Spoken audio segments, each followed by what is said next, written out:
and charismatic chief guest, Honorable Shri Rajiv Chandrasekhar Ji, Union Minister of State for Electronics and Information Technology and Skill Development and Entrepreneurship. Sir, आपका Amity University में हार्दिक स्वागत है. Ladies and gentlemen, once again, let's welcome our honorable chief guest with a huge and thundering round of applause. Sir, we are so grateful for your gracious presence in our technology conference, INFINITY-2023. A very pleasant morning to one and all. Our esteemed dignitaries, illustrious guests, worthy corporate leaders, heads of institutions, valued academicians, researchers, and our dear students. On behalf of Amity University, Uttar Pradesh, I feel extremely honored and privileged in welcoming all to the 6th edition of the Technology Conference, INFINITY-2023. Amity University is India's leading research and innovation-driven university and is a part of the Amity Education Group, which has over 175,000 students studying across 1,000 acres of high-tech campuses globally.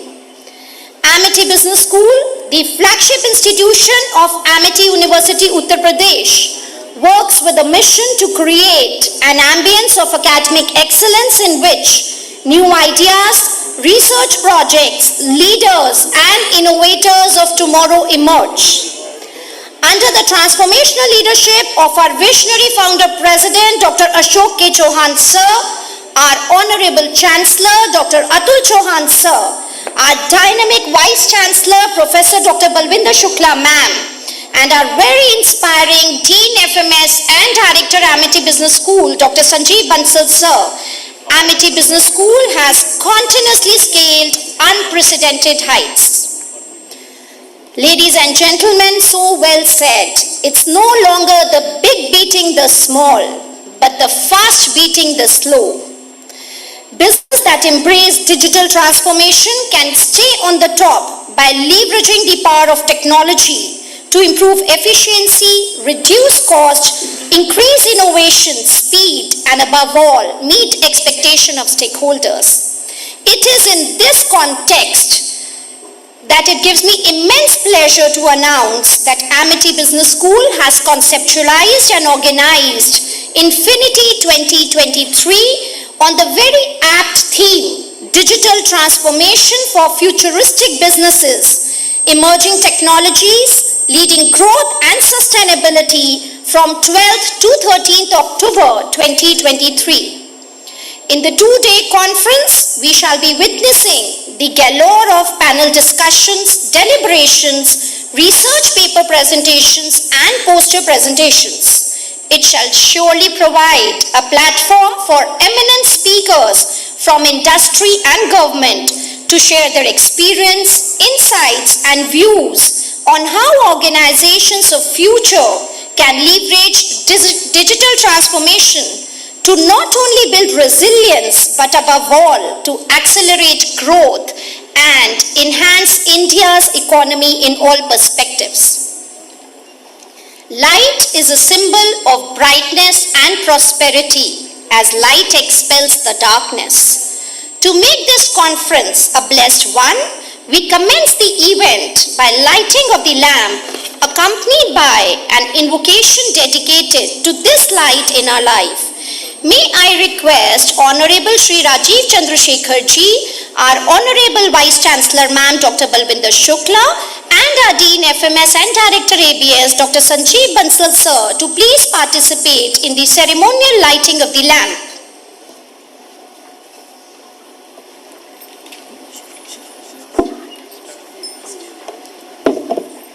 हे शारदे माँ, हे शारदे माँ, अज्ञानता से हमें तार दे माँ। हे शारदे माँ, हे शारदे माँ, अज्ञानता से हमें तार दे माँ।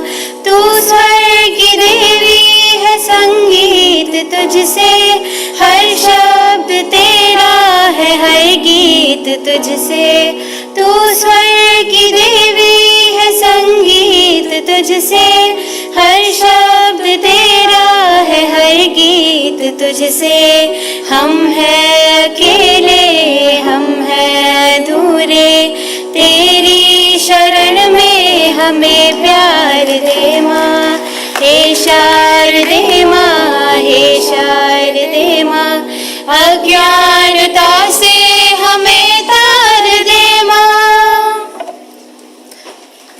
Thank you so much.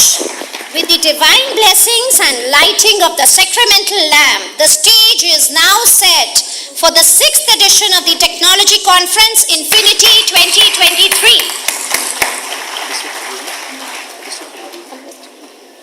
It's our utmost honor and privilege to have amongst us the man behind the action of making India a digital power.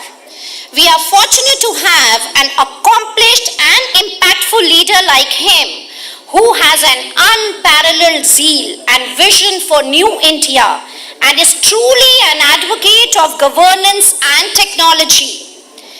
He is a man on mission, a former Silicon Valley chip designer, technocrat, successful entrepreneur, and now a minister with the government of India, none other than Shri Rajiv Chandrasekhar ji, who's bringing to life the vision laid by our Honorable Prime Minister Shri Narendra Modi ji of using technology to transform lives and create a digital world that is safe and trusted by all digital Nagriks. He is a strong advocate for young India, a young India that he believes will play a crucial role in the making of new India. Sir, our heartfelt gratitude for your very gracious presence today. Now, ladies and gentlemen, is the much awaited segment of the inaugural session, which is very uniquely designed and is full of surprises for all of you. Yes, in this segment, we will have a super exciting, a truly insightful fireside chat of the youth of our country with our Honorable Minister of State, Shri Rajiv Chandrasekhar ji. So we all look forward to this exciting fireside chat. May we welcome sir with a sapling. A big round of applause.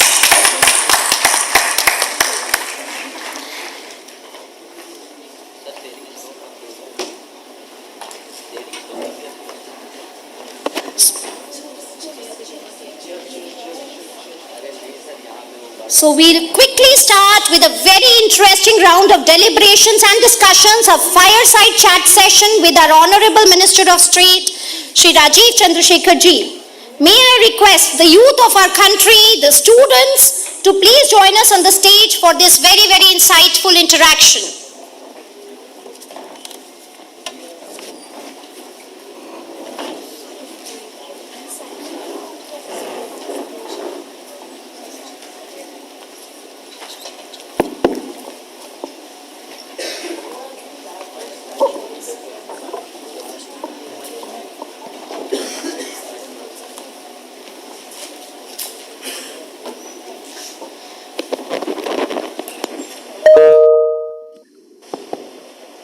So our Prime Minister's vision is to transform India into a digitally empowered society and a knowledge economy. And same is echoed at the global forum that the future of technology in the world is certainly going to have an Indian fingerprint. It is an honor and privilege to welcome Honorable Union Minister of State for Electronics and IT and Skill Development and Entrepreneurship, Shri Rajiv Chandrasekhar ji, whose exceptional experience and knowledge has been a driving force in realizing Bharat's vision of $1 trillion digital economy by 2030. We are really excited to have you here, sir, for this fireside chat. Thank you all for inviting me to be part of these Infinity celebrations. I understand it's the sixth edition of your annual celebration of technology, and I'm absolutely delighted to be here, and I look forward to having a conversation with you. Please don't give me a hard time. Lob me easy questions, hopefully. Yes, sir. But no, on a serious note, ask me whatever you have in your mind, and I'll certainly try and share with you our thoughts as a government, my thoughts as an individual. Go ahead. Okay. My name is Eklave Sharma and I am from MBA General.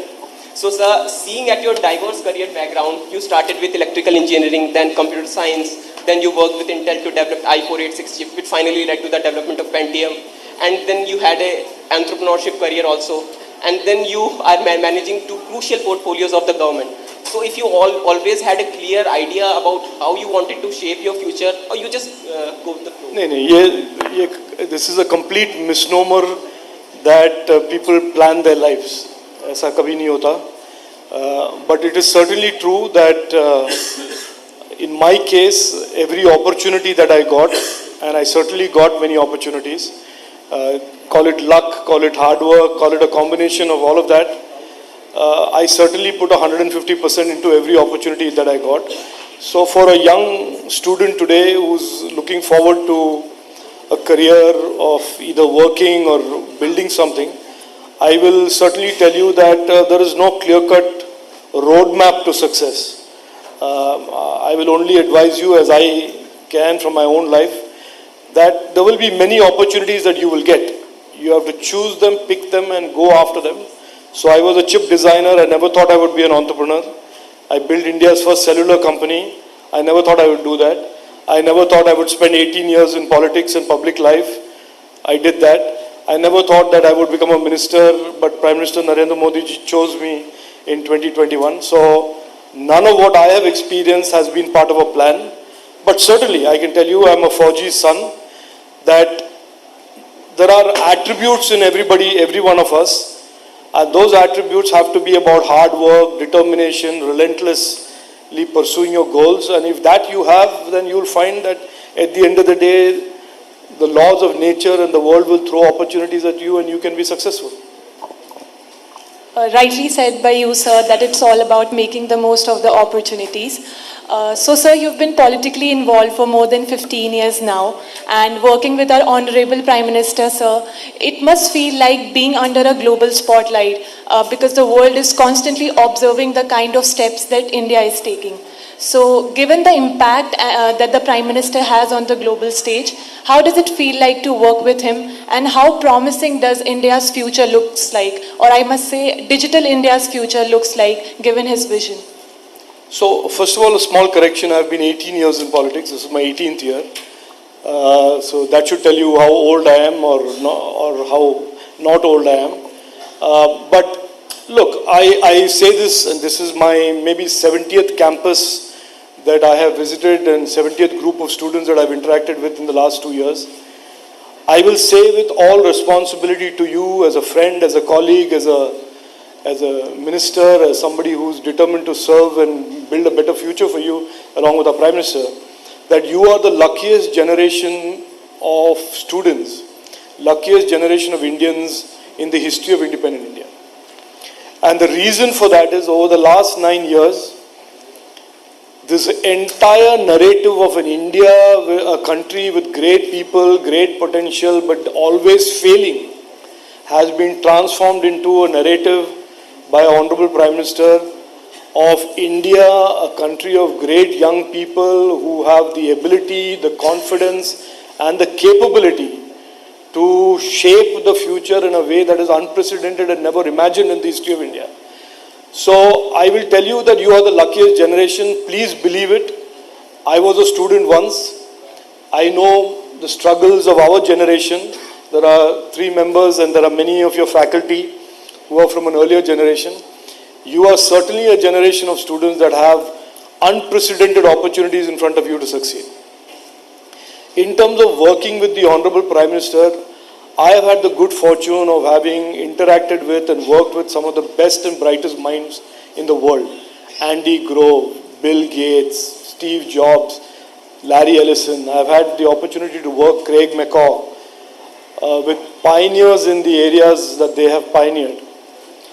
But I can say with great humility and responsibility that I have never met a person or a leader who is as determined to make an impact in your lives as Prime Minister Narendra Modi ji has.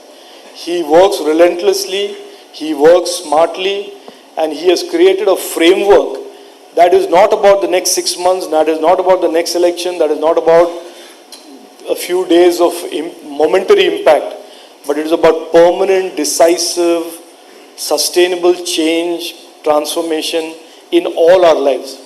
And for that, I can tell you very safely, without any risk of being contradicted, he is certainly very unique amongst all the people that I've met, and unique in a very, very positive, very, very impactful manner. So, sir, the experience that you have shared working with the Honorable Prime Minister is indeed amazing, but that's one side of your work. The other is the ground reality. So, how do you take all the issues that are being faced in the ground level? Like, do you have a team of experts who keep you informed, or how you handle these situations? I want to share something with all of you, and I think maybe you all think that ministers or people in government surround themselves with some 4 or 5 very bright people, and we are also geniuses, and then all these brilliant ideas come when we are sleeping or reading. It is not like that. Most of the biggest ideas, biggest impact ideas have come in these type of interactions. And I'll give you one example of how our approach is today to build things with absolute citizen participation, young Indian participation. I'll give you an example. Recently, the Parliament enacted something called the Digital Personal Data Protection Bill. It's a very important legislation in an era of digitalization, in an era when all of our digital footprints are increasing. It is about protecting citizens' rights, and it is about creating a framework of rules for digital platforms.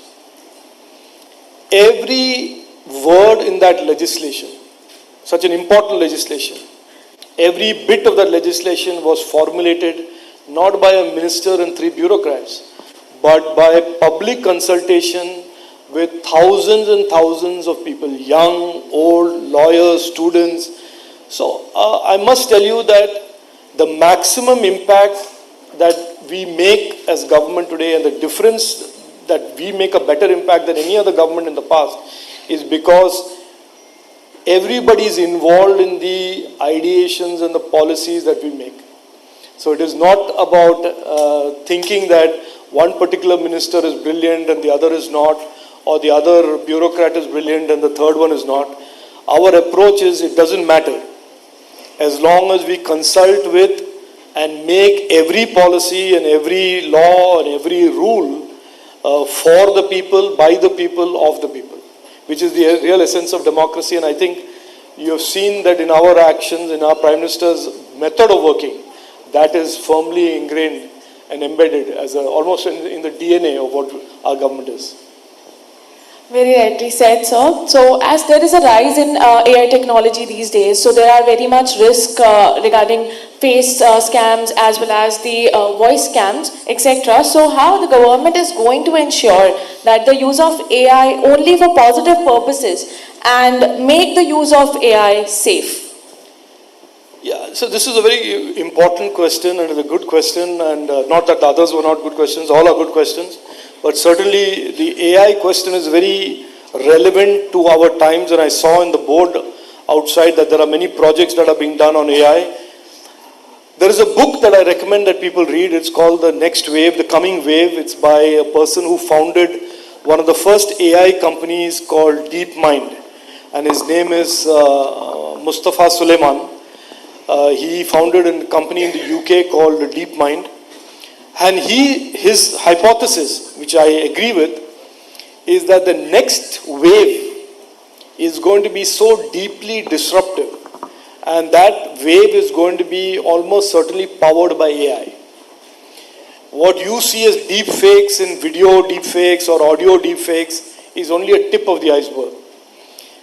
Like with every technology, AI in particular, more than any other technology, it will be disruptive. It can create very good impact. It can make us do more with less. But it will also certainly, it can also certainly have the possibilities of being misused by criminal elements and bad elements.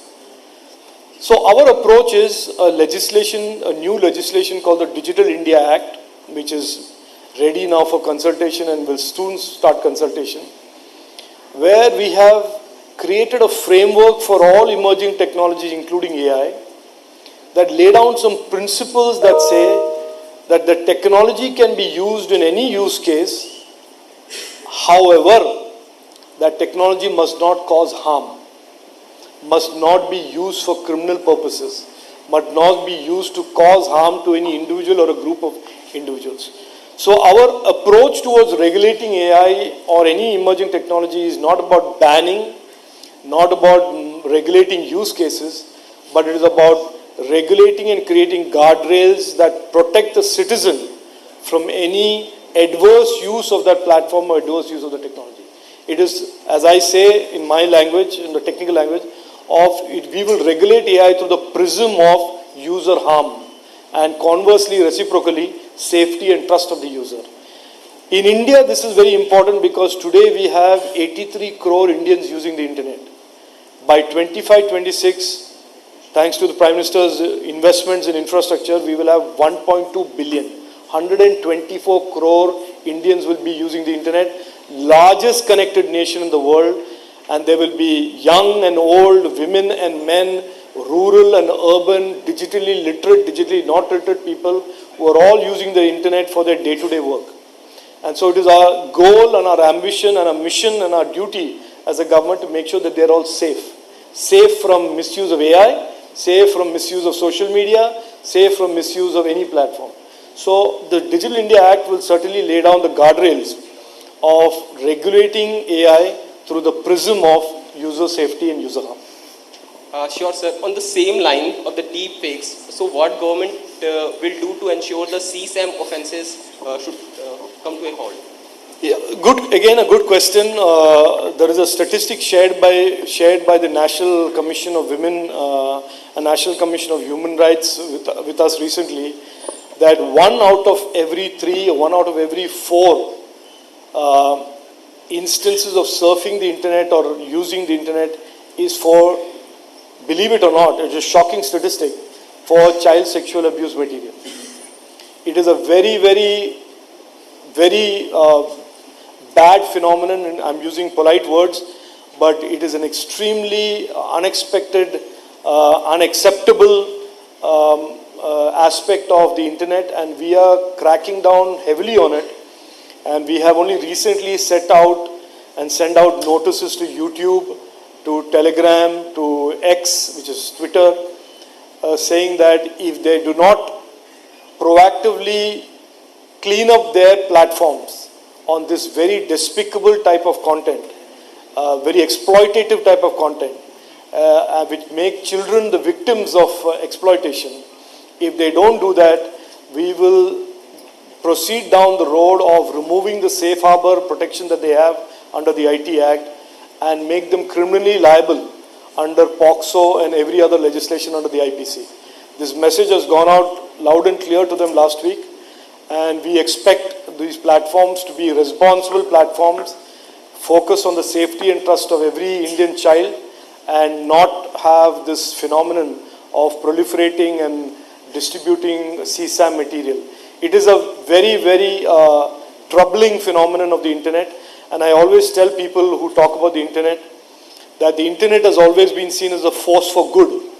We have all seen it as but we must also accept that the internet is also now being exploited and used by bad actors, criminal elements, and there is a need for the government to put into place legislation, which is the Digital India Act, to crack down on this type of misuse of the internet.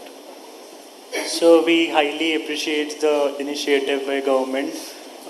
So my question is, the CCI found that Google is unfairly blocking the advertisements of its rival payment gateways and payment applications advertisement on Google Play Store. Similarly, YouTube is banning of promotion of right-wing contents. So how common Indian people grievances be addressed against these tech giants? So now these are all very good questions. These are tough questions. Over the last 10, 12 years, some of these platforms, and you use them all, I use them also, Google, Facebook, Twitter, all of these platforms have become so big and big not just vertically in terms of one domain, but in platforms like Google, for example, they've also horizontally grown and they span multiple areas of search, Android, YouTube, social media, etc., etc. That they have started becoming presences on the internet that are distorting the free and fair competition and free consumer choice that as MBA students you would all have learned, that the right to a consumer, right for a consumer to have unrestricted and fair and open choice before he or she chooses from the internet. They have started distorting that, whether it is deliberate, whether it is accidental because of their size. We are not going to get into that in this conversation, but certainly it is an area of concern for the government. We believe the digital Nagriks of India, the 124 crore Indians that use the internet, must not be compelled by any big platform to go in a particular direction, but should have the ability for the consumer to choose which direction he wants to go, which search engine, which pay store, which operating system, which app on which Play Store. So those kinds of choices, free and fair competition, which is the essence of the open internet, must never be distorted by any of these platforms. This is an article of faith for us as a government. And we are going to do whatever is necessary. The Competition Commission has already ruled on Google, and Google tried to appeal, and the NCLAT, which is the appellate body, has upheld the CCI. And there is certainly a finding that Google distorted and used their market power to distort free choice. This is an area that will continue to evolve. I can only share with you as students and those who are going to use the internet more and more in your coming years, that this is an important expectation for you also to have, that no platform should cage you and restrict your choice. And the government is determined to make sure that no platform cages you or restricts your choice. So, that's a very important message that you gave. So, sir, as you mentioned about the DPDP Act, my concern is about data privacy and personal data security. So, as sir, we know that India accounts for less than 2% of data centers capacity. So, as digital infrastructure is also important to prevent the data exploitation and transportation of data outside India. So, how soon can we attain this Atmanirbharta in data centers, and how the DPDP Act will prevent the export of data? Okay, so this is a little bit of a complex question, and it's a bit of a complex answer as well.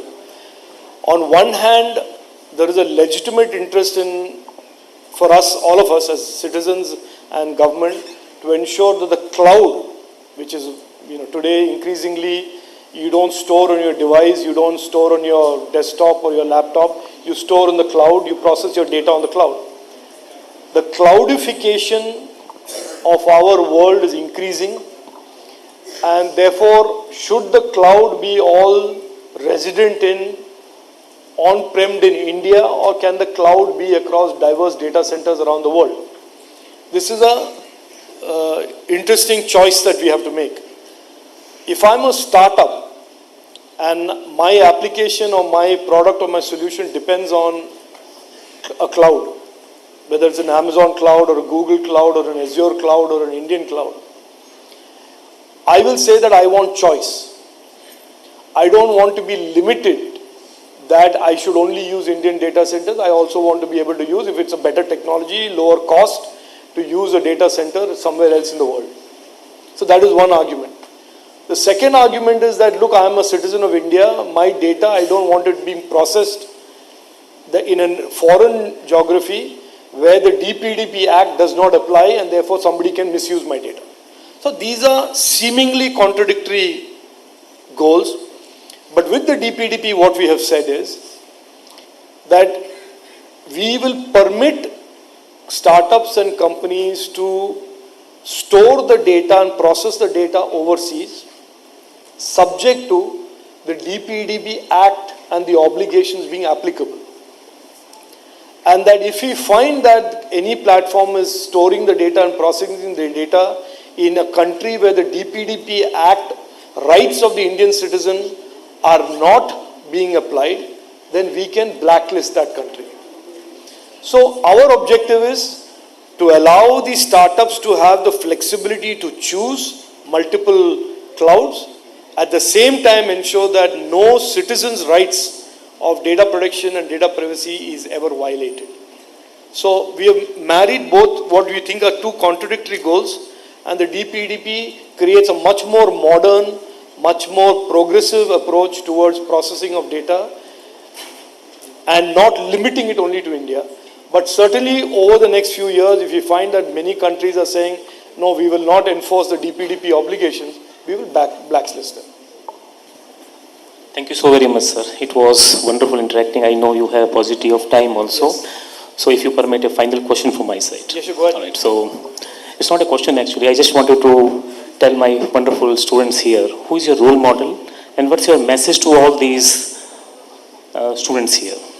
No, my message, first of all, I'll start with the message. I think, look, I say this sincerely as not as a minister, as a fellow citizen, and maybe somebody who's slightly elder and has seen life and has a little bit more experience of life than most of you.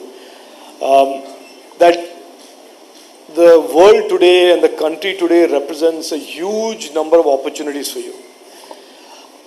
But for those opportunities, you need not just a degree, you need skills, you need the ability to pursue those opportunities. Today, whether you're an employer or a potential startup, you need to have, as you get out of the education system, of course you need knowledge through degrees, but you also need to have skills.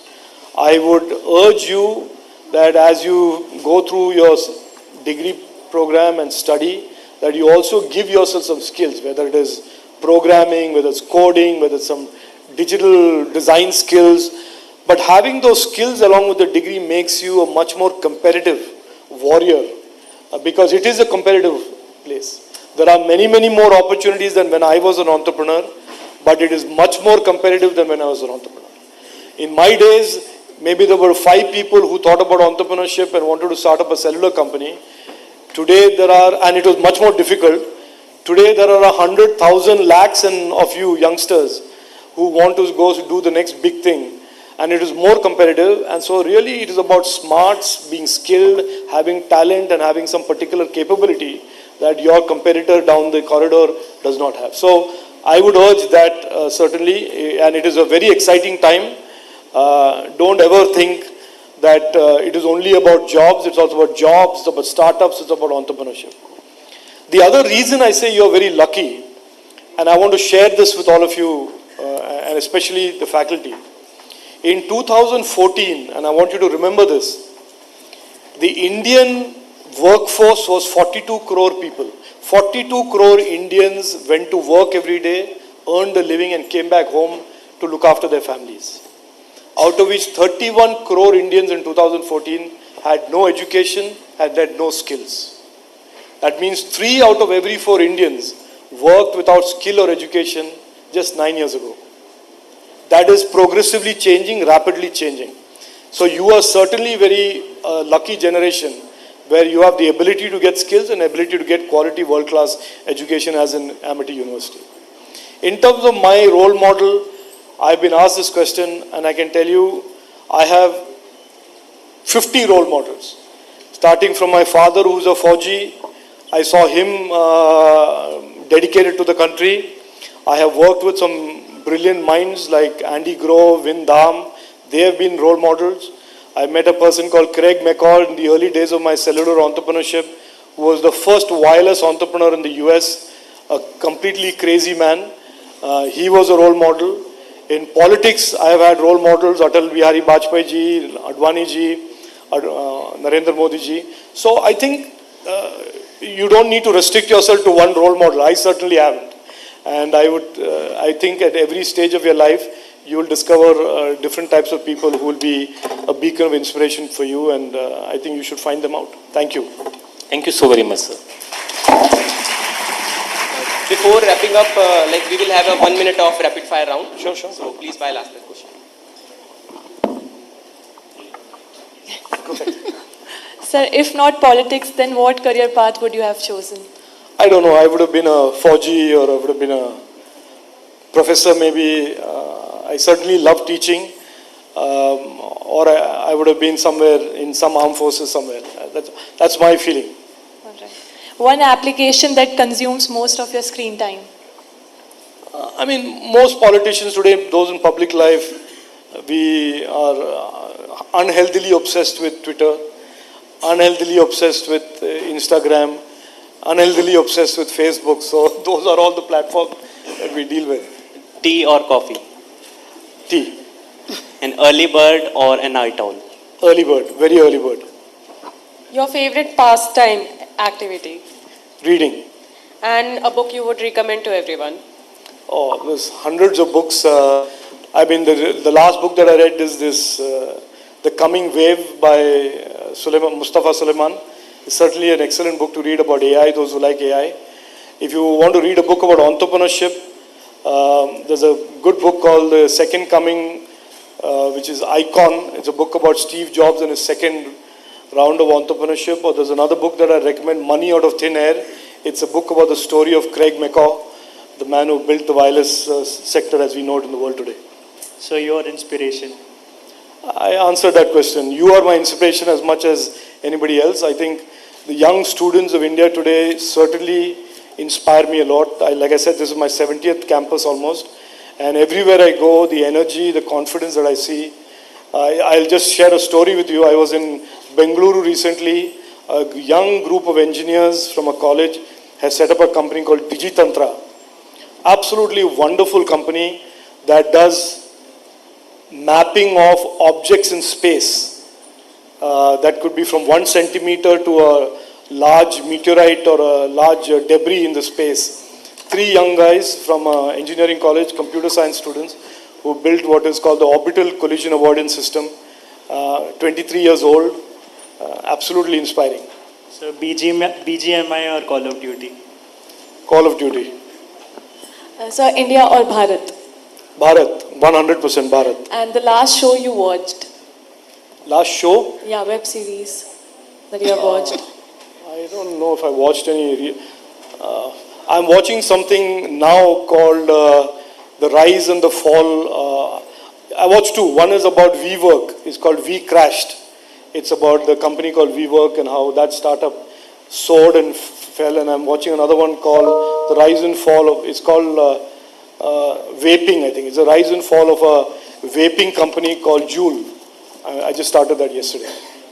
Okay, thank you so much, sir, for your benign presence. Your words have left us definitely spellbound. Thank you all. Thank you. Thank you very much. Thank you, students. Thank you. Sir, I hope the students made it a comfortable and an easy round.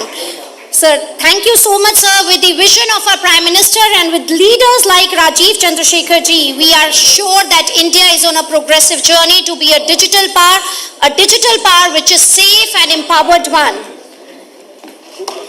May we request our Honorable Vice Chancellor Ma'am and our Dean Sir Dr. Sanjeev Bansal Sir to present a token of gratitude to Sir for his gracious presence and such an insightful session of fireside chat. A big round of applause to our Honorable Union Minister Sir. Sir, we look forward to having your kind present on our campus regularly. We all need to learn a lot from you, sir.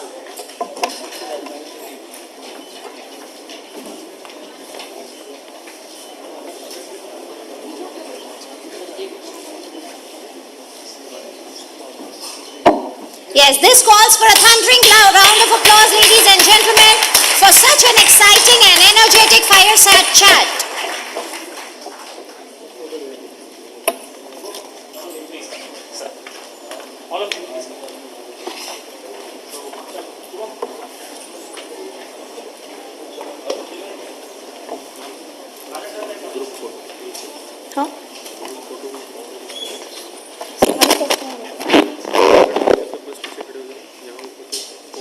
पीछे खड़े हो जाए sir नीचे यहाँ पे आ जाएंगे सामने dean and everyone बच्चे पीछे बस खड़े हो जाएंगे अच्छा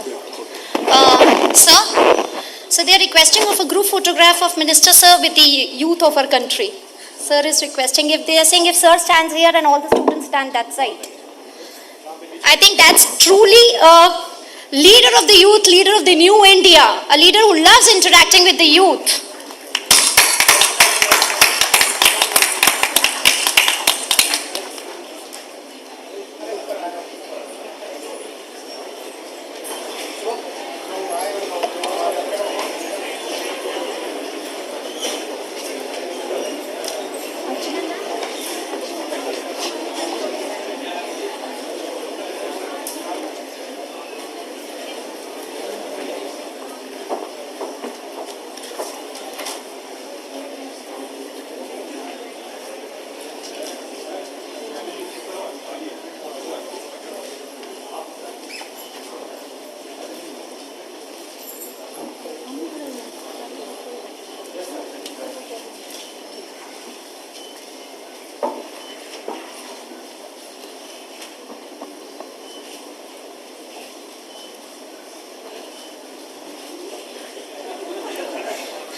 So we all want to keep catching a glimpse of your kind presence on our campus. Thank you so much.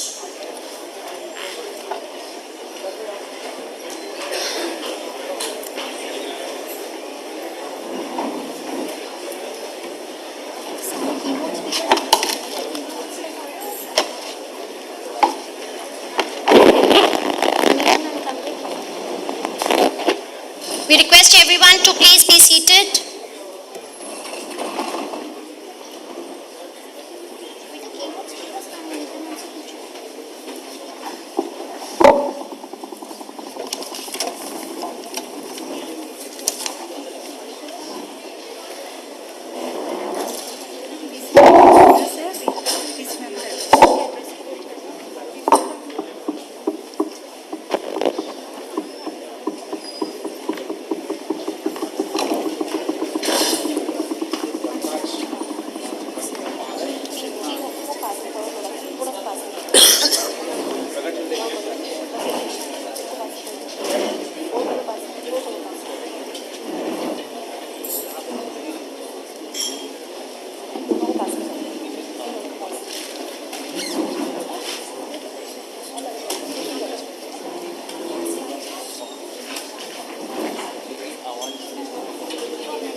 आवाज़ काफ़ी तेज़ आ रहा है, तो आपकी रिकॉर्डिंग जो है ना, नहीं मतलब अगर आप जो भी है ना एक बार अपना फिक्स कर लो आप, ठीक है, कि ये आप कर ही यहाँ पे है ना। ठीक है।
seated. We move ahead with the inaugural segment further.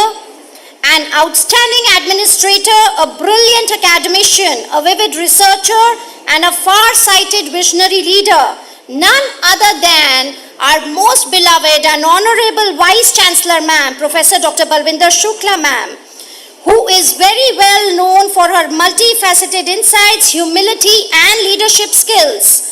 Her contributions are widely acclaimed and recognized with numerous prestigious awards and honors like Excellent Contribution to Education Sector Award 2022, Vice Chancellor of the Year Award 2022, Excellence in Entrepreneurship Development Award 2021, to name a few from an ever long-lasting list. It's my proud privilege to invite the Honorable Vice Chancellor of Amity University, Uttar Pradesh, Professor Dr. Balwinder Shukla Ma'am. Let's welcome Ma'am with a huge round of applause as we all look forward to listen to Ma'am's insightful address.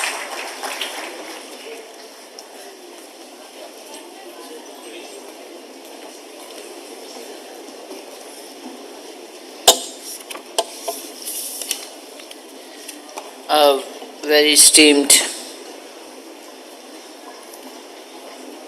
guest of honor, Srimati Kavita Bhatia ji, the group coordinator of AI and emerging technology, scientist ji, and all the other distinguished panelists, Mr. V. Srinivas Rao, Dr. Rishi Mohan Bhatnagar, Mr. Amit Dubey, and Mr. Sumoy Kumar Palit. And first of all, I would like to extend very warm welcome to all the distinguished speakers. The first session, the fireside chat by students with the Honorable Shri Rajiv Chandrasekhar ji, the Union Minister of State for Electronics and Information Technology, and the skill development and entrepreneurship was really amazing. And my congratulations to the team of students who have done this fireside chat. And Dr. Sanjeev, I say that this is the first initiative, a new initiative of interaction with the dignitaries, with the ministers, and I think this kind of the initiative should continue in the other conferences also, because that gives an opportunity to the students to research, frame the questions, and then also interact with the dignitaries. It builds the confidence, it enhances the knowledge, and also the kind of information you get, the knowledge which you get during the interaction is beneficial for all the participants during the conference. So Honorable Prime Minister, Honorable Minister, when he was discussing, he has elaborated on the various initiatives which the government is taking to protect the individual and organizations' data, maintains the privacy, and that the Digital India Act will play a very crucial role the way we are seeing the emerging technology, and especially like AI. It has a benefits, but at the same time it has many threats also, because if it goes in the wrong hands, and if the wrong hands are using it, those can never be for the constructive work, those would always be for the destructive work. And we can see that how the technologies are every day are emerging. There was a time when we used to have the revolutions after maybe the 100 years, then the about 80 years or 50 years or 10 years, and today we see the revolution happening every week. So how do one side, as there's so many opportunities are there, but other side also are the how you identify those opportunities and select which opportunity will be the best for you. And as our Honorable Minister was emphasizing that all of you are in the very good times, and you will have a lot to achieve. And I would suggest to all of you, because become the first the technology savvy. That's very, very important. No matter what function you will do, whether you work in the corporate or you start your own venture, go back to family businesses, technology is going to be the integral part of you forever when it is the common, even for the common man. So therefore you have to become the technology savvy. And another thing which I would like to say, because do not look for just for the corporate career. Build your own corporate. Have a startup. Even that experience which you may have, maybe if you start your own ventures in 5, 6, 10 years, if you have worked on that, and tomorrow you think that no, I want to quit it and do something else. And you will build a very valuable asset for you and you can sell it, and then with that experience you can be the serial entrepreneurs also, or move to the other organization, because these opportunities, the right time is very important. Therefore, my advice to all of you will be that explore those opportunities. Your university have so many support facilities right from the institution to the university level, ultimately culminating to the Amity Innovation Incubator. And also the outside, so many bodies, the organizations are helping the startup. Yesterday I had a team who has come and will be doing bringing the funding agencies to have the pitch by the students who want to start their own ventures. So we have identified about 18 students, startups in the Amity University, and who are going to pitch for the funding. And we are going to organize more such events. So therefore you people should start thinking that what you would like to start, what opportunities, what kind of the business plan, your faculty is there to help you. Because these emerging technologies and use of the emerging technologies in any problem of the society or the government initiative or so many opportunities, identify some. And you are in a university where all disciplines are present. You can have the team building from the various other disciplines, the idea which you have, and work together. And building the sound team is extremely important. So I'm sure that during the 2 days, Infinity, you will see the many opportunities. It's entirely which one you can catch and start working on it. Because if you have that, your own startup experience, tomorrow when you will go for the corporate, you will have much more opportunities, even for the corporate career. With this, I would like to thank Dr. Sanjeev Bansal and his entire team, Anita Vinayak and others who have worked very hard for 6th edition of Infinity, and especially the student teams who have worked for it. My congratulations, because such events, planning, organizing such events gives a lot of learning and development. So therefore the Amity always, along with the classroom teaching, the industry-centric education, industry engagement, and the organizing the events, whether it's the club level or whether at the university level in the form of conference or anything, or participating in the various competitions, gives a great learning. And that's what called it experiential learning. Only the experiential learning has the value. And I congratulate and wish all the success for 6th edition of Infinity 2023. And once again I extend very warm welcome to our esteemed guests for the next panel discussion. And I'm extremely thankful that you have spared your valuable time and been part of for this conference. And I think your experiences will be extremely beneficial for the students. With this, once again, I congratulate Dr. Sanjeev Bansal and his team for this wonderful, wonderful conference organized.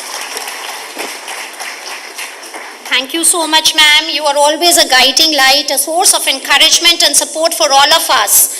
May I request our Honorable Vice Chancellor, ma'am, and our Dean, sir, to present a sapling to welcome our highly illustrious and distinguished guests for the panel discussion ahead. We are joined by Mr. V. Srinivasa Rao, Chairman and Managing Director, BT and BT Management Consulting Limited. A big round of applause for sir. We are joined by Dr. Rishi Mohan Bhatnagar, President Lava International Limited. A thundering round of applause for sir's kind presence in this inaugural session.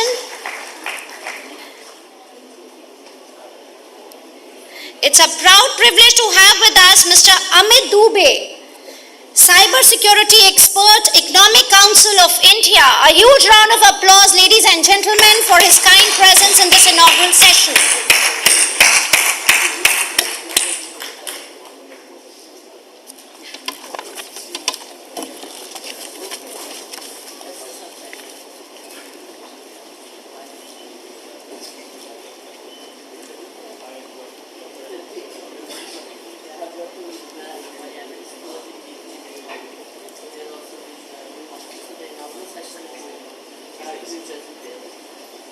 Thanks to our Honorable Vice Chancellor, ma'am, for a very gracious and very insightful presence. Thank you once again, ma'am.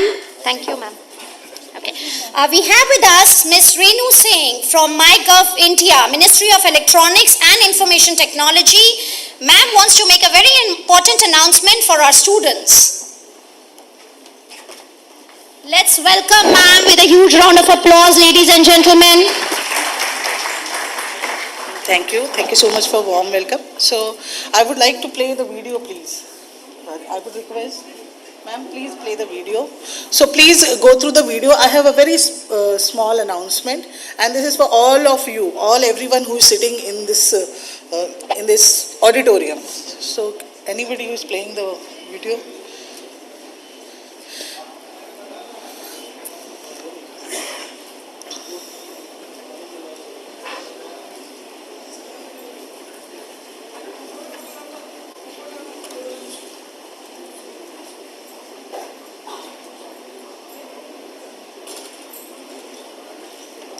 So I hope you all are aware that Chandrayaan 3 is successfully landed to the moon.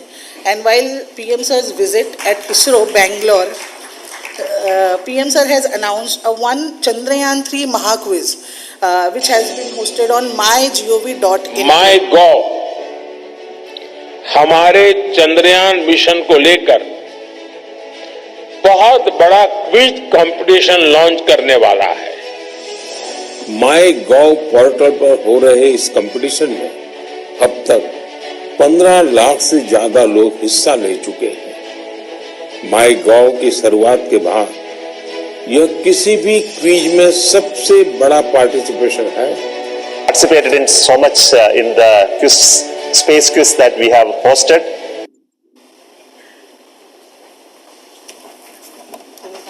Anyway, so basically, I hope now you are aware what is Chandrayaan 3 Mahaquiz. There is not just a cash prizes has been added, but also you will get opportunity to visit ISRO. And you can also get the chance to meet Dr. S. Somnath sir, as well as you will also receive the signed certificate by him. So I would request all of you, all the students, please, not just students, I would say, sir, you all can definitely go and participate. Please at least witness. The motive behind this quiz is that the Chandrayaan 3, reason behind Chandrayaan 3, the picture behind the Chandrayaan 3, everybody should know this historical moment. So I would request, please go and participate into Chandrayaan 3 quiz. Thank you. Thank you, ma'am, and I'm sure it would be an exciting opportunity for all of us. Taking it further, may I request Professor Dr. Anita Vinay, co-chair INFINITY-2023 for conference briefing to our August gathering. Thank you. Thank you, Pooja. Good morning, esteemed guests, pioneers of digital frontier. Welcome to INFINITY 2023. The theme of this conference, Digital Transformation for Futuristic Business, Emerging Technologies, Leading Growth and Sustainability, couldn't be any more timely. We are at a pivotal juncture where technology isn't just an enabler but a driver, reshaping the very essence of business, operations and thrive. In the past, businesses used to look at digital tools as a mere supplements. Today, they are the heart and soul of the forward-thinking enterprises, At Infinity 2023, we will explore how these transformative technologies are not only fueling the growth, but also ensuring sustainability in an ever-evolving digital landscape. A heartfelt thank you to our Honorable Chief Guest, Sri Rajiv Chandrasekhar Ji, for supporting the Digital India initiative, which has been instrumental in bringing the vision to their life. And to our distinguished guests, speakers, panelists who will illuminate the path forward with their invaluable insights. As we navigate the corridors of Infinity 2023, I urge you all to engage deeply, challenge assumptions, and collaborate innovatively. It's our collective discussions, deliberations, and debates that seed the tomorrow's digital India.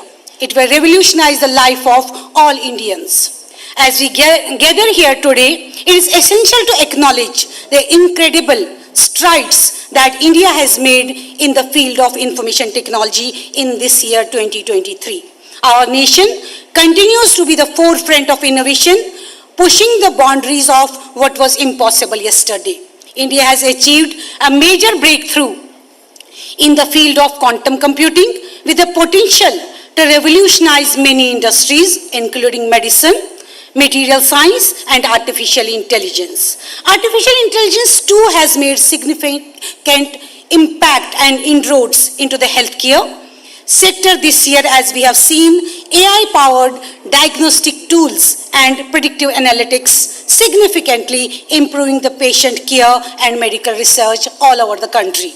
In the next 2 days, we will delve into the intricacies of AI, IoT, blockchain, metaverse, cyber security, and quantum computing, machine learning, and other edge-cutting technologies. These are not just buzzwords, but tools that are reshaping the industries, revolutionizing customer experiences, and redefining the very essence of human interaction here and now.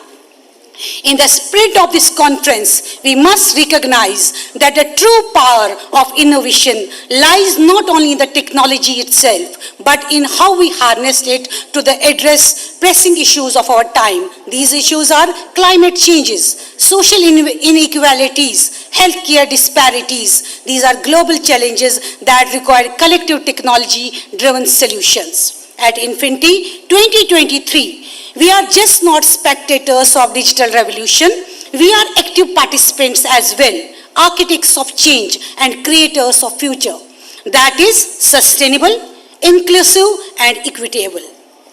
The digital transformation we speak of goes beyond profit margins and market shares. It is about leaving a lasting legacy, an impact, a footprint in the sands of time that future generation will look back upon with gratitude and respect. Hence, we should envision and shape a future where business powered by digital transformations not only grow, but also sustain and enrich the worlds we live in. I thank you once again for you being here and making Infinity 2023 a landmark in the area of technological innovations. Thank you one and all. Thank you. Thank you so much, Dr. Vinayak, and I'm sure the team Infinity's unwavering dedication and hard work will surely result in the desired outcomes for the conference. Moving further, we have with us Dr. Sanjeev Bansal, an institution leader, an admired teacher, an ardent researcher, and above all, a highly compassionate leader who is the Dean of Faculty of Management Studies and Director, Amity Business School, and the Chairperson, Infinity 2023. We all look forward, sir, eagerly to your very insightful address. Thank you, Dr. Pooja. Thank you so very much. Good morning, everyone. Good morning. Good morning, friends. Not like Amity. Good morning, Amity. That's great. On behalf of our Honorable Founder President, Dr. Ashok K. Chauhan, our Dynamic Chancellor, Dr. Atul Chauhan, our Vice Chancellor, Dr. Balwinder Shukla, organizing team of Infinity 2023, Dr. Anita Vinayak, Dr. Pallavi Sharda Garg, and Dr. Manisha Bhardwaj, faculty, staff, and all the vibrant students of MIT Business School, I extend a gracious and heartfelt welcome to all the esteemed dignitaries, speakers, academicians, corporate professionals, and participants joining for 6th Technology Conference, Infinity 2023. Under the great strategic and dynamic leadership of our founder president, Dr. Ashok K. Chauhan, with his unparalleled vision, focused determination, unremitting efforts, today MIT is on the map of the world as a well-recognized group globally, with presence in all the 7 continents, 30 plus countries, and 20 plus states of India. MIT Business School, the first school of higher education of MIT Group, which we fondly call MIT Universe, was established in 1995. Friends, whenever there are weapons, there are wars. This decade is decade of disruption. This decade is also decade of transformation. Technology is, if you permit me to say, technology is the cause of disruption also, and technology is the only remedy to remove these disruptions. This is the 6th version of our technology conference, Infinity, on the theme, Digital Transformation for Futuristic Businesses, Emerging Technologies Leading Growth and Sustainability. The world today is experiencing a paradigm shift towards a culture which is digital. Changes are impacting not only on how enterprises operate, but also on an individual's life. Businesses are leveraging digital technologies for catalyzing growth, innovation, and to remain competitive. Emerging technologies like AI, IoT, cloud computing, and blockchain are making a big change in business operations across industries. And as a response to continual competitive threats, new customer experiences, and emerging business models, firms are implementing the technologies and best practices. There is a requirement for seamless integration between IT and operational technologies, skill development, and public-private partnership to harness the power of these emerging technologies. The Infinity 2023 focuses on transformative power of emerging technologies to overcome these challenges and foster sustainable growth. We are extremely thankful to Honorable Minister Shri Rajiv Chandrasekhar Ji, Union Minister for State, for Electronic and Information Technology and Skill Development and Entrepreneurship for inaugurating this conference with a new innovative fireside chat with our vibrant MBA students. We are thankful to our guest of honor, Shrimati Kavita Bhatia Ji. She was on the way to this conference and all of a sudden she got a firing call from ministry and she had to rush back. It was not possible before her support to organize this conference, especially to invite the minister. We are indebted to our keynote speakers, Mr. V. Srinivas Rao, CMD Director, BT Management Consultancy Private Limited, who has come all the way from Hyderabad to join us for this conference. Thank you so very much.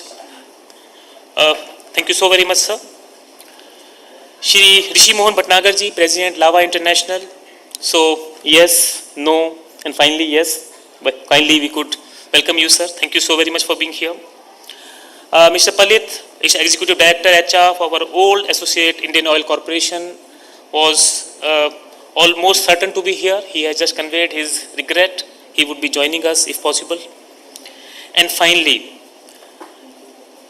very dear friend, a known cybersecurity expert of India and abroad, Mr. Amit Dubey. And one more thing about Mr. Amit is that he has represented Infinity in all the 6 versions. Thank you so very much, Amit. I am privileged to have you in our life.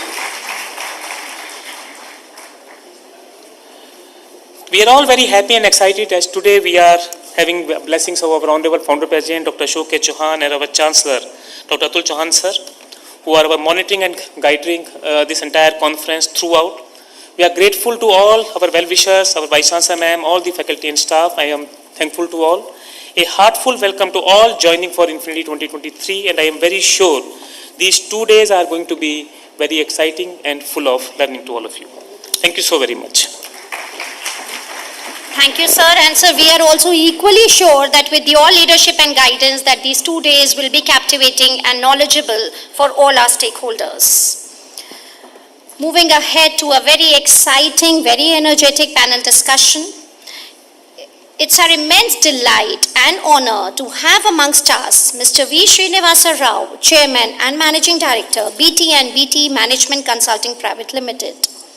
He has worked at TCS, Infosys, iGate, Satyam Computers and with global customers across 25 countries. He was featured in Fortune 500 2012 as one of the rubber soles for Satyam Computers' turnaround story.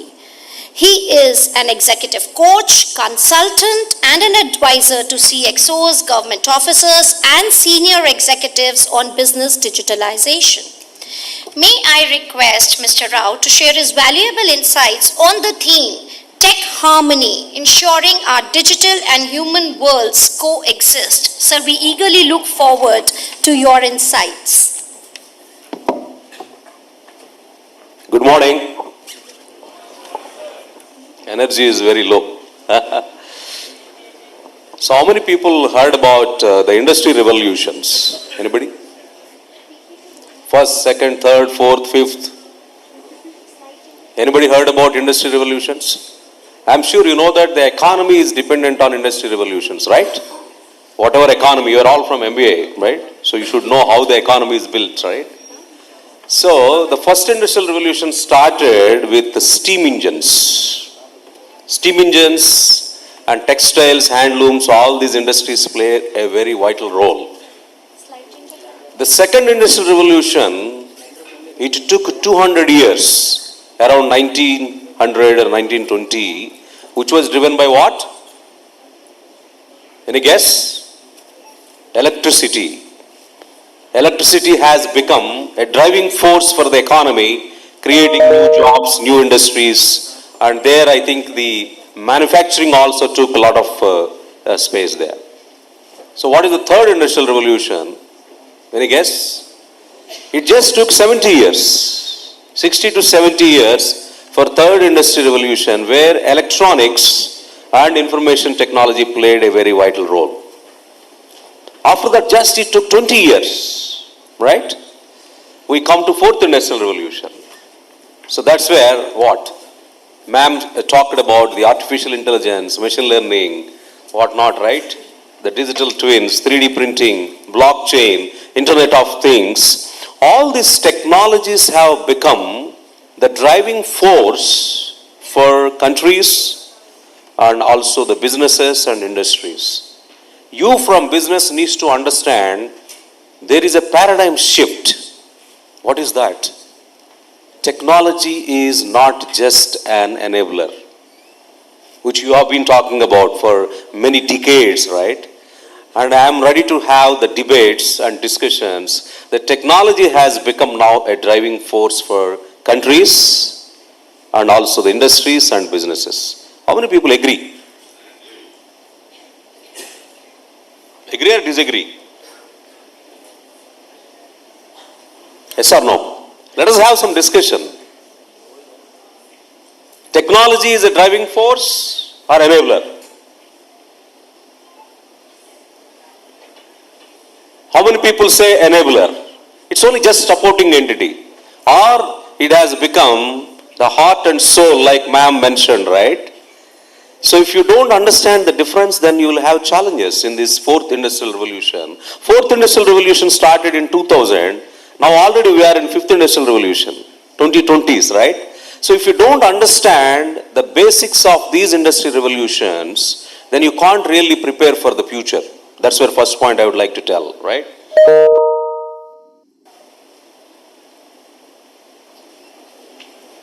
It's not working.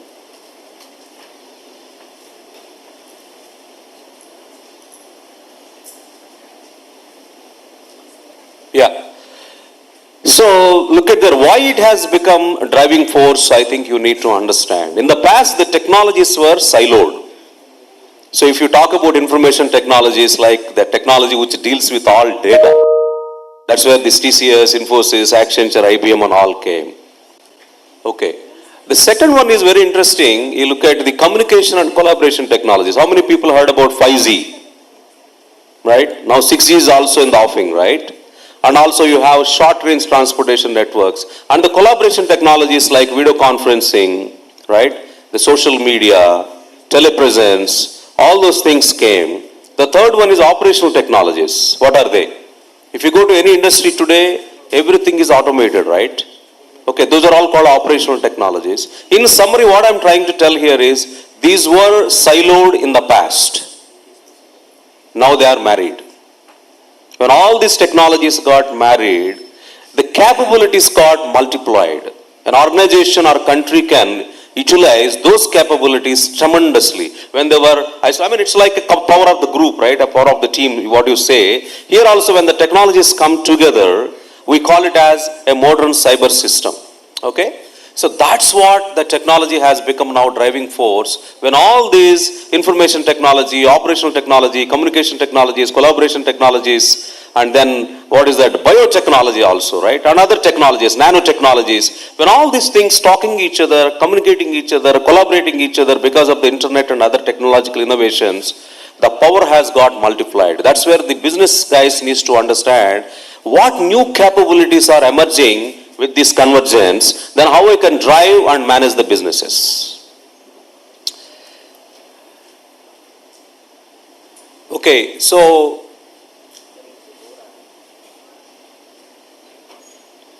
this is what, look at how the technology, when I say the convergence or fusion of technologies, I call it as a cyber system or a modern cyber system. It is touching everywhere. Look at there, the physical systems. And it is touching the government, public health. It is also touching the enterprises like businesses and all. Even it is touching the human bodies. I am sure you understand that the technologies are now able to repair so many defects in the body.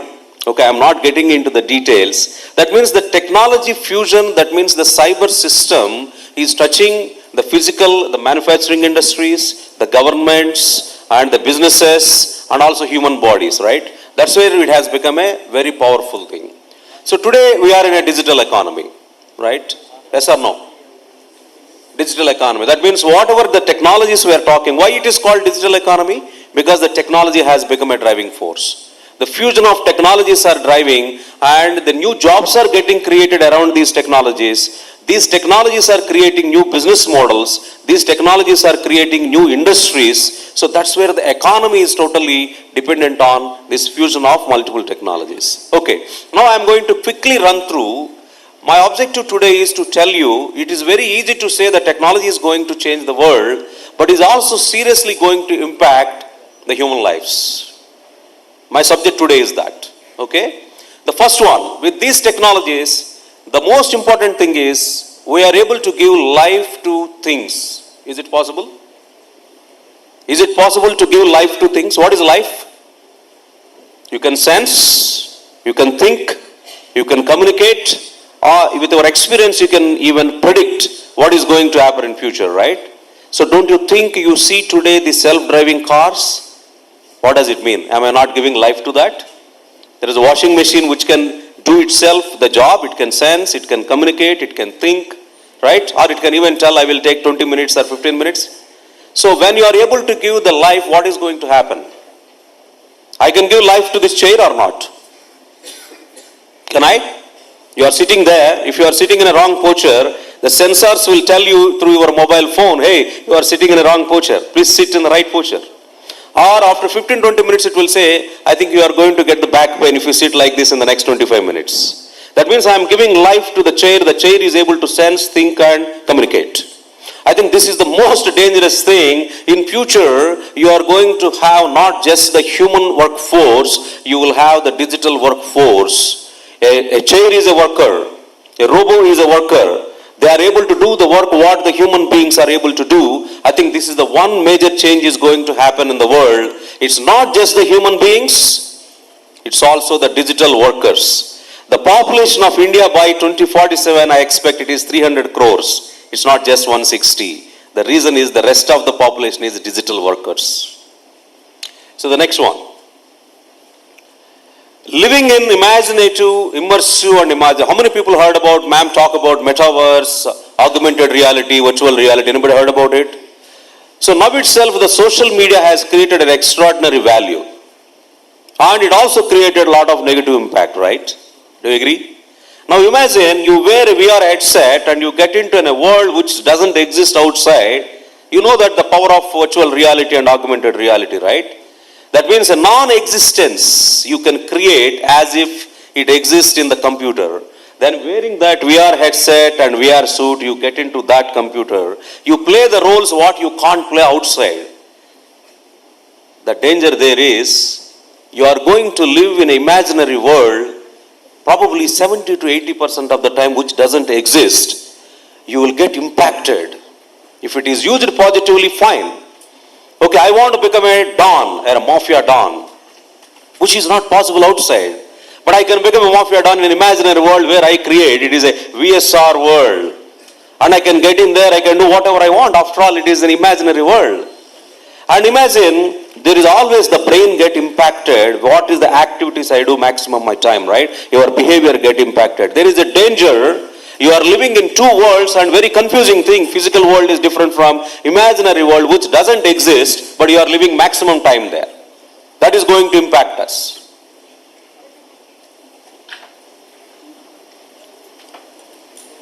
Can you change this? New one, maybe this is. Okay, so the humans and machines live, work together and compete each other. Do you agree? So in the next 10 years, can you see the cops on the road who are doing this, all this policing and the traffic management? Do you really need the human beings? The robots can do that, right? More effectively. They can really do an effective job, right? So that means the humans and the digital workers going to work together.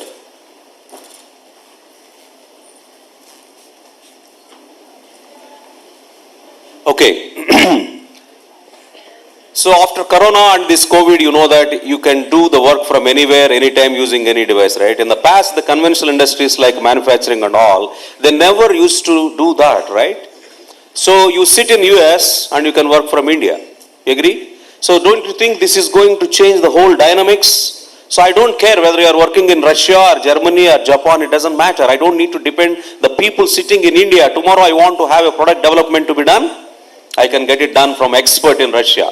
I can get it done from US, right? So that's the world what we are living in. So you can do the work from anywhere, anytime, using any device, okay? Then boundaryless world. What does it mean? In industry today, we are reducing our travel costs tremendously by using all this Zoom, video conferencing and all. A lot of travel costs gone down. Don't you think if a travel is there, it is going to impact on the environment? If I come by flight, so whatever is the consumption happening there, the fuel and all, I am also the contributor of that environment, right? So that means what? When you reduce the travel and you are able to do the work from anywhere, anytime using any devices, you are able to reduce a lot of impact on the environment. So it is a boundaryless world. You can get the work done from any country, from anywhere and anytime. Okay, the other important thing here is, with the amount of data what you are getting today, right? Can you predict the future? Is it possible? Can you predict the future? Yes or no? How? I think that's where the artificial intelligence, machine learning, deep learning algorithms are all coming in. I'm not getting into detail. So you can predict tomorrow, maybe in the next 10-15 years accurately when the earthquake is going to come. You can predict how many marks I get it in my education after completing 2 years. You can predict probably which are all the possible companies I can get based on my performance, right? And you can understand the psyche of the people based on the social media posts, what they are putting in Facebook or Twitter or Insta and all. So a lot of algorithms are there today. You can predict how your business is going to happen, how your sales will be, what will be the attrition, right? All those things you can predict with the data what you have. Imagine now, it's not just experience. I have 25 years of experience, it doesn't help. The data is going to drive your businesses and countries. Which country has the accurate data, that country is going to become superpower in the next 15-20 years. That's where they have to use the data and artificial intelligence and machine learning, and they can do a lot of wonders. This is little bit irritating actually. This is not working properly. Okay, Internet of Bodies. Do you know that today a lot of things are getting implanted into the bodies? Do you know that? Whether it is a health reason or tracking related and all. There are 250 sensors are available today. You can put it in the body or outside the body where you know the health vitals accurately. This is called Internet of Bodies, right? So some of the devices you can implant. Maybe in the next 15-20 years, you can expect nano robots, that is 10 to the power of minus 9 size. They can get into the human body, they can even cure the cancer cells. This is called Internet of Bodies, right? And this is going to impact the human health and of course human behaviors. Alright, Internet of Behavior, how many people heard about it? Internet of Behavior. You guys don't speak or don't respond? How many people heard about Internet of Behavior? There are so many news factories today, they are called fake news factories, for example. Right? The way you are communicating, that means the political parties or industries or people, going to impact the decision making, cognitive abilities and behaviors of the people. That means you inject that message 200 times. Even it is a lie, you believe it. That is called Internet of Behavior. Today, the data is the king, the data is the asset, but the wrong data, wrong information, wrong content is really causing a lot of harm to the countries and businesses, right? This is called Internet of Behavior. Of course, you can use it for positive. You can really inject the positivity into the minds of your customers and employees and impact their behaviors and decision makings, right? That's what Internet of Behavior. Okay. Then high screen time. How many people agree? How much time you spend on the computer or a tab or a mobile phone? What is the percentage? Let us say 8 hours you work. 20%, 30%, 40%? 20? 40? This is going to impact us tremendously. Okay? Then superhuman capabilities. China is already working in an unethical way. You have the brain-computer interfaces. Okay, you can enhance the capacity of the brain. And you even change, there are some technologies are coming in today. You can copy, cut and paste the DNA, and you can manufacture the human bodies the way you want, probably in the next 20 years. You will have something like a screen, you will ask what is the color you want for your baby, how the nose should look like, okay, how the brain should work, okay, what is the height you want. You select that and click a button.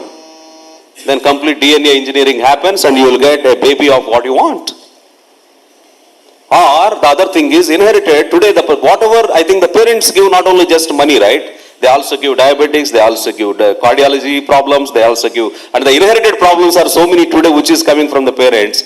So these superhuman capabilities means the genetic engineering will repair them before you born. Okay, cybernetic avatars, what does it mean?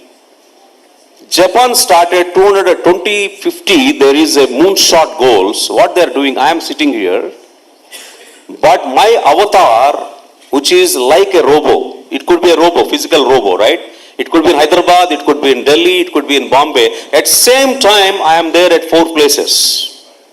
I can control from here, from Noida, I am at Hyderabad doing some task, I am at Chennai doing some task, I am at Haryana doing some task. This is called cybernetic avatars. Japan is already started working. By 2050 they are expecting, if I am a very experienced person at 70, 80 years I cannot move, I sit at my home but still my brain is very active.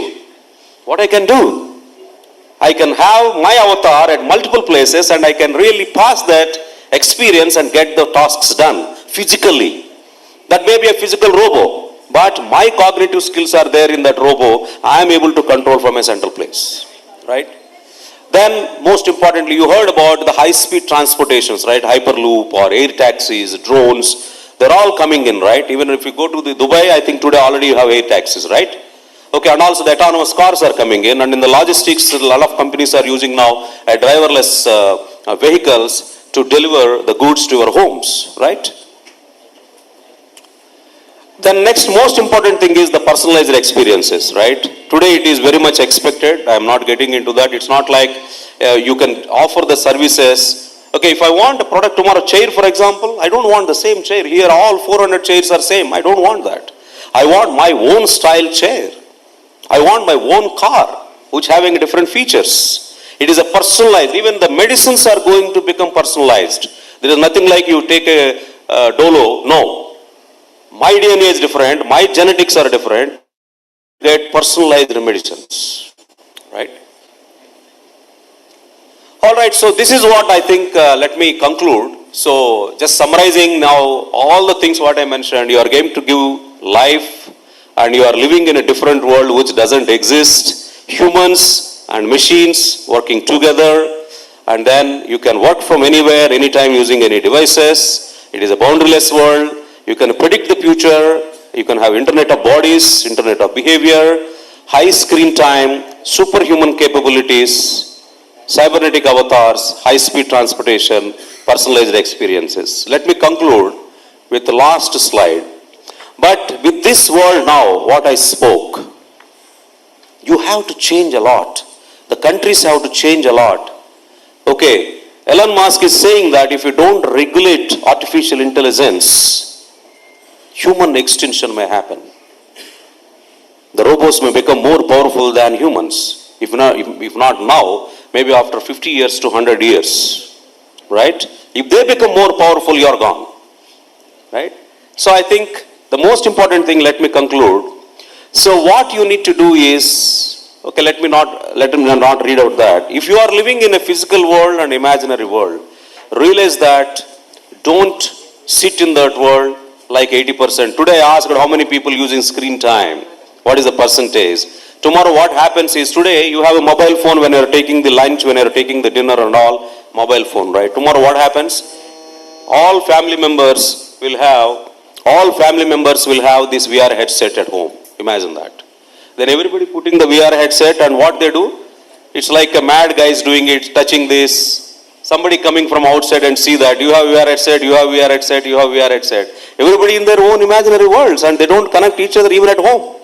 Even with social media today, we basically living together at home, but we are not talking each other. We are talking somewhere in the United States of America virtually, right? Now you are talking to the people in the virtual world, which is very imaginary. So that is going to create a lot of psychological issues, mental illnesses, and you become more vulnerable because you are living in a fiction. You are not living in a real world, right? That is very, very important for all of you to understand. The second important thing is, when this convergence of technologies happen, right, you need to understand how it is going to change the businesses, how it is going to change the social fabric. Okay, tomorrow somebody may not want to marry, they want to marry a robo, because the robo has everything. It can be our maid, it can be our life partner, right, and it can be our executive assistant. Why I need a human being, right? And it is after all going to listen to me whatever I say, unless somebody hack and inject something, a malware, right? So you need to understand that. And then you have human workers and digital workers. You need to understand the protocols. You cannot work with a robo, or you cannot work with ChatGPT or a bot the way what you are working with humans, right? That means there is a new work environments will be created. So you need to learn to work with living things, non-living things, but they have the life. Okay, all these changes are coming in. So please ensure that, okay, you don't become the slave to the technology, and you be the chairman to the technology. Thank you so much.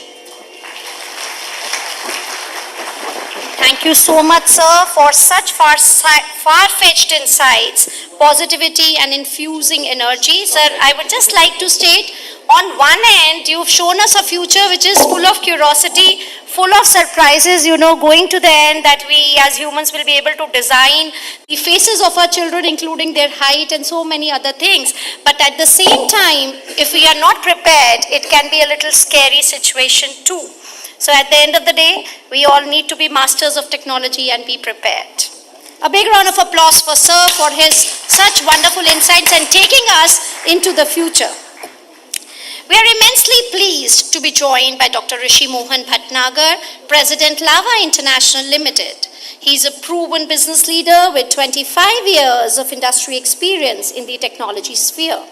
He is the chairman of the CII IoT Summit since 2018 and member of multiple CII committees. He is the recipient of various prestigious awards: Economic Times CEO of the Year IoT Award in 2022, ET Now's Business Leader of the Year 2019 Award, the Voice and Data Leadership Recognition Award 2018, and many more.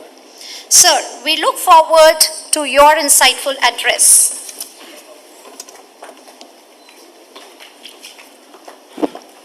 Yeah, good morning, everybody. Good morning.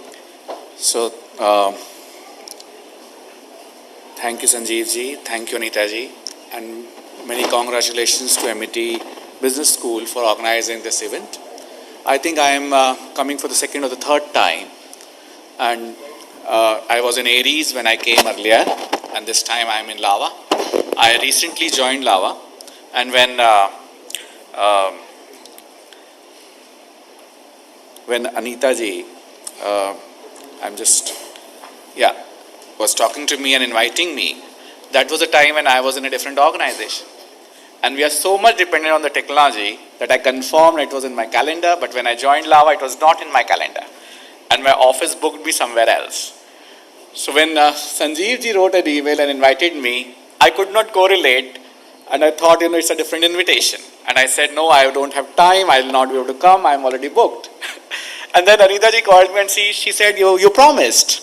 I said, so I have to honor my commitments. So I'm here, I changed my time and came. And when I saw that Kavita ji is not here and Sumoy ji has not come, so there's a possibility that I might be able to leave early. But somehow it is now again the time, and I was talking to Anita ji and saying that if a minister is coming, you might be able to change the time and you don't know when it will finish. But I'm very happy to see that the timings have been there and we are working on time. So I'll start with something different. This is coming back home kind of place. I have been coming to MIT since MIT was there, because in Tech Mahindra I used to head the northern region, and both VSR and Amit have been my colleague in Tech Mahindra, and VSR is also there in IIT. So it's sitting with my friends together. So if I just start talking in a different manner altogether, because you are a business students and you are talking about business and you have to work on that. So in 1800, when the Britishers started coming to India or taking over the control, we were 27% of the world GDP, and we were only 10% of the global population. And when the Britishers left and we became independent, we were somewhere around 3.1% of the global GDP and 14% of the population. Today, and if I start thinking about 2014, we were 2.14% of the global GDP and 18% of the population. And today we are 3.5% of the global GDP and 18% of the population. So imagine we are 18% of the population, just the 3.5% of the global GDP. And the 96.5 exists somewhere out. So if we still consider and keep on thinking about the domestic market, that means we are neglecting the 96.5% of GDP which is existing outside our country. So we have to think global. And if you start thinking for a while and start thinking, how come we were 27% of GDP with 10% of the population in the 1800s? And then you will realize that we were exporting. And we were not exporting rice and wheat. Okay. We were exporting metallurgy. We were exporting gems and jewels. We were exporting textile. We were exporting spices. That means we were not an agricultural country. We were an industrial country. We had an industry of textile. We had an industry of spices. We had an industry of metallurgy. We had an industry of gems and jewels. That is what we were exporting. And that's why we were the Sone ki Chidiya.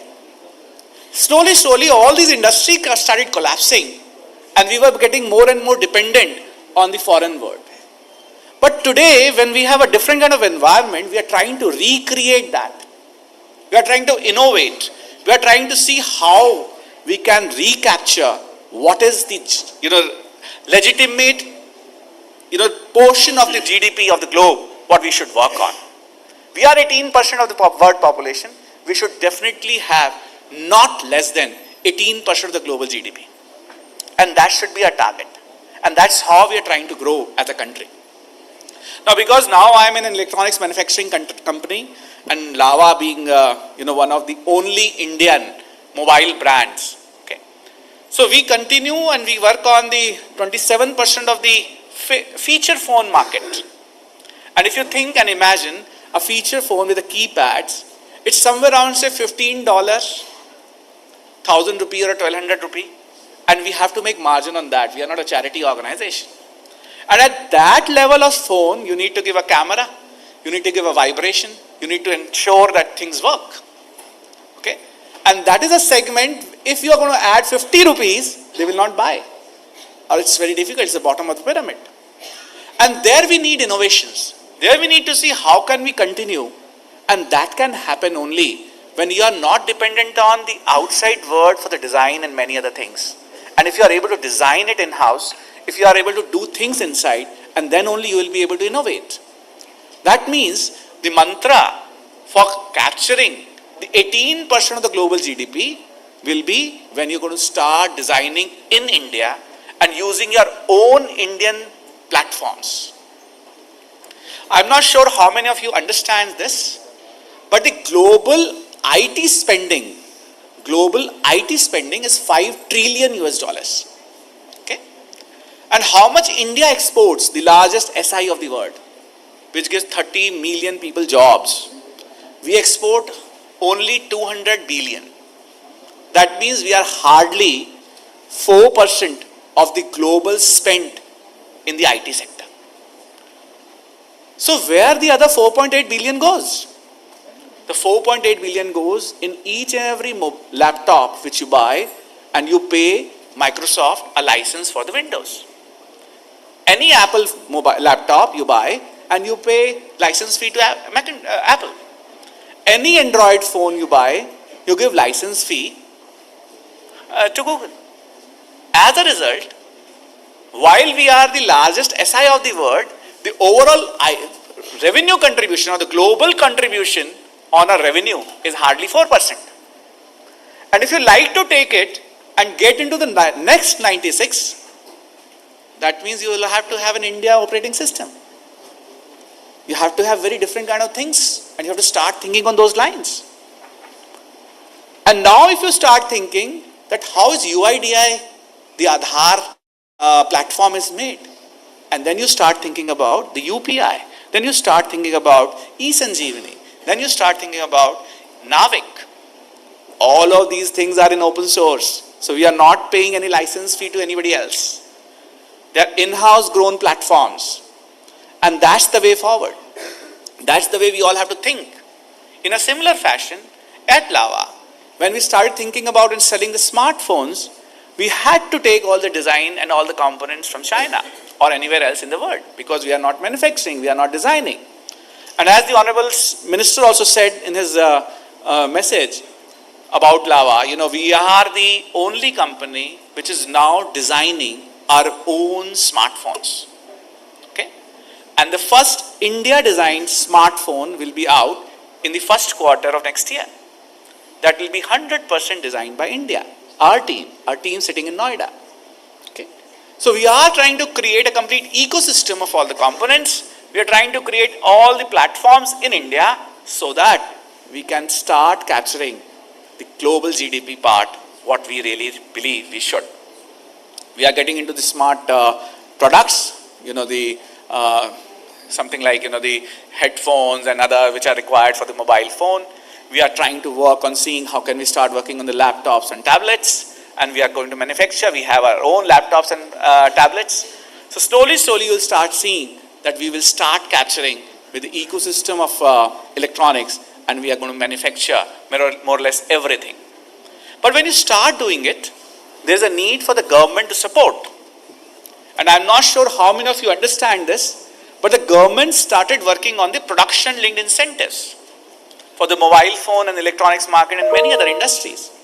We took the help and participated in all these schemes, and we are taking the benefits. And because of that benefit, we are able to produce at a cost where we can sell and even earn.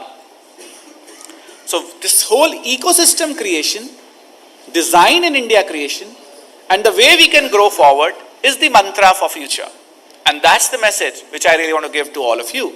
That, if you really want to capture the world, for the 18% of the global GDP, which is minimum we should target for, because we are the 18% population of the world.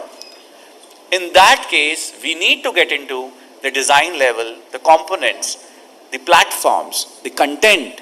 Otherwise, more will grow and the GDP grow, there will be more flow of money out of India because we will be using more components, more platforms which are not made in India. Unless we're going to get into that manner, the whole business will be a reverse one, where we are as a country growing, but we are also making the others grow more than us. Okay?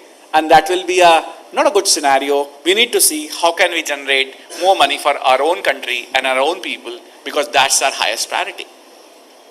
So in Lava, we have already started doing it. I really look forward to see how you all can help the whole country to get into more job creators than the job seekers.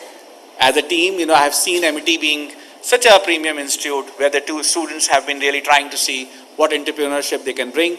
And as Professor Balwinder Shukla ji was talking about, that you had your ideation and got some funding also. I'll be very happy to see if we can also participate in such kind of events in your organization and take it forward. We are making some COEs with MET, and we are trying to create certain labs where we can work together and see how can we utilize your research capabilities, your innovative ideas, and take it forward. Thank you very much. I think I am on time. Thank you so much, sir, for sharing your future mantras with us. And sir, very truly said, digital transformation is a way forward, and future will need a complete digital ecosystem. And sir, from all of us, a very heartiest congratulations to Lava for designing its own smartphone. And I'm sure with leadership like yours, Lava has way to go in future. And sir, further, like you said, the focus, we need to create job creators. Amity is already focusing on creating leaders, innovators, and entrepreneurs of tomorrow. And your partnership and guidance in this journey is surely what we look forward to. Okay, a big round of applause for sir. Taking the session forward, it's an honor to have the kind presence of our illustrious speaker, Mr. Amit Dubey, Cyber Security Expert, Economic Council of India. A prominent speaker and a renowned name on national and international cybersecurity conferences, Mr. Dubey is regularly quoted in Indian print and electronic media on global cyber issues. He has been awarded at many international platforms, including the very prestigious Golden Peacock Award of the year 2015 at Dubai for Best Innovation of the Year, Leader of Excellence by Women Economic Forum, Gramble Award in 2015 for Best Innovation in Cybersecurity on Mobile Device, and many more. May I request Mr. Amit Dubey to address the august audience. One more thing, Dr. Pooja, if you permit me. Yes, I do not know what should I say about Mr. Amit. So I surf a TV channel, he's there. I start seeing Kaun Banega Crorepati, he's there. So wherever and just now sitting here, he has told me he has come out with a number of books, but now he's coming in web series also. Yes, sir. So Radio FM also, sir, on our way back, we are at times listening to and what he is saying. one more thing, friends, all of us, you should be all knowing that when we conceptualize Infinity way back, so this is the 6th edition. In the very first edition also, it was all because of Mr. Amit Dubey only, and in fact, it was a time when we had a visit of NAC. Right. So he was the guest, and I ultimately told him, Dr. Amit, please take care, now you are the host. And he hosted that event also. Thank you so very much, Amit, for being there always. Thank you. Thank you, sir. And sir, we look forward to hearing the web series title also. Thank you. Good afternoon, everyone. And thank you so much, Sanjeev sir. He is so kind, he is so lovely, a great human being, so inspiring. And yes, I was founding team member of Infinity 6 years back. And I'm a radio host also. I run a radio show, Hidden Files, on Red FM 93.5. You can hear it on Saturday, Sundays. Saturdays morning 10 o'clock, Sunday afternoon 1 p.m. And I tell real cybercrime stories which I solved during that month. And why why it is important, friends, and thank you everyone, and I'll need some silence from you all because I'm telling you just one story. Because we are talking about cutting edge technologies, we are talking about AI, data science, quantum, machine learning. But the core is that we are the product of the data that has been fed to us since our birth.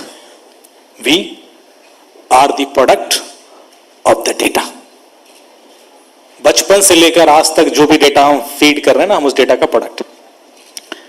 यदि मेरा जन्म झांसी की बजाय Romania में हो जाता, I would have become a different person altogether, speaking a different language, eating different food, wearing different clothes, speaking different language, and defending that person all through my life. That I am that person. I am a proud Romanian. Actually, I am the product of the data, and the data is sourced about you through various channels. And then eventually it is used against you.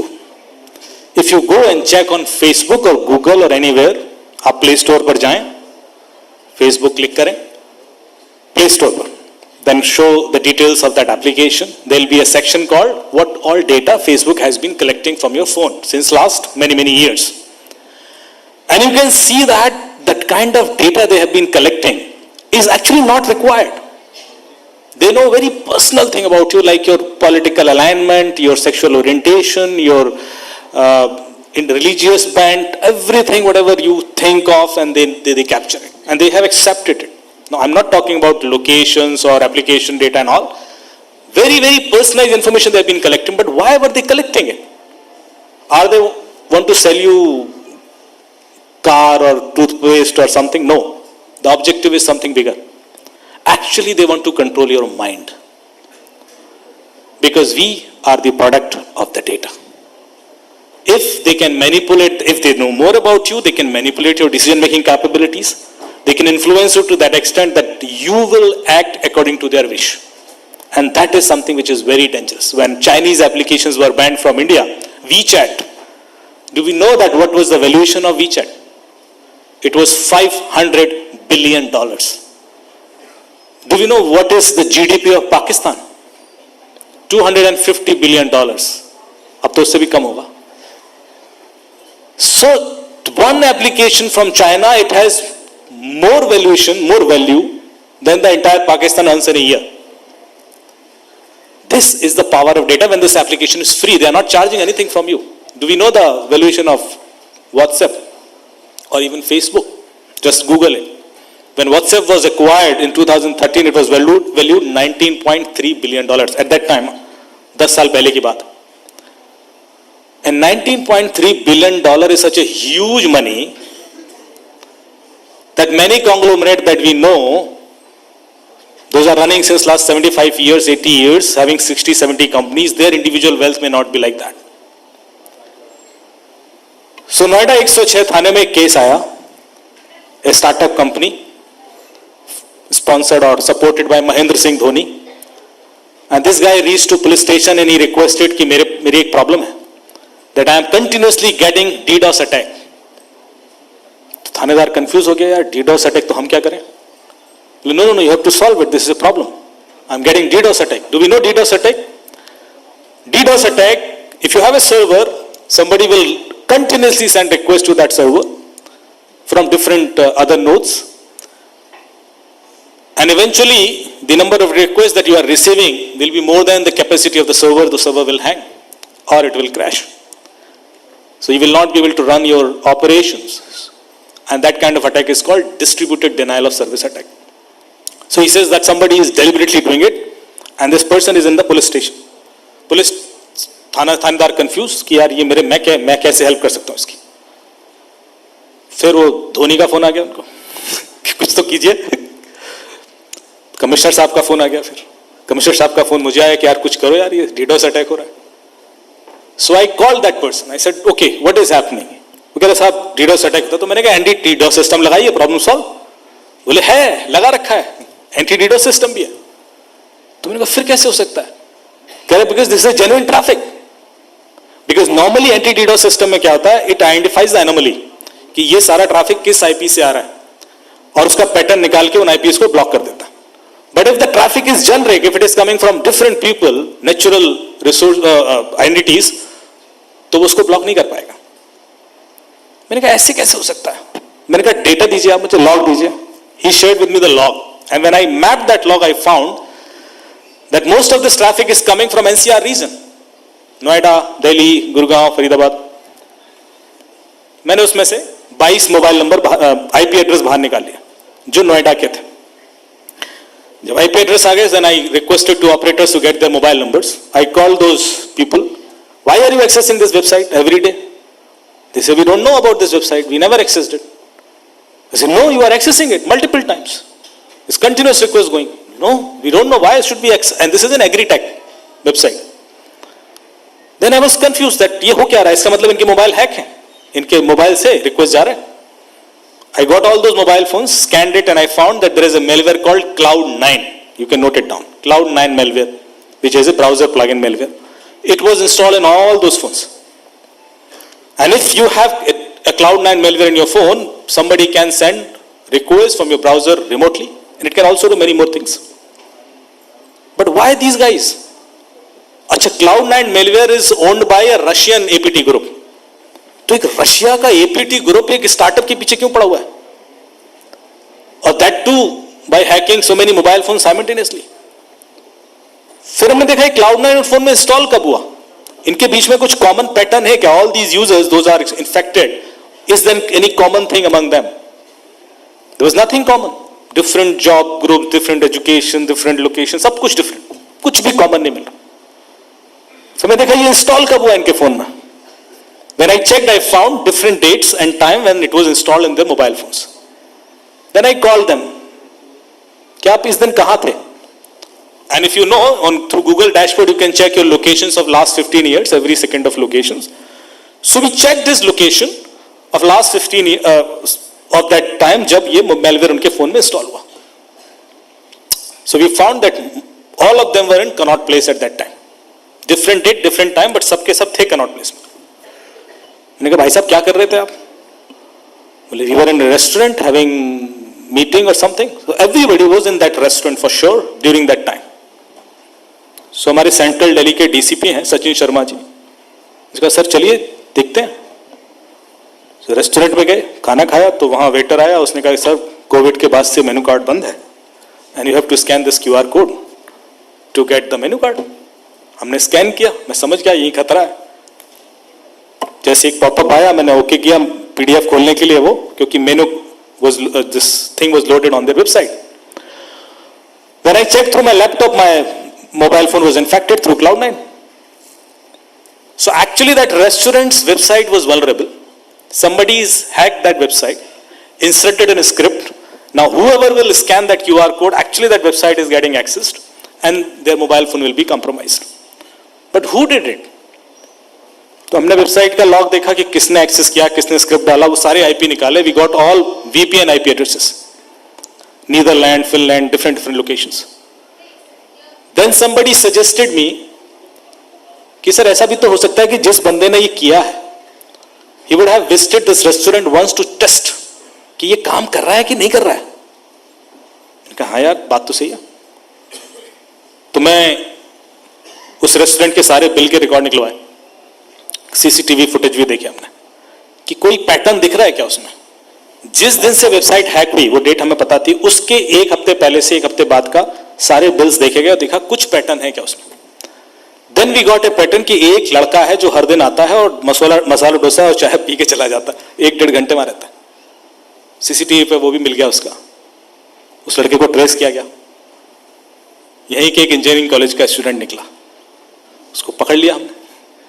भाई साहब क्यों कर रहे थे? And then he told me that Amit वो actually उसी company में as an intern join किया था और उसकी फीस नहीं दी, लोगों ने पेमेंट नहीं किया. तो उसने मैंने कसम खा ली कि इस कंपनी को बर्बाद कर दूंगा. तो मैंने कहा तुम रशियन APT ग्रुप तक कैसे पहुंच गए? और तुमने, क्योंकि ये तो बहुत महंगा Cloud9 मिलवेयर है. बोले कुछ नहीं सर, टेलीग्राम ग्रुप हमने रिक्वेस्ट किया तो बोले हम पैसा लेंगे. हमने कहा पैसा नहीं देते हैं, क्योंकि मैंने वेबसाइट हैक की. बोले मैंने रेस्टोरेंट की वेबसाइट हैक की. मैंने कहा मैं आपका स्क्रिप्ट डाल देता हूं, फोन हैक हो जाएंगे, अब आप उन फोन से जो करना है करो.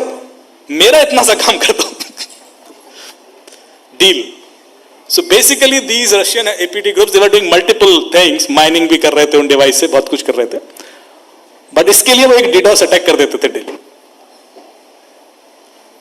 This is where we have reached, and this case is just 1.5 months old. I can keep telling you multiple such cases. The technology has taken us where. इतना बड़ा सायरन बजा दिया सर ने तो अब मैं बेशर्म की तरह बोल नहीं सकता. Thank you so much. And once again, my heartiest congratulations to entire Infinity team, the organizing team, ma'am, and all the professors. I'm sure you guys have a wonderful future here with such kind of gatherings and speakers. Thank you so much. Thank you so very much, Mr. Amit. Dear friends, any query pertaining to cyber security, you know, I always make it a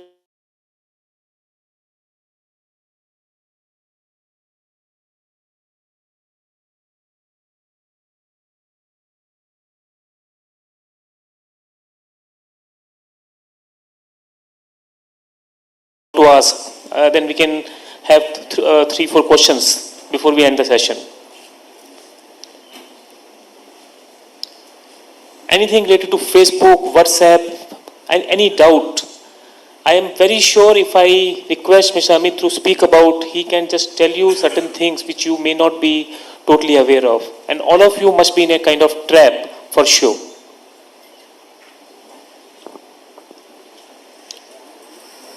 Even if not today, then you can just Sir, point out. Rupali wants to ask. Students, can you take the mic there?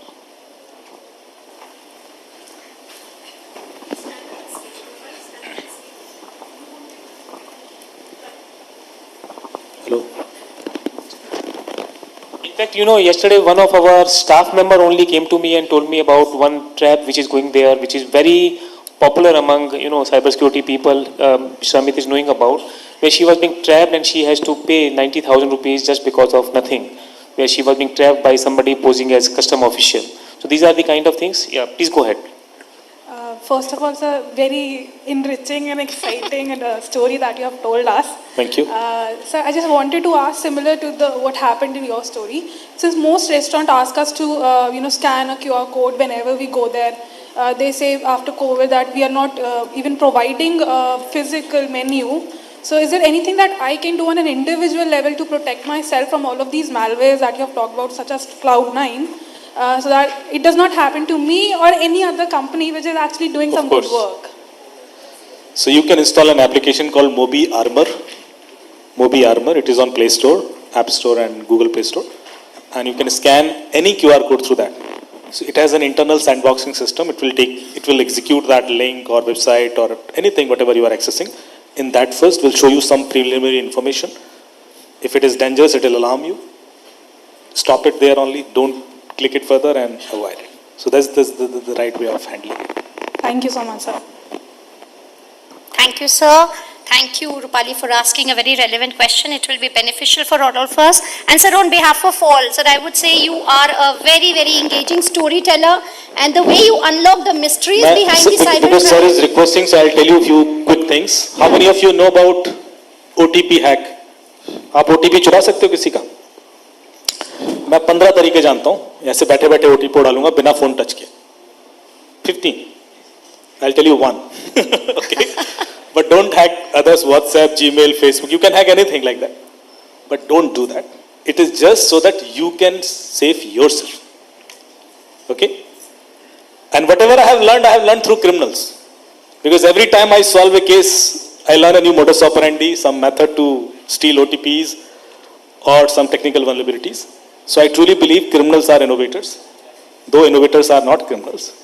So we have to be in the good book.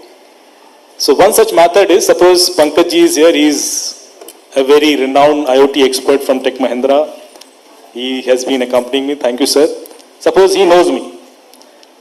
And he gets a call from someone, ki Pankaj ji, Amit ji has given me your number. And we would like to invite you for an event. So Pankaj will think ki Amit ne diya hai, okay, baatcheet shuru ho gayi. After 20 seconds he will say that, Pankaj ji, I think Amit is also calling you. Can you merge these two calls together so we all three will discuss about it? Pankaj ji देखेंगे number आ रहा है, वो कहेंगे नहीं अमित का number नहीं है, नहीं it is his VIP number, you just merge it and will discuss. वो मर्ज कर देंगे। The moment he merges these calls, इनका व्हाट्सएप हैक या इनका फेसबुक हैक या इनका जीमेल हैक या इनके पैसे निकल जाएंगे, कुछ भी हो सकता। कुड यू नोटिस क्यों हुआ ऐसा? ऐसा क्यों हुआ? इन्होंने कोई ओटीपी नहीं दिया, कोई लिंक क्लिक नहीं किया, कोई क्यूआर कोड स्कैन नहीं किया, इन्होंने सिर्फ 2 इनकमिंग कॉल मर्ज कर दी, दैट्स इट, और गॉन। ऐसा इसलिए हुआ क्योंकि आजकल सारे ओटीपीज कॉल पर भी आते हैं। यू कैन इनवाइट ओटीपीज, पहले वो सिर्फ एसएमएस पे आते थे, now you can request them on call. So the other call which came to him मेरे नाम से कि भाई अमित जी का कॉल है, वो इनका ओटीपी का कॉल था। इन्होंने जैसे ही मर्ज किया, कॉलर ने, जो क्रिमिनल था उसने ओटीपी सुन लिया, he was ready because OTP तो उसी ने मंगवाया था, वो अप्लाई करेगा और boom. So this such kind of 15 techniques are there. Zoom call से हैक कर लेना, क्यूआर कोड से हैक कर लेना, ई सिम से हैक कर लेना, कॉल फॉरवर्डिंग से हैक कर लेना। So there are some methods like this, those are very contemporary, very popular. Please Google, learn about them and protect yourself. Thank you. Thank you, sir. Thank you so much. And I'm sure your sharing of insights will help us to protect a lot in the cyber security world. Amit ji, Yes. Amit ji, approximately how many cases come into notice in your notice of cybercrime in Delhi NCR, Delhi? Yes. जो cybercrime.gov.in government का portal है MHA का, गृह मंत्रालय, I am part of the member police technology mission, जो गृह मंत्रालय की एक कमेटी है। हम लोग 5,000 cases 5,000 cases per day receive करते हैं जो उस पोर्टल पे, जबकि सबको पता भी नहीं कि ऐसा कोई पोर्टल है जहाँ कंप्लेंट आ जाए। तो आप नंबर का अंदाजा लगा सकते हो कि कितने केसेस पर महीने होंगे और पर मंथ और पर ईयर। सिर्फ नोएडा के अंदर मेरे ख्याल से कुछ नहीं तो 8,000 केसेस पेंडिंग पड़े हुए हैं साइबर के, जो एक्टिव केसेस हैं। पैसे मतलब जो हमने डेड हो गए वो अलग। एक आरबीआई की अपनी इन्वेस्टिगेशन टीम है, जो ओम्बुड्समैन में केस जाते हैं, वो उनके हिसाब से 10 करोड़ डिस्प्यूटेड अमाउंट का केस पर डे आता है उनके पास, मतलब 300 करोड़ महीना, 3,500 करोड़ साल का। और ओम्बुड्समैन पे हर केस नहीं जाता, किसी को पता भी नहीं होगा कि आरबीआई के पास भी आप जा सकते हो केस लेके। बैंक से हम डील करते हैं, बैंक ने रिस्पॉन्ड किया तो किया, नहीं किया तो केस वहीं खत्म। But you can further take it to RBI ombudsman and they will have their own investigation team further. जब उनके पास 3,500 के केसेस आ रहे हैं, तो जो टोटल होगा वो 60-70 हजार करोड़ का क्राइम, जो मैं उम्मीद कर रहा हूं। I hope I answered your question. In which order do you solve them? मैं मैं तो सब 4-5 केसेस महीने के सॉल्व कर पाता हूं, इससे ज्यादा नहीं, मतलब हार्ड, और वो भी सब वीआईपी केसेस, मतलब तो वो लेना पड़ेगा, वरना तो हम लोग अपनी, because this all is free service for investigation. तो है ना, आप चार्ज कर लोगे किसी से, वैसे ही लुट के बैठा हुआ है उससे कहोगे अब इतना और दे, यार उसने भी लूट लिया, तुम भी लूट लिया। Okay. So post the very enriching, very knowledgeable panel discussion, we move towards the last leg of the inaugural session. We extend a very heartiest gratitude to all our distinguished speakers for the session. May I request Dr. Sanjeev Bansal sir to present the token of gratitude and felicitate our illustrious keynote speakers for their very impactful presence in today's session.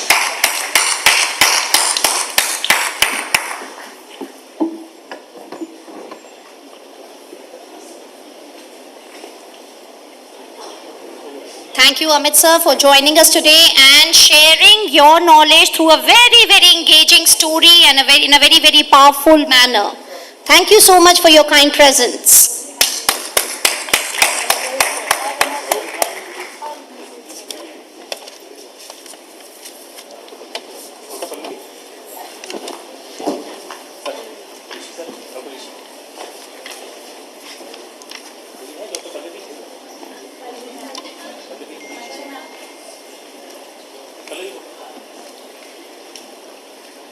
Thank you so much, Dr. Rishi Mohan Bhatnagar sir, and our best wishes for Lava's success and for designing of the smartphone, and we look forward to more engaging partnerships with you in times to come.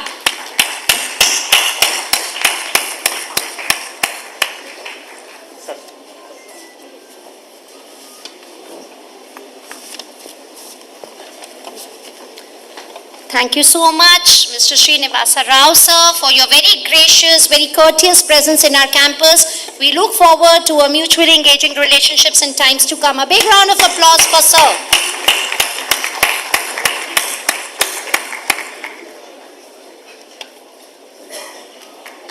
Once again, a very heartiest thanks to all the keynote speakers for a wonderful discussion.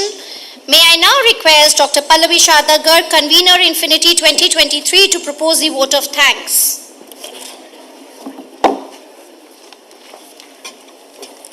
A very good afternoon, everyone. On behalf of Amity Business School, Amity University, Uttar Pradesh, I would like to sincerely thank all of you for your presence at Infinity 2023. I would like to express my heartfelt gratitude to all the distinguished speakers and the esteemed guests for their presence at this conference. I would like to extend my most sincere gratitude to Honorable Shri Rajiv Chandrasekhar ji for gracing the conference as the chief guest for the session. So your insights and wisdom would definitely inspire and guide the students and audience in furthering the mission of Digital India. So we feel deeply obliged to thank you for finding out precious time from your busy schedule and blessing us with your esteemed presence. I also extend my thanks to all the keynote speakers, Mr. V. Srinivasa Rao, VSR, Dr. Rishi Mohan Bhatnagar, and Mr. Amit Dubey.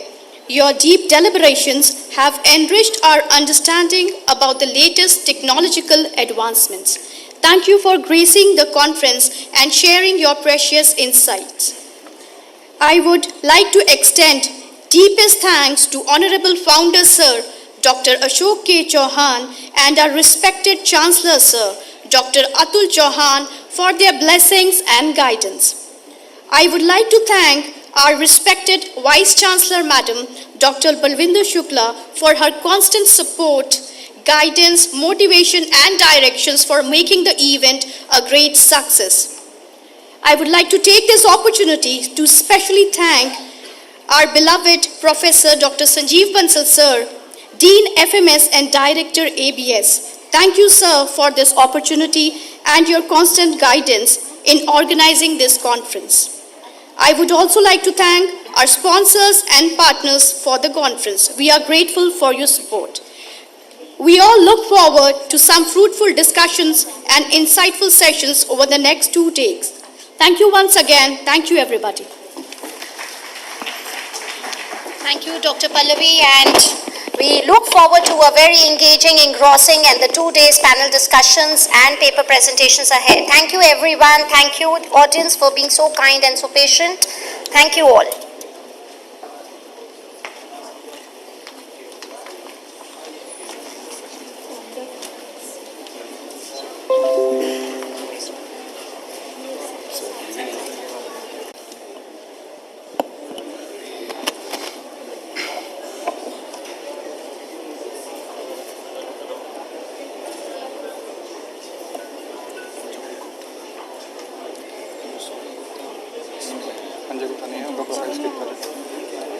Sanjay Gupta नहीं है उसका profile skip कर रहा है card दिया skip करना card दिया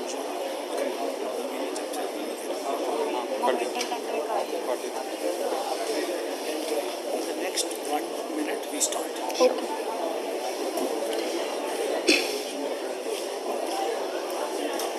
I request all the students to please be seated. We'll begin shortly.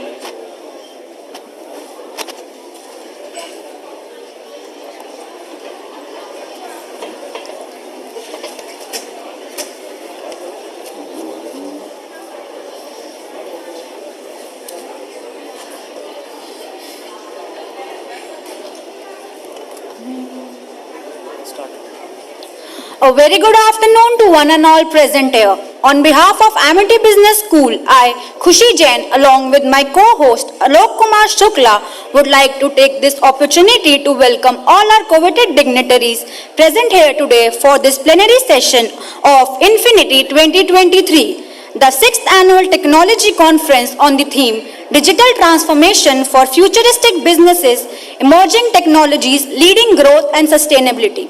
Our mission at Amity Business School, a flagship institution of Amity Business Group, is to provide modern and futuristic education in the domain of business management to carry out research, impart knowledge, and foster learning to develop the overall personality of students by making them skillful management professionals with understanding and regard for human values. Building upon this plenary session under INFINITY 2023, focusing on impact of emerging technology, driving digital success and sustainability. In today's rapidly changing world, emerging technologies are reshaping industries, economies and societies. From artificial intelligence and blockchain to IoT and 5G, these innovations are not only driving digital success, but also paving the way for a sustainable future. This event is a deep dive into the transformative power of emerging technologies. We will uncover how these advancements are changing businesses, creating new opportunities, and fostering sustainable practices. Through insightful discussions and expert perspectives, we will unravel the profound impact these technologies have on digital success and sustainability initiatives. I would like to take this opportunity to welcome Dean FMS and Director, Amity Business School, Professor Dr. Sanjeev Bansal. Sir is an admired academician. It is under his strategic leadership. Sure. Yeah, sure, sir. Following Amity tradition, we take this proud privilege to welcome our eminent guest with a sapling. I request Professor Dr. Sanjeev Bansal to please welcome our guest, Mr. Arun Karna. Please, with a huge round of applause, welcome our eminent panelist, Mr. Saurabh Kumar. A huge round of applause.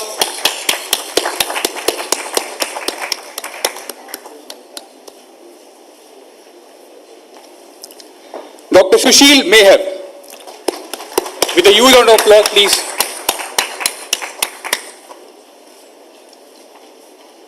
And Mr. Sandeep Chittora.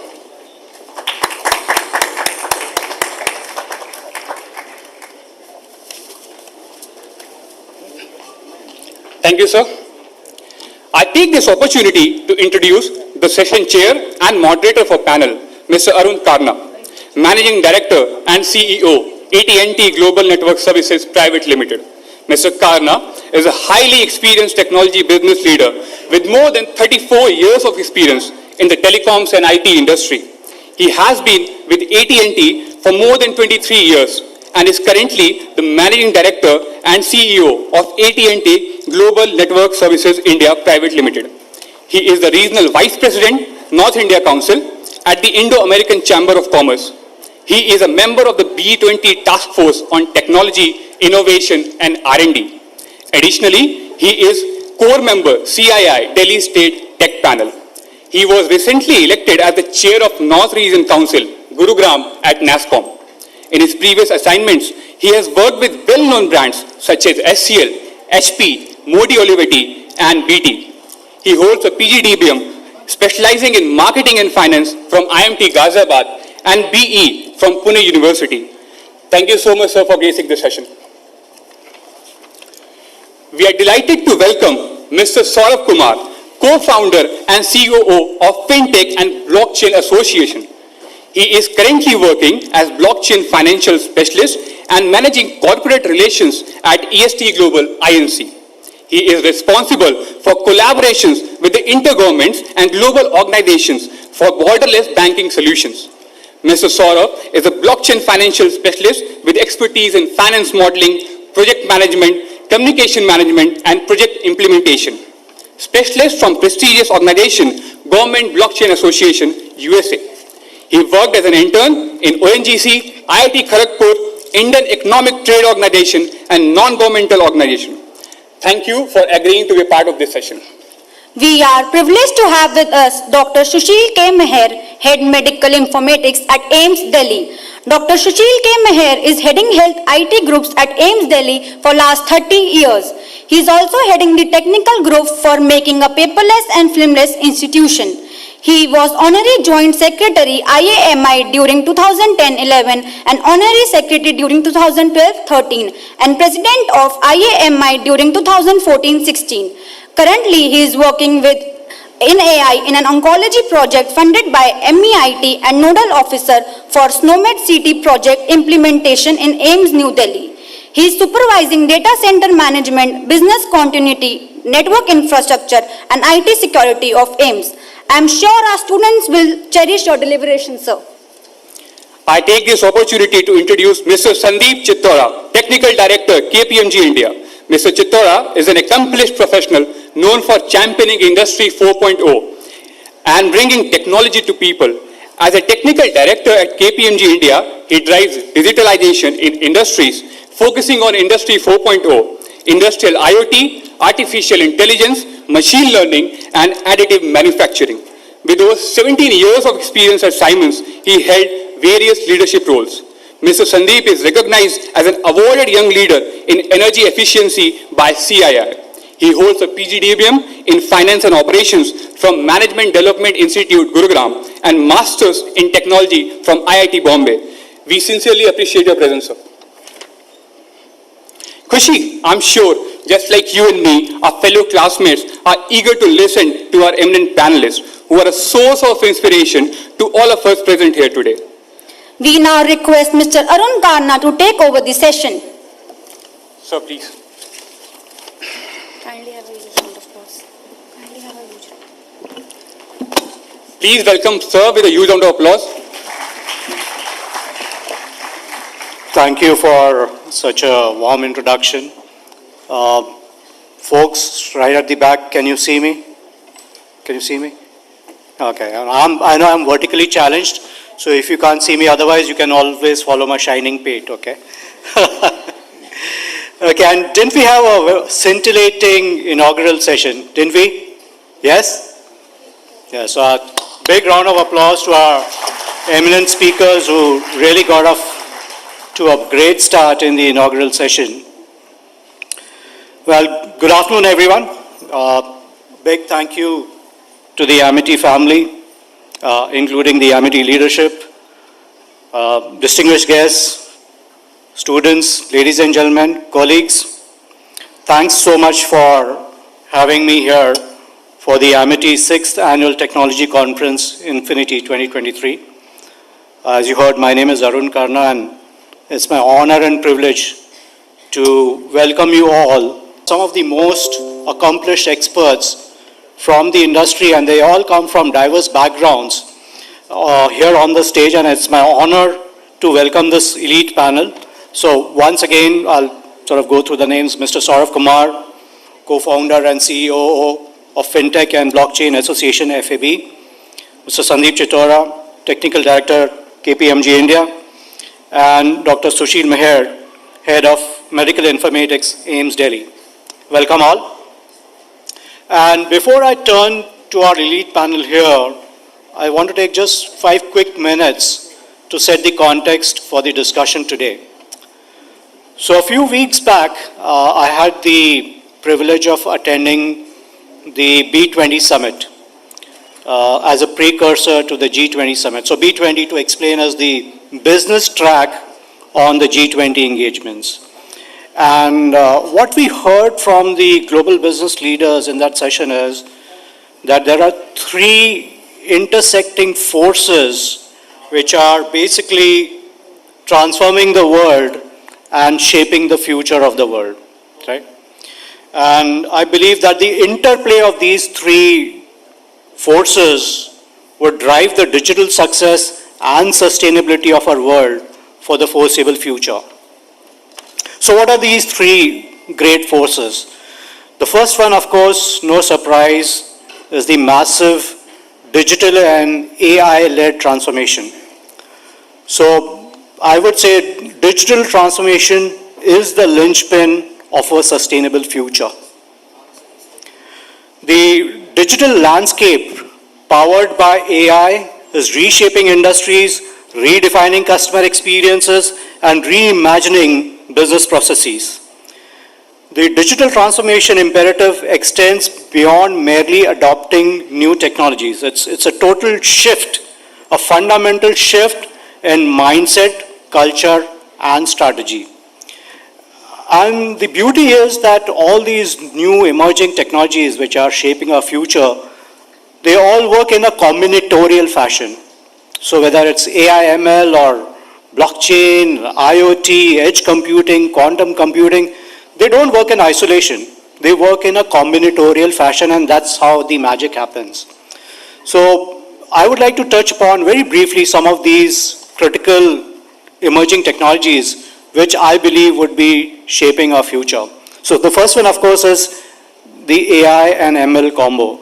So AI and ML, they empower enterprises to harness the power of data for informed decision making, for predictive analytics and automation. And these technologies, as we speak, are revolutionizing everything from customer service to product development to supply chain optimization to risk management. And I'm sure you've heard that there's a lot of buzz these days about generative AI. And it's amazing to see the various applications, various interesting applications of generative AI in the enterprise space. So, for example, in the realm of technology and engineering, the integration of generative AI is ushering in a new era of innovation. So, designing complex products and optimizing very complex manufacturing processes has never been easy.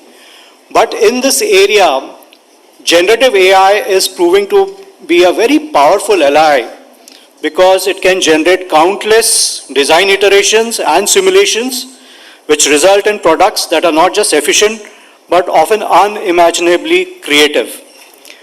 Then there are other complementary technologies which work together. So there's big data, there's Internet of Things, there's blockchain. And the new kid on the block is quantum computing. Anyone heard of quantum computing here? Quantum computing? I'm sure you folks have, I see a few hands go up. So quantum computing is a groundbreaking technological frontier that has the potential to revolutionize the tech space in the way we previously could not even imagine. So it represents a paradigm shift in the world of computing. Quantum computers leverage something called qubits. So like in the conventional computers, you have bits, bytes, bits, binary digits. Quantum computers use something called qubits. And qubits can exist in multiple states simultaneously, not just zeros and ones. And this is thanks to the principles of superposition and entanglement, making quantum computers exceptionally powerful for specific tasks. How much more powerful than classical supercomputers? Any idea? So in some cases, 158 million times more powerful than classical supercomputers. Can you imagine that? Now these are the kind of breakthrough technologies which will sort of launch us into the future in a sense, right? So this is one major force, the AI and digital-led transformation. The second major force is the whole global energy transformation. So this is basically to explain simply, it's the global push towards new forms of energy, the transition from fossil fuels to sustainable energy sources, exploring the impact of renewable energy, electrification, and energy efficient technologies. And again, this energy transformation is not just about reducing carbon footprint. It's about driving a whole lot of innovation and securing a sustainable future for our generations to come. The third major force is what I would call geopolitical transformation. But to sort of narrow down the ambit of this vast transformation for the discussion today, we will concentrate on the global value chain transformation. And what is that? So this is basically the whole move towards reducing the dependence on a few countries or a few suppliers for critical supplies. And what are critical supplies? Critical supplies could be critical semiconductor chips, or rare minerals, or oil, or even grains now. So if you've been following what's been happening on the geopolitical stage with the war in Ukraine and, the sort of more recent unfortunate events in the Middle East, you would realize that the importance of having resilient and distributed supply chains is extremely high in this world. This is all about diversifying and securing supply chains and making them more resilient. The transformation of global value chains is fundamentally reshaping the world economy, influencing industries, trade dynamics, and economic development in profound ways. And the thing that I want to leave you with is that energy transformation and global value chains transformation. It encompasses workforce itself. You are the future workforce.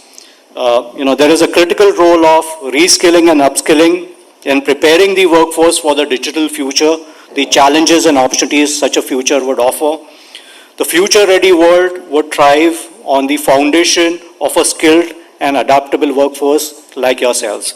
So with that said, let me go to the panel here and start the panel discussion.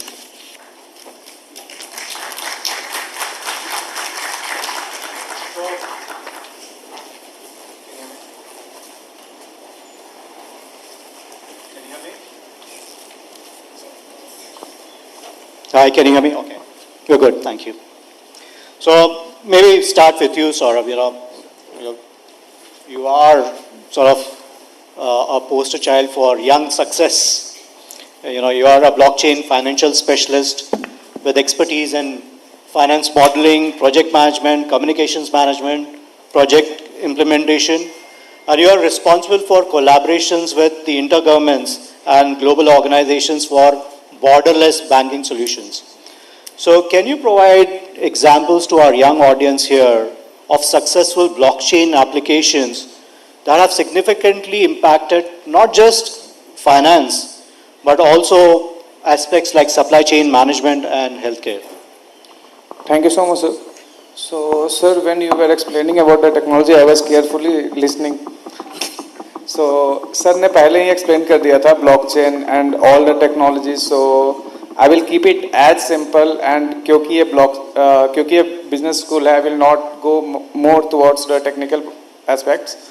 So, let me keep it as simple. Blockchain is basically a data storage technology.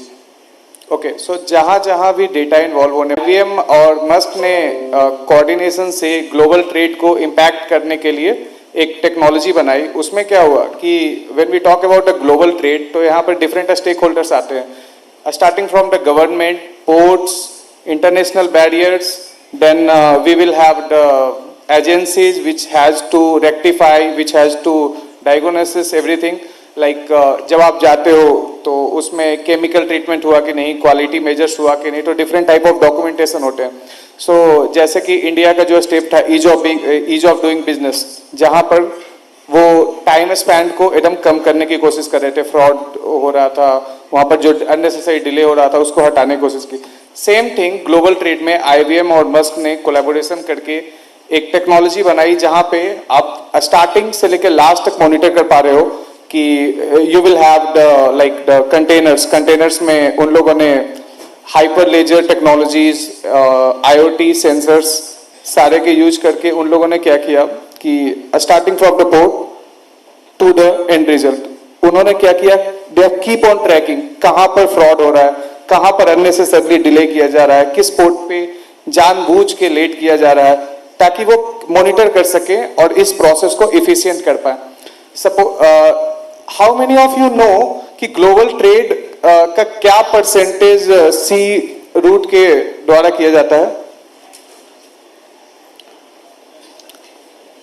So 90% of the trade goes by the sea root.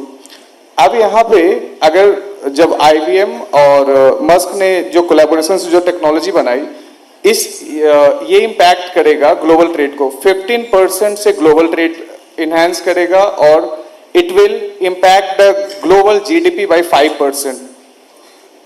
Okay, and this is about the global supply chain. When we talk about the country, so Deloitte is doing with one of his partner, what they did, they integrated suppliers, manufacturer, distributor, then consumer, retailer, then consumers. So what they are doing, they are trying to make the supply chain transparent. So if they will make it transparent, the productivity will definitely will go up. And वो जो unnecessary problems हो रहे हैं country में कि कभी onion का price बढ़ गया, कभी टोमेटो का प्राइस बढ़ गया, तो आप लोगों को पता हो जाएगा ना कि यहाँ पे लूपहोल है.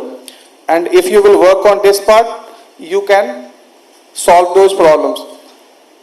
Now coming to the healthcare industry, hospitals में blockchain use करना काफी better होगा, but obviously Dr. Susil is sitting here, so मैं वो से problems, sorry sir in advance. So जब आप hospitals में जाते हो, तो even if you have the accidents ना, the doctor will ask आपको diabetes है, आपको BP है, आप अब वो बंदा पहले से ही माथा पकड़ा हुआ है, उसका एक्सीडेंट हुआ पड़ा है, उससे पहले से ही पूछता है डायबिटीज है, बीपी है, may be he don't have the exact record. अब वो चीज अगर आपके पास पहले से ही हो, जब आप इंटरव्यू के लिए जाते हो, they will never ask you अच्छा किस कॉलेज से पढ़े हो, कितना परसेंटेज था, क्योंकि you have already mention in your CV. So ये टाइम स्पैन को कम कर दिया.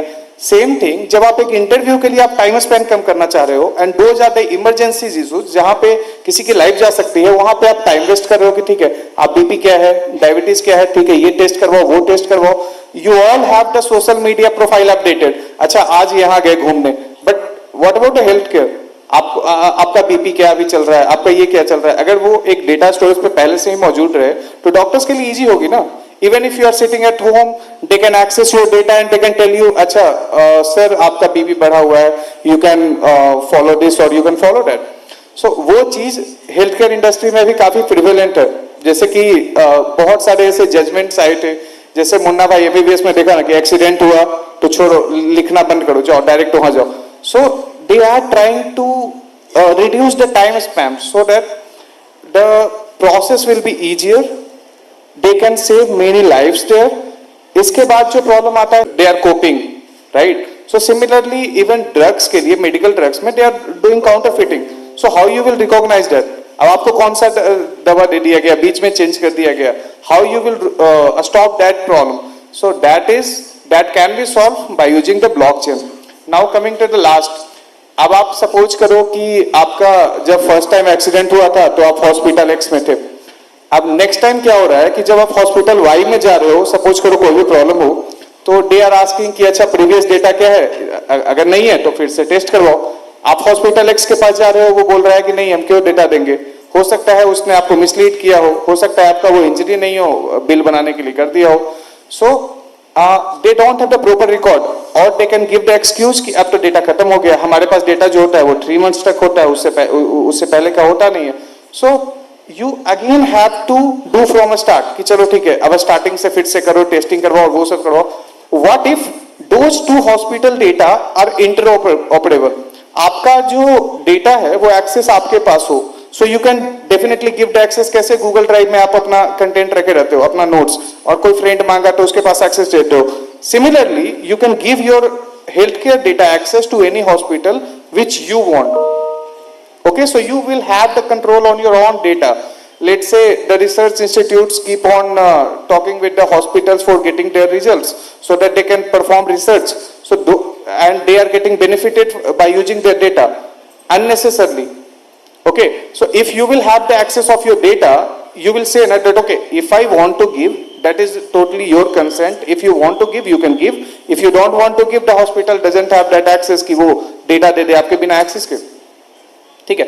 So for making the transparency in the hospital industry, so they are doing that. In US, so they have like developed that Medi-Ledger. वहाँ पर क्या होता है कि सेंटर, पहले क्या हो रहा था कि डिफरेंट तरीके से फार्मास्यूटिकल्स कंपनीज आ रही थी, उनको ऑपरेट कर पाना, उनका रेगुलर ऑडिटिंग कर पाना बहुत मुश्किल था, क्योंकि वो सेंट्रलाइज डेटाबेस था, उसके बीच में बहुत सारे वो लोग का करप्शन कह लो, जो भी कह लो, वर्क प्रोसेस काफी लेट हो रहा था. फिर उन लोगों ने क्या किया, Medi-Ledger का डेवलपमेंट करवाया. Now all the pharmaceuticals companies are on the Medi-Ledger. They are keep on tracking कि मैन्युफैक्चरर से कौन सा दवा जा रहा है, रिटेलर के पास कहां जा रहा है, कौन सा डिस्ट्रीब्यूशन चैनल के पास जा रहा है, उसमें कितना टाइम लग रहा है, क्या वो मेडिसिन बीच में टेम्पर तो नहीं हो गया. So they are basically the checking the genuinity of the drugs so that no any counterfeiting can be done, and at the same time they are checking कहाँ पे हम लोग अपना टाइम स्पेंड कम कर सकते हैं. Okay, so and recently you might have heard about in the police station they are launching the FIR on the blockchain.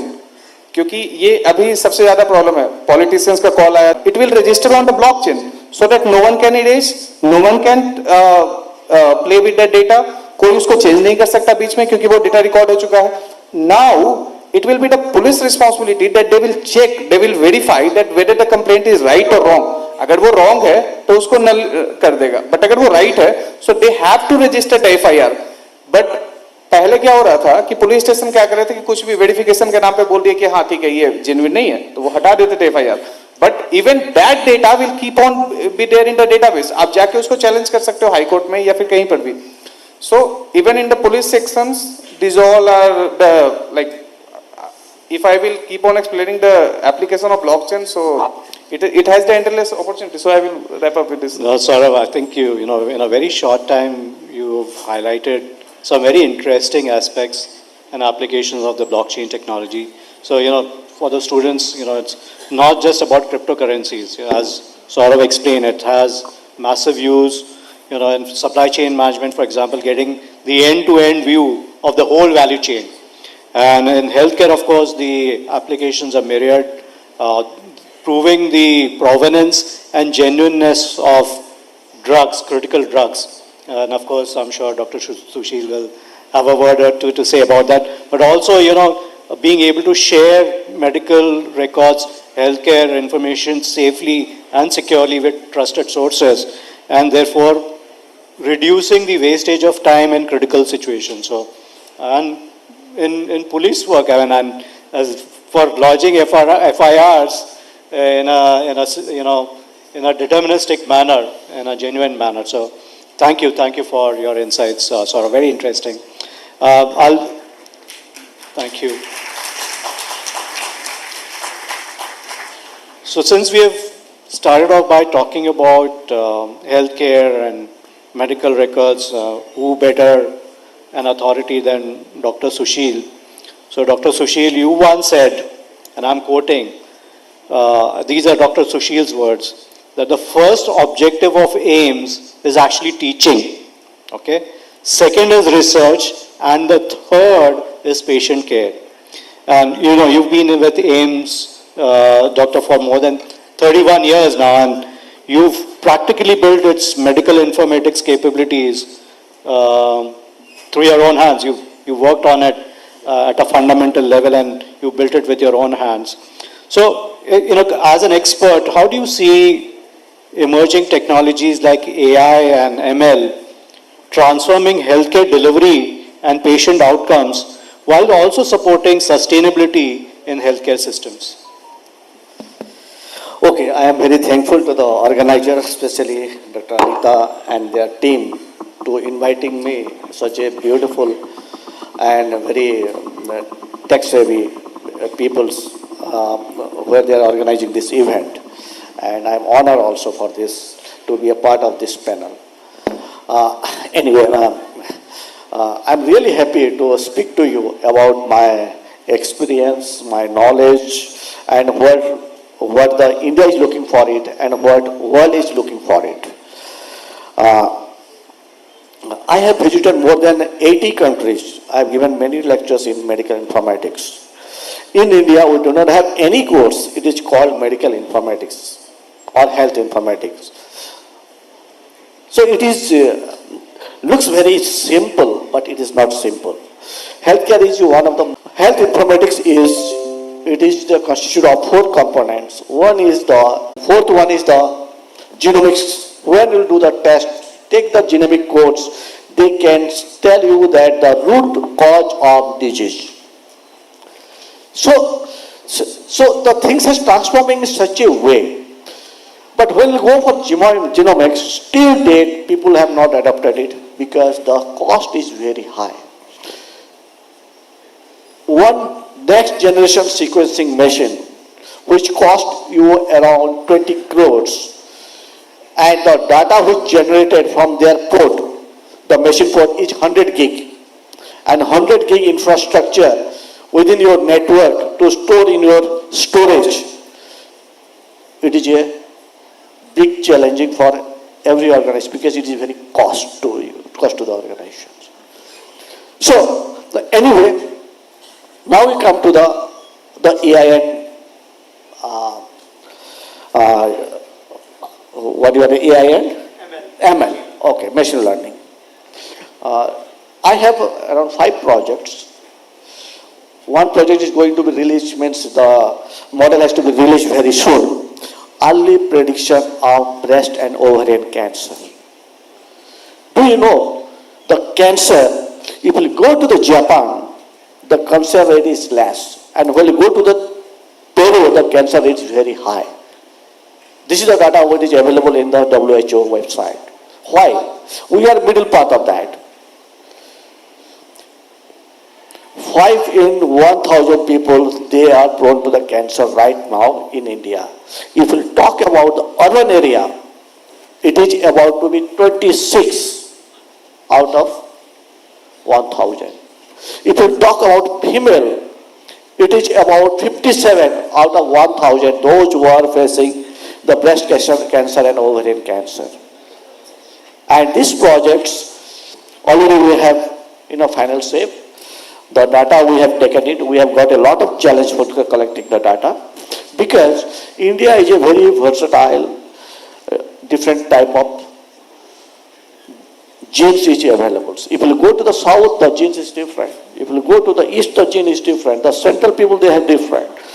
So each genes, how it will behave, that we do not know. We have done first project, what I am talking about it. We have 4 generations. Mostly you will find four generations. Let's take for me, right now I am 59. Okay. When I was in 2035, my grandfather is there, my father is there, myself and my kids. 4 generations. If we take the genomics code of this and if we compare it, let's take first my grandfather, then my father. I have to compare it. Okay, what is the change it has come from one generation to other generation? Next we come to the 3rd generation, myself, what is changing it? And puts this data, I take a prediction into some model we have, then whether the 4th generation, this prediction is coming or not. So it's 62% the predictions we have got it. If it is 80%, it is more accuracy. If we know that the next generation will face this type of problem, because you know it, this type of genomics codes, they are prone to this kind of disease. This type of genomic codes, it is predicting this disease may come up. Can you find a solutions? In the healthcare, the prevention is the best in your future treatments. If you prevent it, then you will be more cure it yourself. So AI is used for the prevention, early detection. You can predict it. You have to use the ML, machine learning, collect the past data, and you have to predict it. What is data, medical data? I have already told you. It is 3 types of data: structured, unstructured, semi-structured. And this data, how it will be put in the big data analytics and predicted, it is a big challenge. One example I am giving you. I have pain in my stomach. What type of pain it is? What is a gastric pain? Whether it is a muscle pain, whether it is any other disease I have, that pain. That doctors do not write it in their record. But this is a data we needed it. So that in the healthcare, data is not clean. That is a major problem. For 5,000 medical records, I have taken around 4 years to clean the data. Still I require more cleaning on that data. If data is not clean, I can't predict a good predictions. That is a more challenge in the healthcare. So one successful story I have told you, I am telling you, that we are getting around 14,000 patients a day. 900 patients in a day they admitted in the hospital. And about 1,200 patients coming to our casualty, and around 150 percentage coming to the trauma care.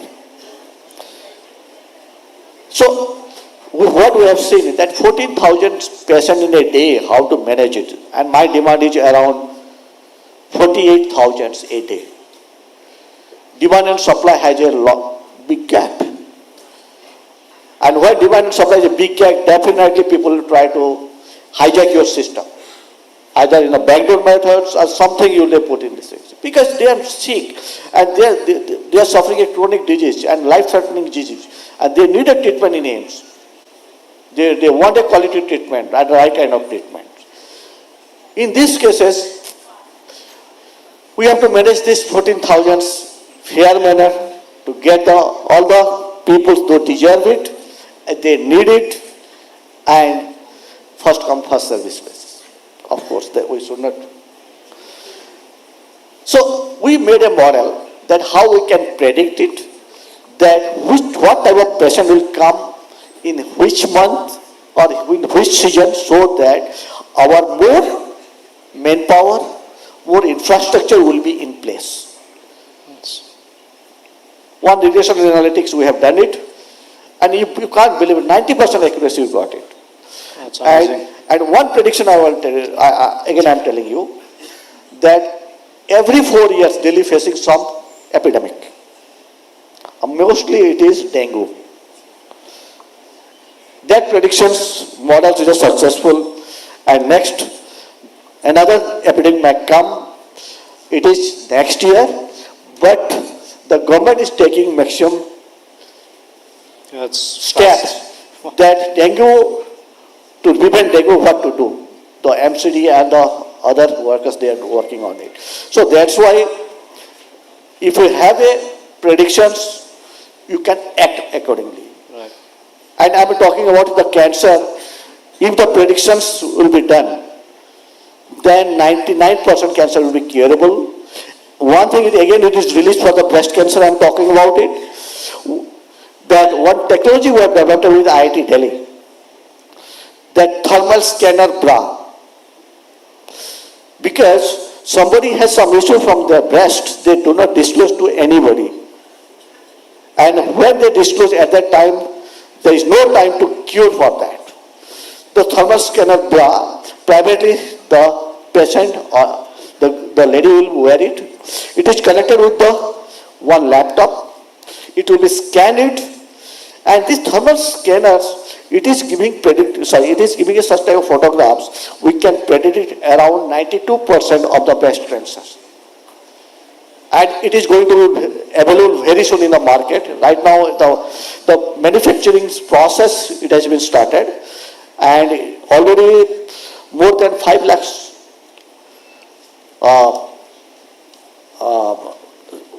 5 lakhs ladies has been scanned in this bra, and the accuracy rate is almost going to be 100% if you get more data. This is my submission. That's amazing. Because a lot of things has to speak, but I do not have time. It is extremely fascinating. And thank you, Dr. Sushil, for peeling the layers on in a sort of a fascinating world of medical informatics, and how AI and ML are combining with actionable data to resulting into early detection of diseases like breast and ovarian cancer, and how genomics is being used as an early predictor of the vulnerability of what an individual might be vulnerable to, what diseases might come through based on their genetic makeup. That's fascinating. And of course, the importance of clean data to be able to draw actionable insights and things like even planning your load factors, for example. Yeah, sure, please, sir. This time, 2 bills has been passed, which is you supposed to know it. That is DPDP, Personal Data Protection Bill. Another bill, it has not been passed. That is DNA-based identifications. This DNA-based identifications project, we are working. This project is that Delhi is a place maximum migrants comes. they die either accident or some any incidents, but it is not been identified. And maximum body, it is totally decomposed or semi-decomposed. So we have started this project. These projects will take this type of body, take the photographs of those things, and the DNA samples to reserve in our database. And the website is available, so you can check it right now also. उम्मीद का मतलब है किसी का death हो गया, उसका एक उम्मीद बनता है कि मैं आके चेक कर लूं कि मेरा जो डाटा है उसमें कोई है क्या.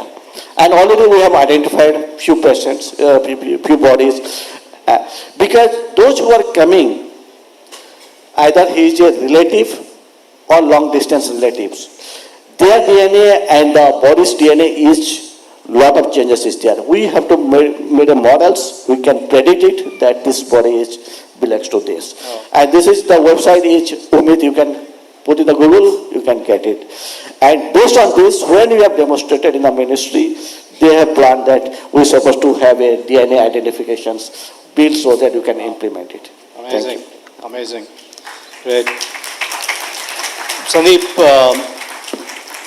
coming to you, and sorry to have kept you waiting. I know you've been very patient.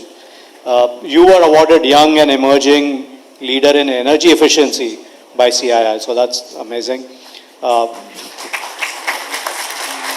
You are a digital enthusiast who brings technology to people, and your passion is to lead technology development and business innovation to solve societal problems. Now, in your expert opinion, what are the key opportunities and challenges in implementing digital twin technology in manufacturing, and how does it impact product design and sustainability efforts? Yeah, thanks, Arun. Very pertinent question. And first of all, I would like to understand how many of you have really experienced the digital twin in your environment, or any examples, any understanding of digital twins, what they are, how they help? Because this is an area which is having an CAGR of 60%. So the market growth that you see in digital twins is going to be enormous. And by 2025, like in 2 years from now, we'll be having close to $30 billion market, which is going to create digital twins. And once Sandeep, maybe you might want to spend a minute just explaining the concept of digital twins at a very basic level. Yeah, sure. So first of all, digital twins are created as in fit for purpose. There is always a purpose behind why you create a twin. These twins are, and it's a very simple example. How many of you have seen movie called Judwa, wherein there are, I hope everyone, wherein like a person is having, let's say if someone starts hitting to the one person, the impact goes to the other person, right? That's a twin concept. Now imagine if you have some physical asset or a process or any sort of infrastructure, something happens to that infrastructure or asset, you are able to replicate or you are able to sense it in the digital environment. That is nothing but a digital twin. So these are always created fit for purpose, these are always real time, and there is always a connectivity between that infrastructure or asset to the digital replica of it. How it helps is anything that happens to that particular asset, for example, if let's say a cyclone is going to come and then the bridge is there, you are able to predict whether the bridge will fail or not, because you are able to sense all the forces you compute on a computer and then see that whether the bridge will be able to sustain all those forces or not. So, and that's how like you actually plan the environment, that how many things that you need to disclose or close down because in order to protect that particular bridge. So that's what it's fit for purpose, real time. You always have a capability of doing what if analysis in digital twins. A very simple example, and then I'll say like after this session you'll all be having a proud feeling that you all have actually experienced digital twins and actually worked on it. So In your primary school, you all have exposed to maps, wherein, right, those were the physical maps wherein you say, okay, from this is my city, this is my state, these are the minerals that I see in around my city and around my state and so on, right? Those were the physical maps. What has been done now, it's completely replicated into a digital environment which you all see on your cell phones is Google Maps, right? What you do with Google Maps is you give your location basically connected with that map now, and you provide that, okay, I want to go from place A to place B. What it does, it senses all the people information or the traffic information, provides you a real-time analytics, okay, from going from point A to point B, you will need 1 hour, okay. Now question comes is, what shall I do? Okay, it's 1 hour, maybe I know by experience it will always take 1 hour. Maybe people who travel Gurgaon to Noida, they always know, okay, it's 1.5 hours, right? But a second thing that most important feature that is there in Google Maps, which is like a digital replica of maps, that's why I call them digital twin of maps. You have a possibility of doing what-if analysis. I want to go to McDonald's of South X just to eat some food. Now take me from here via McDonald's to reach to my office. It will completely change the entire route of your movement.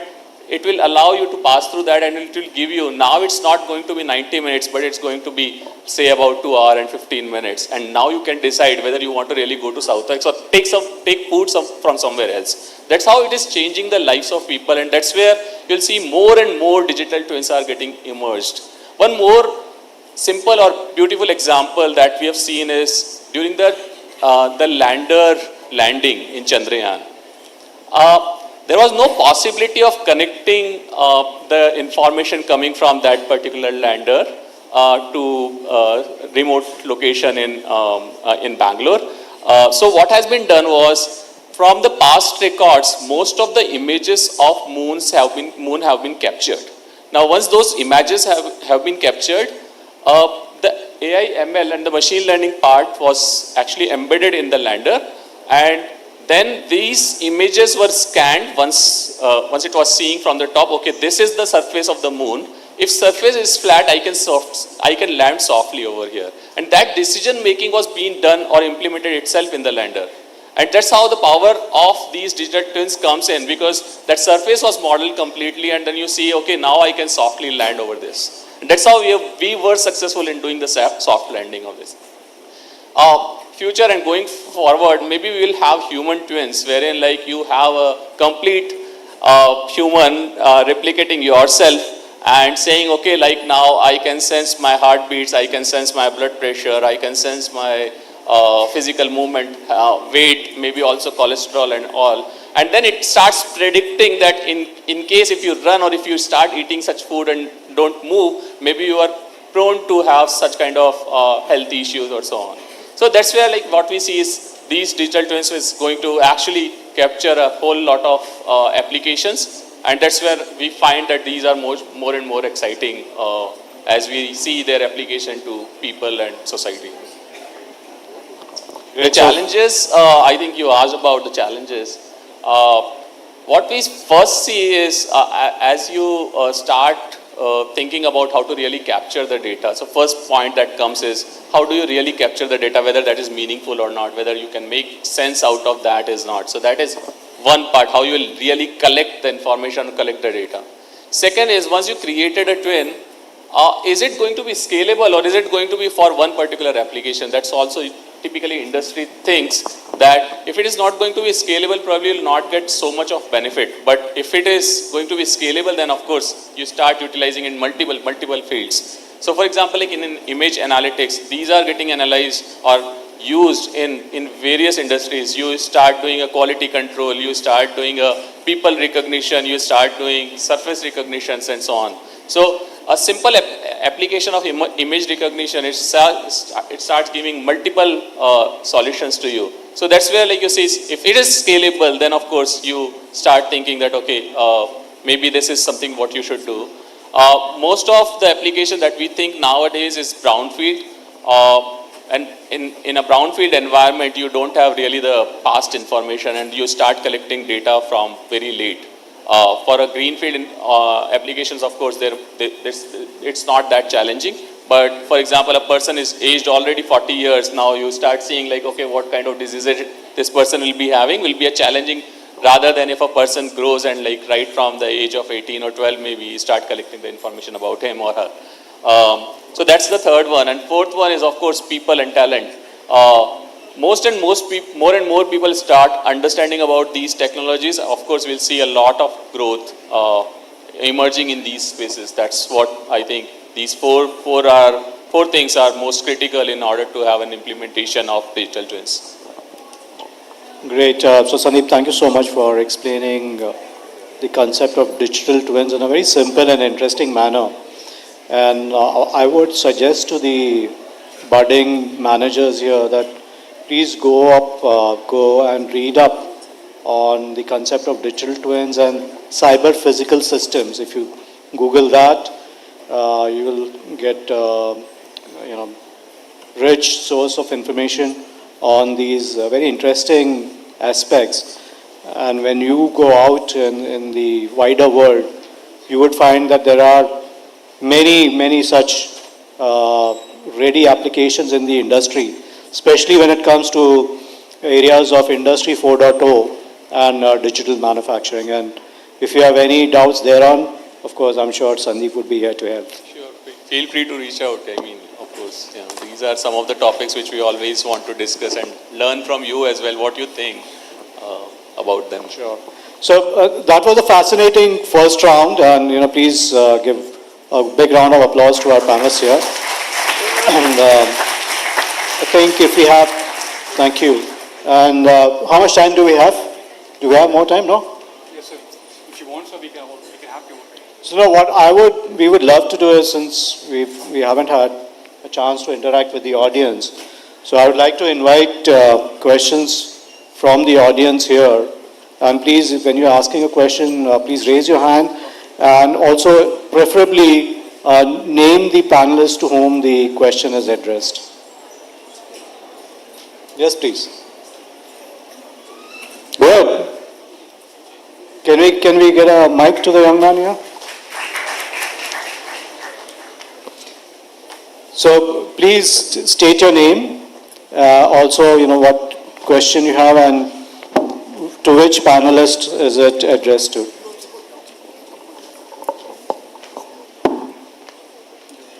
Good afternoon to all of you. Good afternoon to all of you, sir. I, Chinmay Roy from MBA Finance, Section A, first year. Sir, my query is to Dr. Meher from AIMS. Sir, by the way, thank you, sir. After Corona, I have a huge respect for doctors because on that time when the whole India was fighting, so you were fighting for us. So first of all, thank you to you, sir. And second, my query was that in health, technology plays a very important role, whether it is pacemaker, whether it is BP machine, whether it is use of robots in operation. So, but I feel the problem in India is that, sir, when Corona came, so we have Arogya Setu app. But we also know, sir, in practical, it failed. It's a very sorry state, but I have to say this. So, when a time in India it will come that in terms of health, our technology will be fast and updated in terms of to know the number of patients, to know the medical history, and also which medicine needs to be given to the patient. Because still in health sector, there is a huge gap between the people and technology. Thank you, sir. That's I want to ask. Have you answered it? Yeah. Anyway, it is a very good question. Can I ask everybody, please listen. How many of you have Aadhaar ID? Ayushman Bharat ID. How many of you? So hardly 3 or 4. So what the authority will do it, because your record is not being digitized as per government recommendation. So if data is available, then doctors can see it and can give you his medications remotely. Okay, we are in India 1:1 1,700 and population one, we have one doctor. As per WHO guideline, it's supposed to 1:400. So this is the gap. So we have the technology. You have to leverage the technology. So what the government has already been passed in the parliament as a bill, and nobody is following that one, that is a problem. First, what you have to do it, you have to register as a Aadhaar ID, which is been authenticated by the Aadhaar. Okay, so it means you have a single medical record. Wherever you go in the country, and major hospital is digitization, so your data will be available in your mobile, first of all. Second thing is that the major challenges is that the ethical issues as well as the confidential issue. The data supposed to be with whom? As per guideline, medical record is, who is the owner of the medical record? It is the itself patient. Okay, with individuals. If the record is available in AIMS, means AIMS is a custodian. He has not the authority to use without your consent anything. That you have to understand. Even your father, your wife, or the sister, whoever is coming and want to share the record, no. It is not allowed as per law. So what you are saying is that if this Aadhaar everybody has and all the record is available in your mobile, and this DPDP bill, it has come up, everybody is supposed to learn this one DPDP.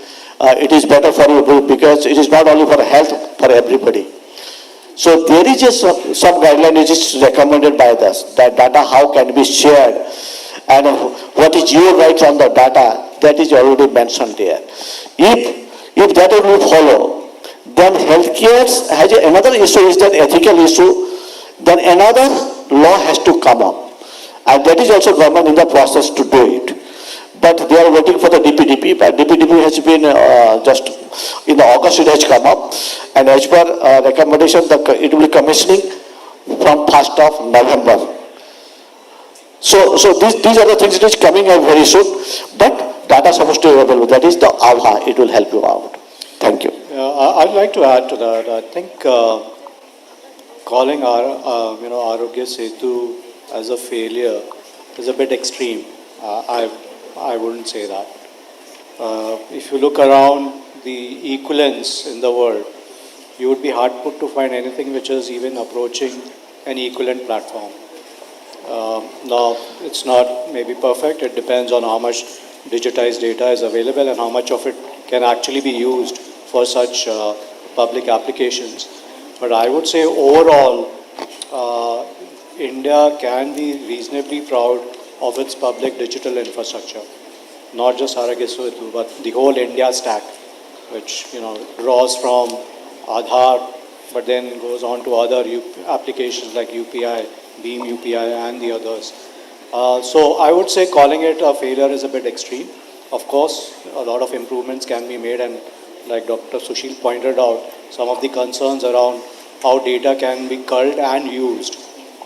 Those are practical things and ethical considerations to be undergone.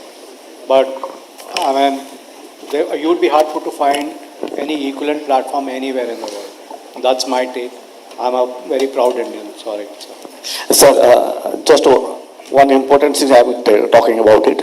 After COVID, I have visited 4 countries: Australia, USA, Indonesia, and Singapore. Whatever we have, it is similar things available in Indonesia, not in US, not in Australia. Here, if you are COVID positive or not, the infrastructure is in place in such a way that within 6 to 7 hours you will get the report. But in US at that time it is a year back. Last September I was there. Okay, it was taking 2 days, and for the appointments it was taking 4 days in Texas. So you see, if you compare to the other developing countries, we are much better. Second part is that it is a beautiful thing if you use the Aadhaar, each and every people, not all the citizen of the country. It's supposed to be used by the hospital, healthcare service provider. If it is there, then it will work as a Uber and Ola style. If you want a doctor, the doctor already registered there, and which the doctor is available nearby you and immediately you need the healthcare services, you can contact them.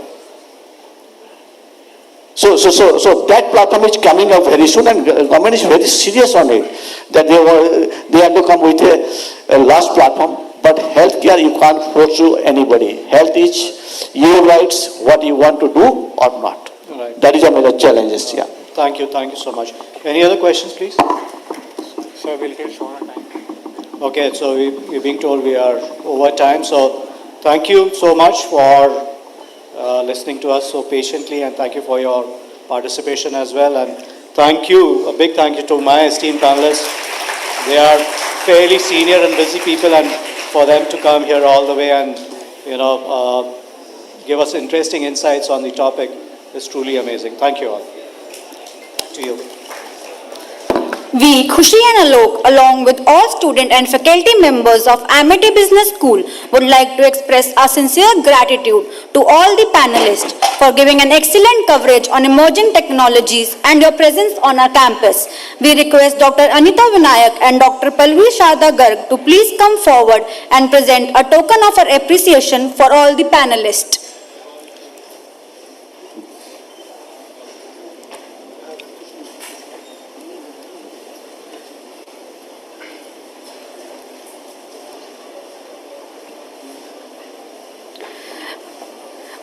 Mr. Arun Karna.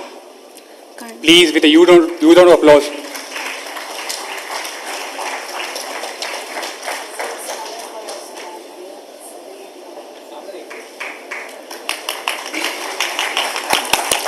Let's keep the applause coming in, please.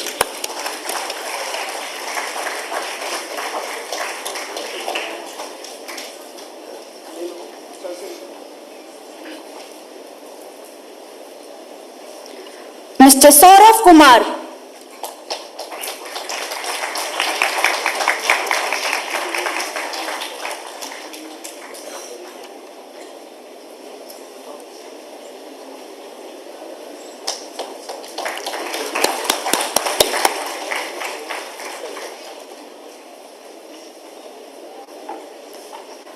Dr. Sushil K. Meher. Please, thank you, our eminent panelists, with a huge round of applause, please.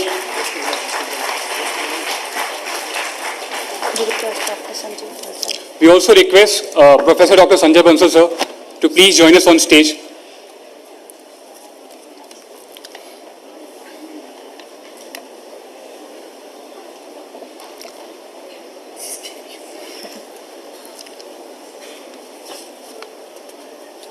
A huge round of applause for our eminent panelists.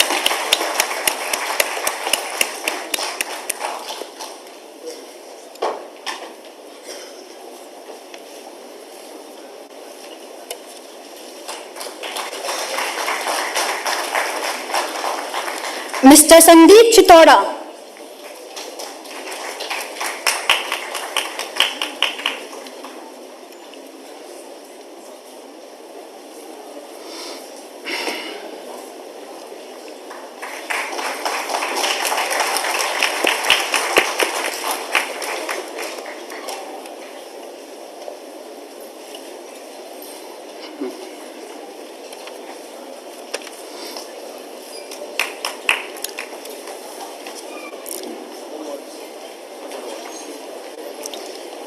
Now, we would like to honor exemplary achievers in the field of emerging technologies. We are proud to confer Tech Champion Award upon Mr. Harman Puri, expert in blockchain and Web3, who has joined us online. We request Dr. Sunitra Saha to please read out the citation.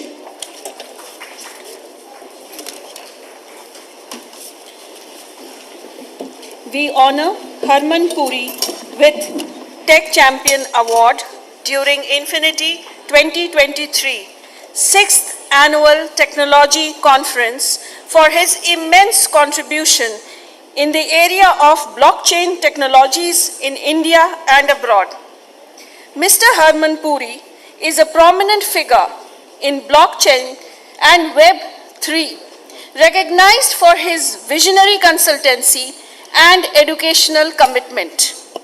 He is not only a practitioner but also an educator, sharing his knowledge and expertise with others.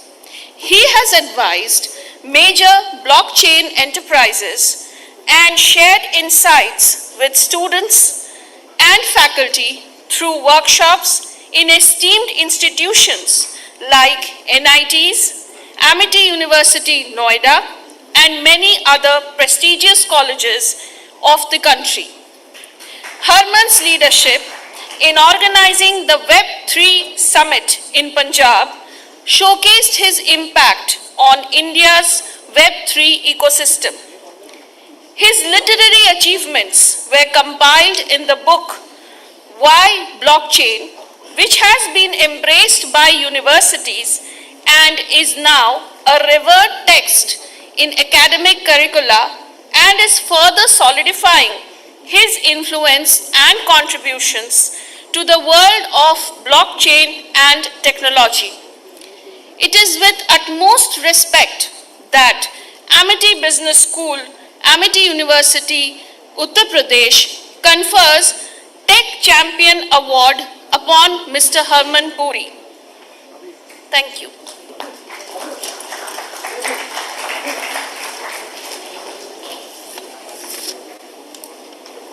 Thank you so much for this award. Moving on, we are proud to confer the Tech Champion Award upon Mr. Nishant Goyal, co-founder and director marketing Gizmore.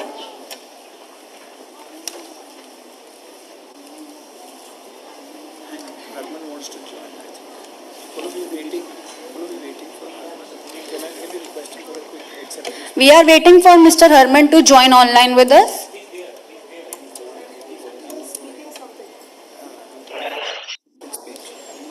He wants to give an acceptance speech to us.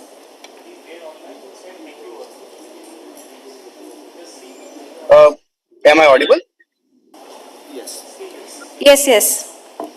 Okay, yes. Thank you so much for this award. It has always been a pleasure to be associated with MIT University in all the areas. I still remember 5 years ago when there were hardly any organizations or any institutes who were contributing to students' growth in emerging tech area.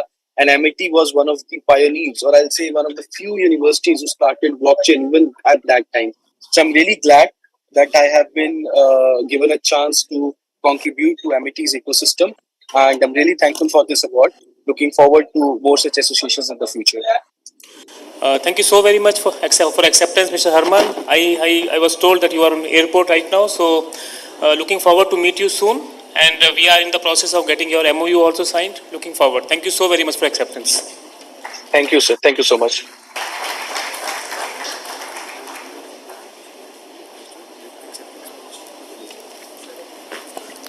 Moving on, we are proud to confer the Tech Champion Award upon Mr. Nishant Goyal, co-founder and director marketing Gizmore. I request Mr. Nishant to please come for acceptance speech. We request Dr. Rahul Gupta to please read out the citation.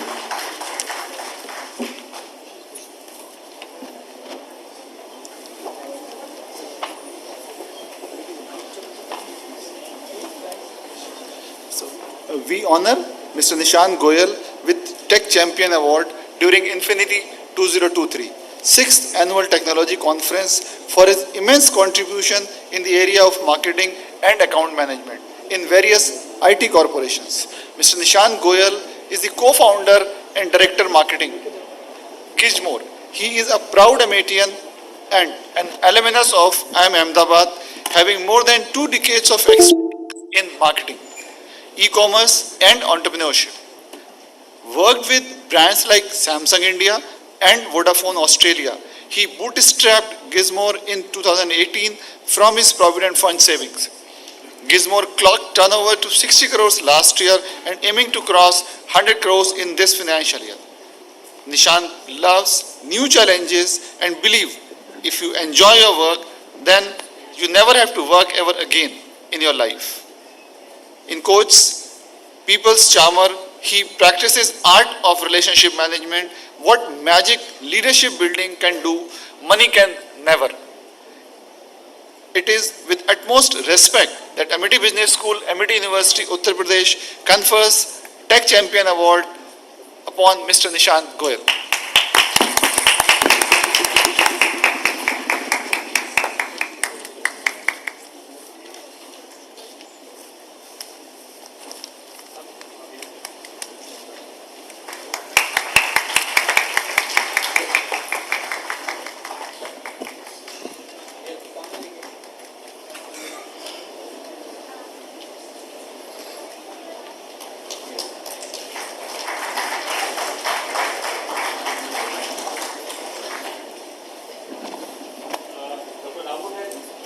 Dr. Rahul has introduced Mr. Nishant, but one thing which he has not mentioned, which should be giving you a feeling of great pride. Mr. Nishant is an alumnus of Amity Business School, your school, 2002 batch. I request Mr. Nishant Goyal for delivering his acceptance speech. Respected teachers, I still say teachers and facilitators, Guru, thank you so much for having trust on me and conferring this award. And hello, fellow students. I just came here to take this opportunity to speak to you. Awards is one thing which certainly makes you feel proud, but this is an opportunity where I wanted to speak to you guys. Marketing specifically, what a technology role can play. So something called MarkTech. Have you heard of this MarkTech? Guys, wake up. MarkTech suna hai kisi ne? What is MarkTech? FinTech, MarkTech. So marketing technology. So have you heard of D2C? Okay, e-commerce. Okay, so when you start selling your product online or go in an e-commerce space, okay, or sell your product from your own website, the technology plays the most important role. Okay, and in last 5 years, the entire landscape had changed from selling to a nearby shop. The goods जिसको हम offline कहते हैं, distributor dealer के यहाँ से जो माल बिकता है, उसकी जगह जो अब आपकी वेबसाइट के थ्रू जो माल बिकता है, D2C, directly to consumer, technology plays the most important role. Have you guys heard of what is Shopify? What is Unicommerce? Heard? So for you guys, that's the bright future where India is moving. India is pioneering in D2C. And humbly speaking, I've learned at this at my own cost, in the sense that for last 5 years we are investing in technology specifically to market your product online, which is not an easy job. जब आप offline में सामान बेचते हो, जब एक dealer आपको सामान बेचता है, वो स्टिल बेचना एक आसान है. But when you comes online, it's a fair play for all the brands. And वहाँ पे bidding होती है. For example, have you heard of AMS? Amazon पे जो माल बिकता है, कभी देखा वहाँ पे sponsored लिखा आता है? Has anybody heard of what is AMS? Okay, Amazon Marketing Services. It's a tool when you sell your product on Amazon. So the technology plays the most important role, and for our organization or right now in the future to survive, technology will keep playing so vital role. So where you catch the consumer online through your Meta ads, your Facebook and Instagram ads. सुना है Meta? What is Meta? सबके पास Instagram, Facebook है? वो है? तो उस पे देखा है कभी आप जब स्क्रॉल कर रहे होते हो, नीचे से कोई एक ऐड आता है. You know, आपने गूगल पे सर्च किया फॉर एग्जाम्पल टी शर्ट, और आपको टी शर्ट के ब्रांड आपके फेसबुक पे आपको ऐड दिखाना शुरू कर देते हैं. That's what technology is doing. Your entire ecosystem, your entire buying, your entire life is on your phone. So हमारी गर्दन अब ऐसे नहीं रह गई है, ऐसे हो चुकी है, right? Because we are glued to our phones. That's what the life is all about. So this technology and all this Meta, Google plays the most important role. So it's a future for you guys. Understand that and move in that direction. D2C, Meta, these guys, these are there to stay, and that's the future. All the best to you. Thank you so much. Thank you, sir. Moving on, we are proud to confer Tech Champion Award upon Mr. Kundar Kumar, founder, Dramantram. We request Dr. Ritu Vadwat to please read out the citation. Sir, please, we request your presence upon the stage.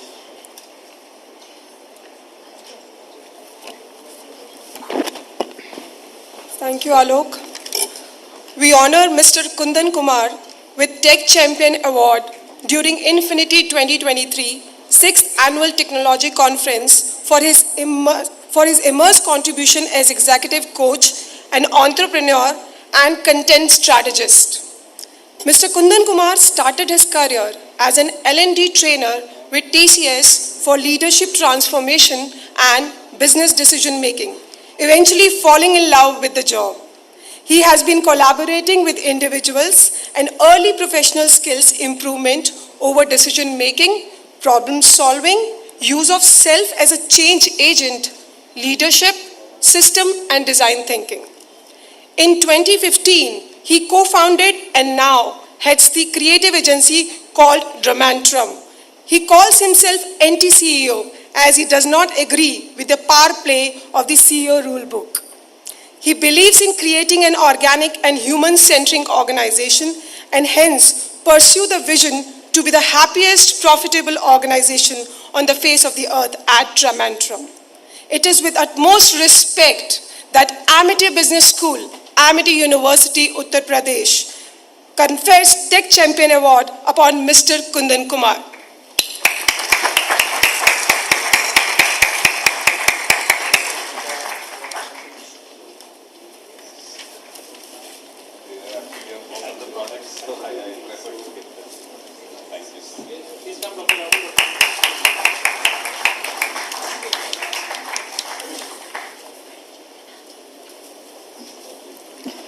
Please welcome our tech champion with a huge round of applause.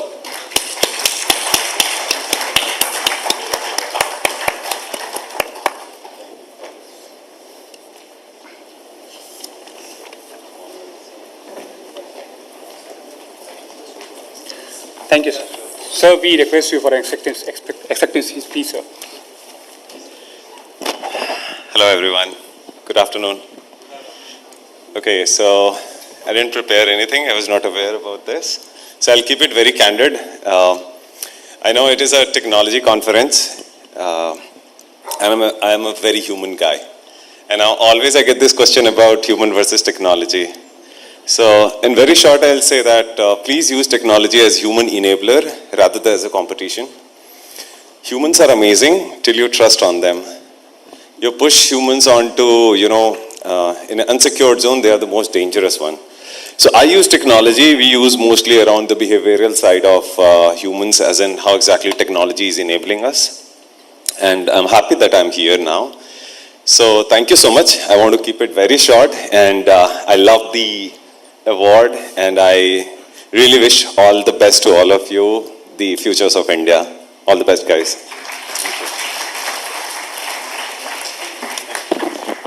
Thank you, sir. Thank you, sir. Thank you, thank you. May I have a huge round of applause for all our panelists for making this session a memorable one. With this, we come to the end of this plenary session, requesting all the students to kindly remain seated while the panelists proceed to the lounge.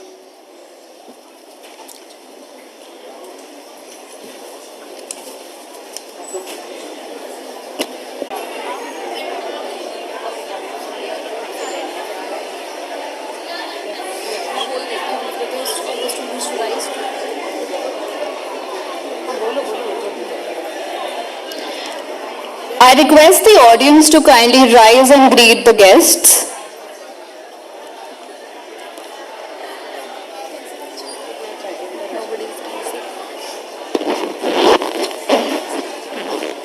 Kindly rise and greet our honorable speakers and guests.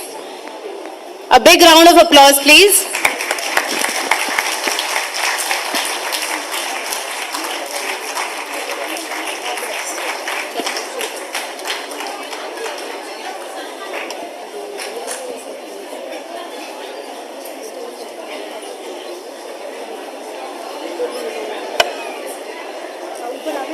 अब ऊपर आ गए तो ऊपर आने वाला मत बोलना, ठीक है? पकड़ा।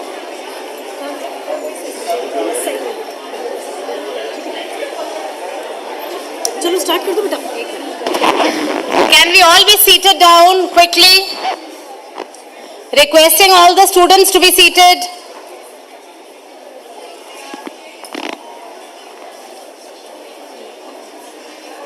At the back, requesting all the students to be seated quickly.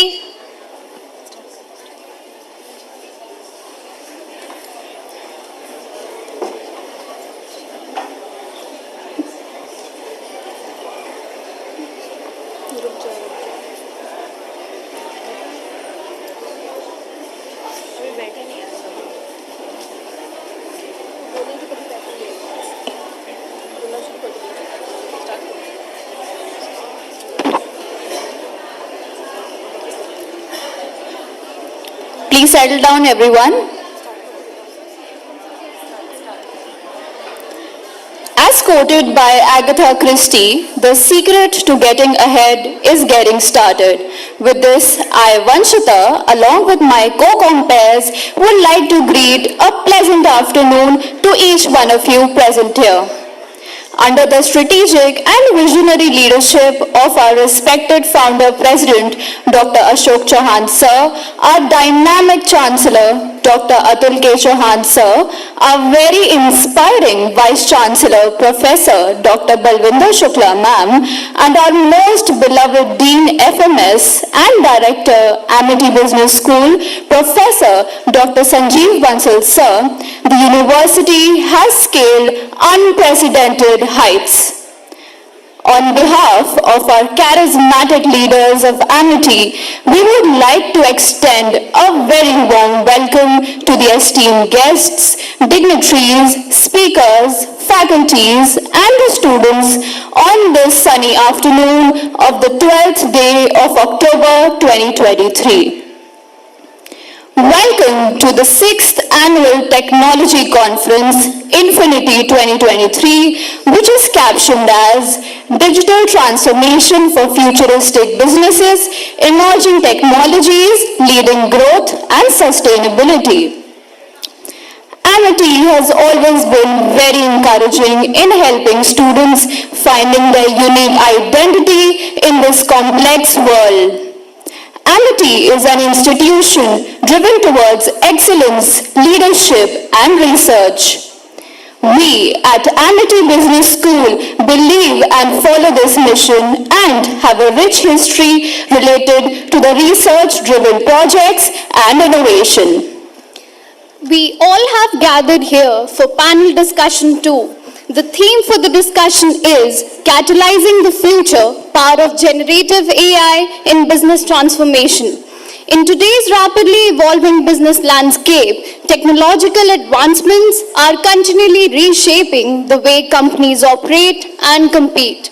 Among these transformative technologies, generative artificial intelligence has emerged as a game changer, offering unprecedented capabilities for businesses to innovate, create, and scale in ways which we have never imagined before. It's what runs our business.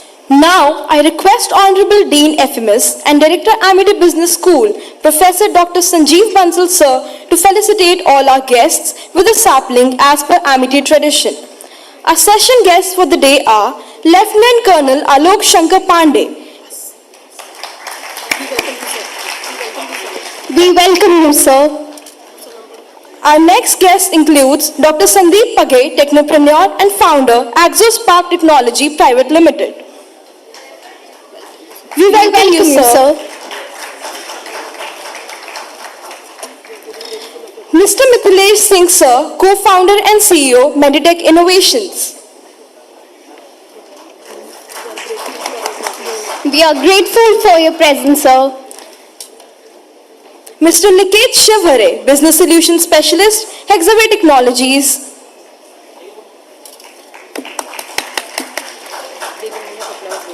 A big round of applause for all the guest speakers. And last but not the least, Mr. Pankaj Sharma, Head IoT and Robotics, Tech Mahindra Maker Lab.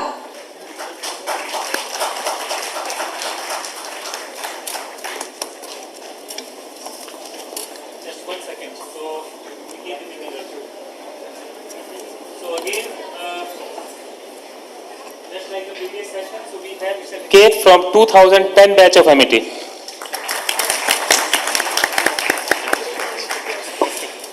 A big round of applause, please.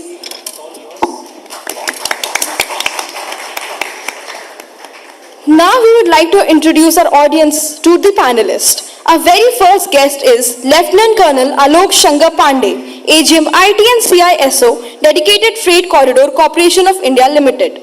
Mr. Alok Pandey, sir, is a seasoned ICT professional with over 27 years of experience in telecommunication, information technology, cyber security, and project management.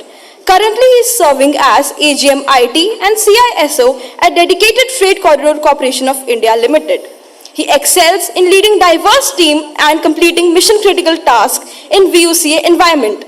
Mr. Alok sir's expertise include secure telecommunication, ITIS networks, business continuity, and information security. He is a technocrat at heart and a dedicated researcher of public policy and emerging technologies like 5G, IoT, AI, and ML. With a strong focus on strategic decision-making, Mr. Alok has been recognized for his outstanding contribution to large-scale projects and IT leadership. Thank you, sir, for gracing us with your presence today. Our next guest is Dr. Sandeep Page.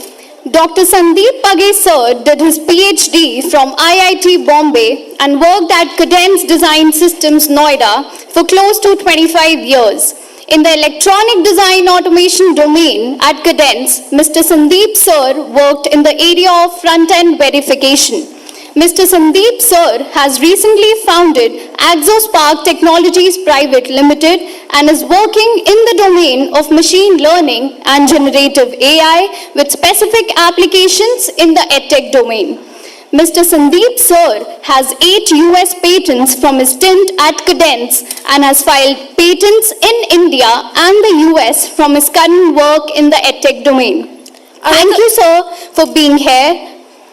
Another panelist who has joined us today is Mr. Mithilesh Singh, co-founder and CEO, Meditech Innovations. Mr. Mithilesh Singh, sir, is a seasoned professional with 25 years of experience spanning various industries, including robotics, AI, machine learning, and medical technology. He is the co-founder and CEO of Meditech Innovations, focusing on AI-enabled medical solutions. With a strong passion for mentoring, he has guided numerous professionals in transitioning to top companies like Microsoft and Amazon. As an AI mentorship experience, he simplified the complex topics of AI by offering personalized guidance and expertise as simple as understandable by non-programming background persons also. He is known for his expertise in medical technology, computational neurology, applied statistics, machine learning, deep learning, recommendation engine, and computer vision. Mr. Singh's career roles include roles at Quark Software Inc. and Blue Star Limited. He holds a BTech degree in mechanical and robotics control engineering and has further education in management and IT project management. Thank you, sir, for being here with us today. Moving on, we have Mr. Niket Shivhare sir, Business Solutions Specialist of Hexaware Technologies. Mr. Niket Shivhare sir is an accomplished professional with extensive experience in digital transformation. He currently works at Hexaware Technologies, specializing in generative AI, DevOps, Elastic Stack, ServiceNow, and cloud operations. Previously, he held positions at Adobe, HCL Technologies, and Wipro, where he managed client relationships, conducted business analysis, and played a pivotal role in IT service management. Mr. Niket sir has an MBA from IBS Hyderabad and a BTech degree from Amity University. His expertise lies in driving innovation and achieving goals through self-motivation and dedication. Thank you, sir, for your kind presence. Now, last but not the least, we have Mr. Pankaj Sharma, Head IoT and Robotics, Tech Mahindra Maker Lab. Mr. Pankaj Sharma, sir, is a result-oriented executive who has demonstrated history of consistently delivering technical growth and achieving corporate goals via strategic initiatives. He has been in IT industry for over 30 years. Currently, he is the head at Makers Lab, the R&D arm of Tech Mahindra. Thank you, sir, for joining us today. Now we would like to request Lieutenant Colonel Alok Shankar Pandey, AGM IT and CISO, Dedicated Freight Corridor Corporation of India Limited, to spearhead the panel discussion. We all look forward for an enriching learning experience, sir. Over to you, sir. Thank you. A very good afternoon to everybody. Oh, it's nice to hear feedback post-lunch sessions. So, thank you. And before I proceed ahead, I would first like to thank Professor Bansal, his entire team at the Business School Amity for giving me this opportunity and giving all of us this opportunity to interact with you all and share some of what we have been doing in our respective domains so that you can carry something from here in the worlds that you go out tomorrow. Before I start, I would want to have a show of hands, especially with respect to how many sitting here have some kind of work-ex before doing MBA. Others are sleeping, or this is the count? Okay. So as I see, the work-ex, people who have had some kind of work-ex is not very high, but not to dissuade anything, you gain a lot in MBA, and while you are learning, you must keep in mind one thing, you are living in very exciting times. I envy you as well as pity you. I envy you for the ease with which you have access to resources and pity you for the quantum that you need to assimilate to survive in this world today. When I say exciting times, there is a lot happening in today's world, especially in the area of digital delivery of services. The government has embarked upon digital public infrastructure, and which is touching everyone's life today. Aadhaar, Unified Payment Interface, Open Network for Digital Commerce, then you have the CoWIN app. So all these is where the government has forayed into.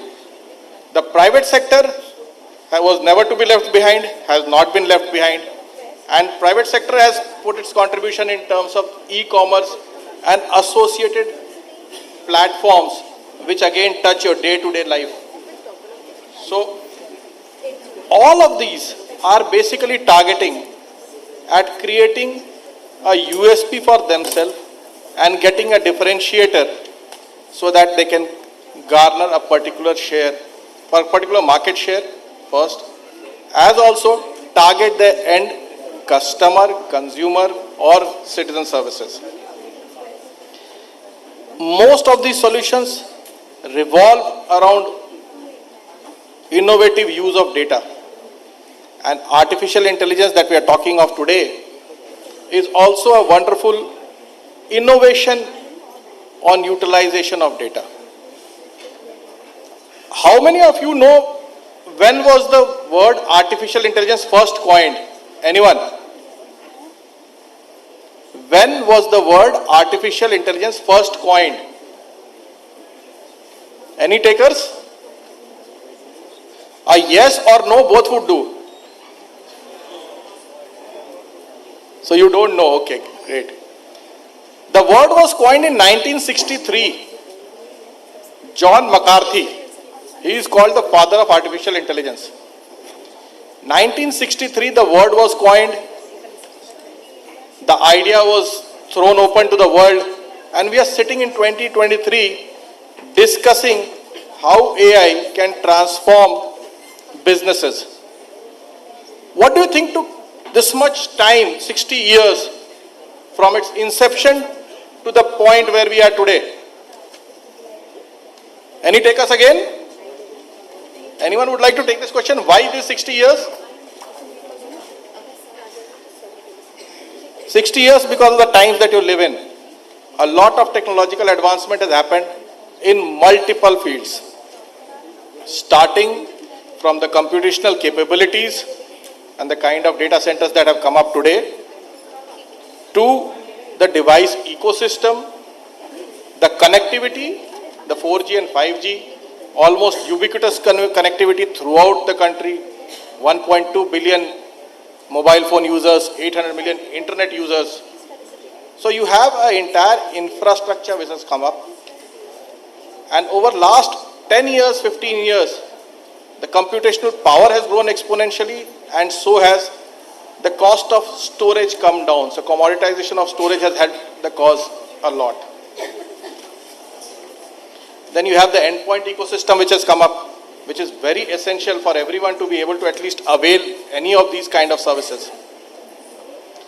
So if technology is maturing, it is going to make a difference on everybody's life. And so is artificial intelligence. And therefore, the topic for today's discussion, that is catalyzing the future using the power of generative AI for business transformation, is very apt. And to throw more light on this topic, I am privileged to have a very esteemed panel with me, Mr. Sandeep Page, Mr. Mithilesh Singh, Mr. Niket, and Mr. Pankaj. So without speaking much on this subject, let me move and help you gain from the experience of the panelists who are sitting here and get some opinion from them. Let's first begin by deciphering what is generative AI. So I'll request maybe Sandeep to throw some light on how generative AI is different from AI. Hi, good afternoon, and let's get going with the panel. As Colonel Alok also mentioned, thanks to MIT Business School and all the associated folks for getting us here. So before jumping into like USP of generative AI, let's try to get ourselves familiar with some of the related terminology. Like what is artificial intelligence, first to start with. Like this is the a broad, all-encompassing umbrella under which everything else falls. So artificial intelligence is nothing but anything, any system which can make decisions just like human beings make. The decisions could be very simple. For example, when you go to the metro station, you put your QR code or token. If the token is valid, the gate is opened. If it is not, the gate remains closed. So that's like a very simple decision being taken by a machine, being transferred to the machine from a human being. So that's artificial intelligence itself. And as Colonel Alok mentioned, it started like in 1960s. The artificial intelligence concept started in 1960s. The earlier systems were very simple. Just take a bunch of data points, try to fit a line in that data point, or try to fit a small curve in the data point and try to predict what will happen if some input is given. So those are the kind of systems with which this artificial intelligence started. Then came in a smaller subset, which we can call machine learning, which is trying to make some sense of a given data, try to understand what that data means and try to do some predictions based on available data. Then another smaller subset of machine learning we can say is deep learning, where deeper insights are drawn from the given data. You are given an English sentence or you are given a picture. You will try to figure out what that picture means. You will try to first identify the basic shapes of the picture, try to connect those pictures, and then try to identify, okay, this picture is of such and such object or whatever. So that's what deep learning is. And these progressions have been made over the years, since 1960s up to 2020, 2015, 2020. So until then, what was happening is that all these systems were mainly what we call predictive systems. They were trying to do some prediction, like they were trying to, classify something, maybe classifying an email as a spam, or maybe trying to find emotion in a customer comment, whether customer is happy or not happy, or trying to identify a language from a given piece of text. So they're all trying to predict something from a given input, and that's why they were called predictive systems. Recent advances since like maybe 2015 onwards, where the systems got this capability of generating So they can either generate language or they can generate pictures, and that capability of ability to generate something in response to what they are asked is a very powerful capability which help them having some kind of a conversational capabilities as if you are talking to a human being. So those conversational capabilities, those capabilities to not only predict or not only get some summary from the given data, but also to write new sentences, generate new pictures. That's the powerful capability that is there in generative AI. And with the release of ChatGPT, there is exponential boom in the interest in this generative AI. So that's how we came from simple AI systems.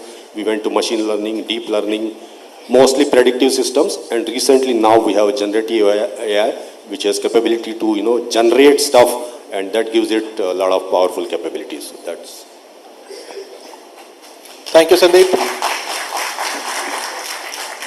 Mithilesh, would you like to add some more to how would you differentiate Sure. AI versus generative? So thank you, ma'am. Thank you, sir, for inviting me here.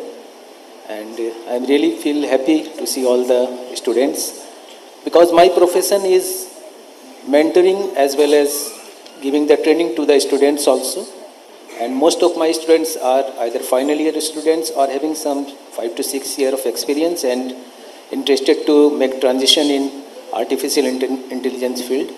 So I hope you have heard about few of the organization name based in Upgrade, Simply Learn. So I am the consultant with those companies also. So as Sandeep sir has told very nice thing about generative AI, a very good introduction. So I just want to add on few points. So as before learning about the generative AI, we must know we have some foundation about what is the basic machine learning, what is deep learning. So we all know it's one kind of prediction. If I will give you some sort of data and you are having a knowledge of understanding of statistics, so you are able to figure out something, okay, you can draw some kind of image and naturally the image will speak something. You can give a very nice presentation because you are having a background of, you are having a knowledge of statistics. So first of all, we always remember that most of the students who are attending this particular session are definitely looking for some, in very new, very soon they are looking for some kind of placement, some opportunity, they will build their resume also. So a basic foundation of statistics is mandatory nowadays because really it's a game changer.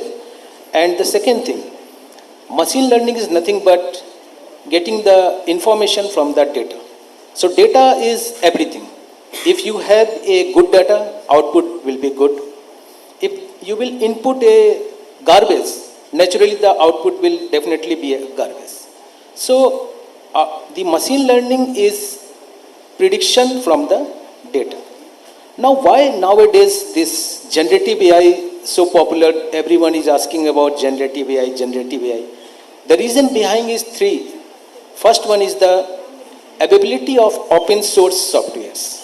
So nowadays it was not available few years before, but now it's available.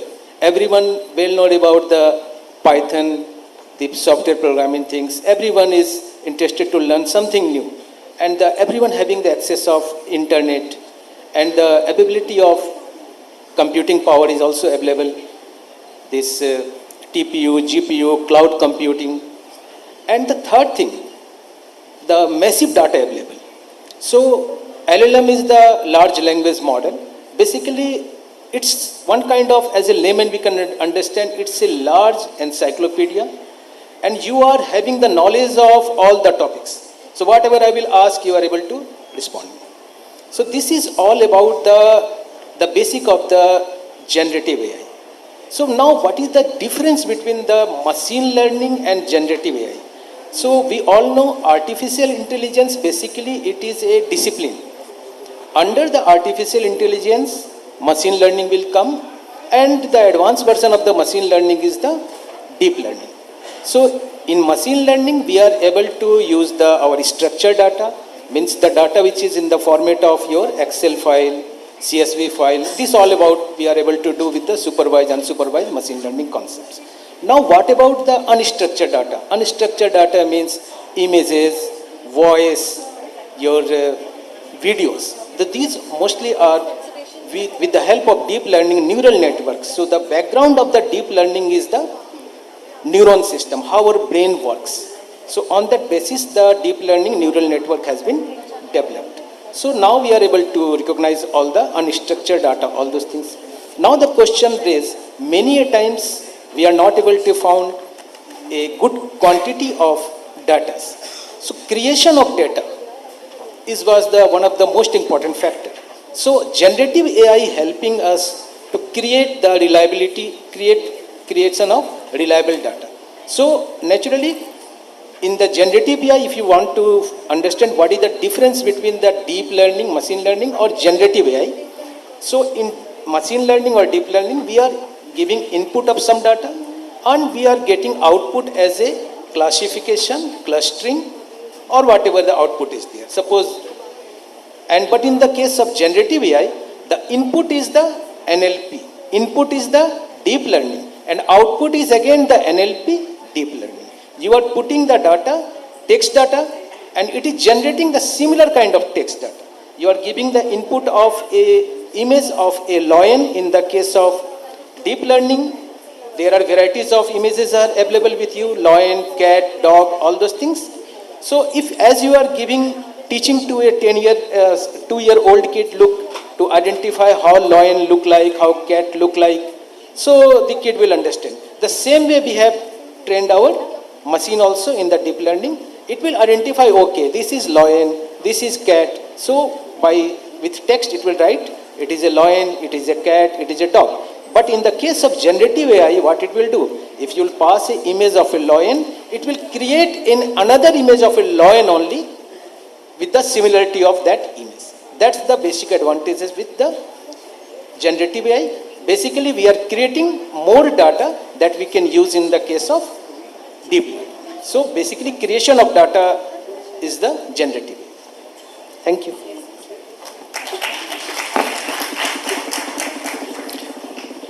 Good morning. People at the back, good morning. I didn't know it was so sleep-inducing. When you go back to the industry tomorrow, you will either be expected to leverage AI or expect people around you to leverage AI. So might as well gain from the experience and the time that these people have spared over here to do something good for you. Okay, I'll move to the next question. If you have understood what is the difference between AI and generative AI, I want at least 2 people to stand up and tell me what is generative AI. Either you volunteer or I choose.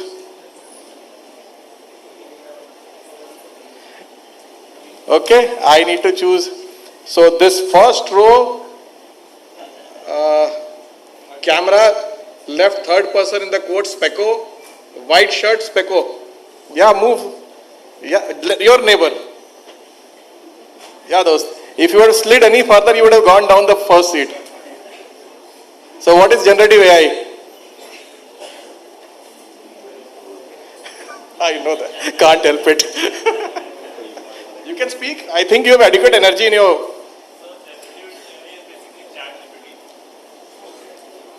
Chalo, at least you got an example. Good. And then, Specco behind. Raise your hand. Yeah. The lady in front of you. Naini. The lady in front of you. Yeah. Good morning. Good morning. We would like to know what a generative AI is from you. Please get up. Yeah. Next. Your neighbor. Yeah.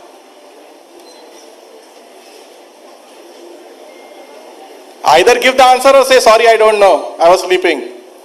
Both are okay.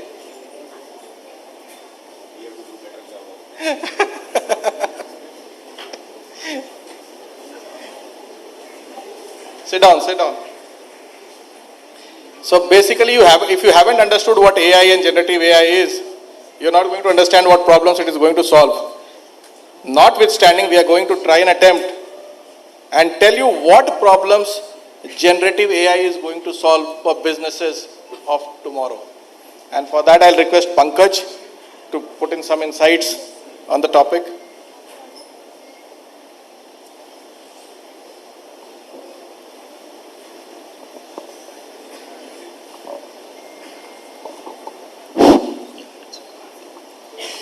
And there will be Q&A after this. So it's not your fault. A, this is post-lunch session. It has to be right. And secondly, one of the panelists is late. So that's the second reason. So apologies, and I thank the university for inviting me, sharing some of my thoughts with you people. So I'll make it much more interactive with the way Pandey sir asked. One simple question. Everybody knows, everybody's used ChatGPT, right? Those who have not used ChatGPT, raise your hands. Only one.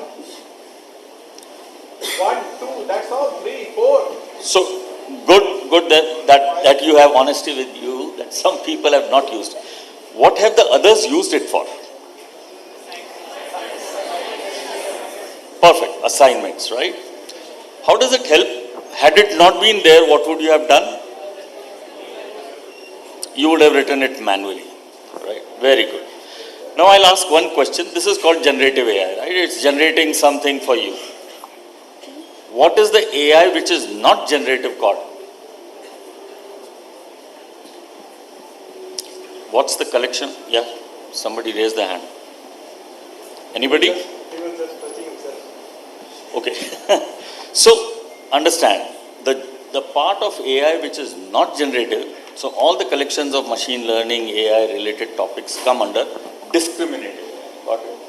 So there's generative AI, which is the newer version with ChatGPT, and the other is the discriminative part. Now, how does generative AI generate such beautiful answers? Any ideas? I'm not getting into technology, I'm just trying to help you understand. Anybody has an idea? Yeah. So that would be done by discriminative AI as well, right?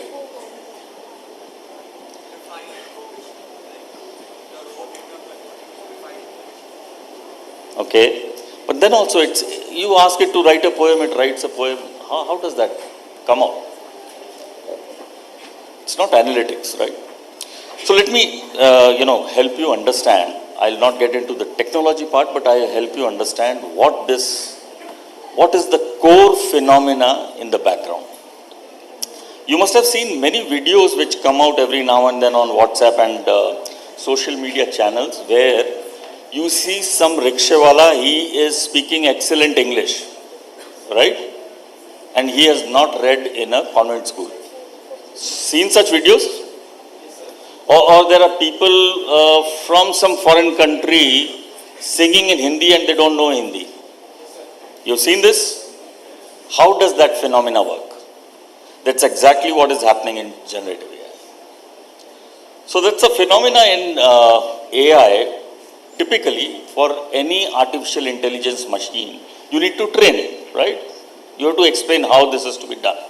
And you give data, as my fellow panelists explained, you give pictures, you give hundreds, thousands of pictures, and then it would understand this is a cat. It takes the feature list of that. How does it happen in a generative AI? So that's based on something called LLM, as I think it was Mr. Sandeep and Mithilesh, they talked about, right? So it's called a large language model, and that's a very beautiful concept. What you do is, you give the machine, instead of training it, you just keep on feeding a lot of information randomly, but in bulk. Okay? So I feed it petabytes of data, I make him read business manuals, I make him read all newspaper articles, I make it read everything. Once that threshold, and there's a golden ratio there, once a particular threshold is reached, the algorithm is such that it is able to predict after a certain word, the probability of this word is going to be the highest. And that's where it starts picking up and you see beautiful results once that threshold is reached. So now you understood? If you look at any sentence, for example, I go to school, you go to school, I read, you read, right?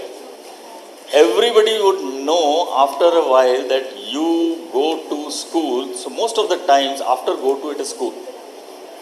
So then it starts learning from it. And that's where generative AI comes into picture. Got the essence? Great.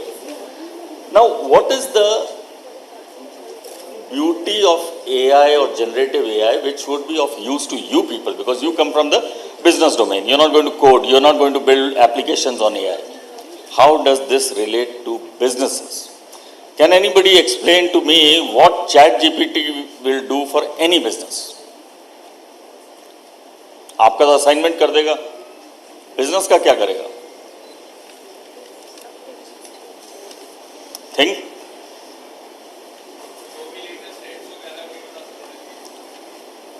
Sorry कैसे help करेगा?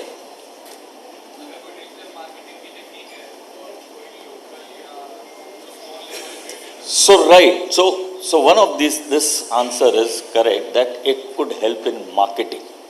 So I have a product, I can ask it to draw a strategy.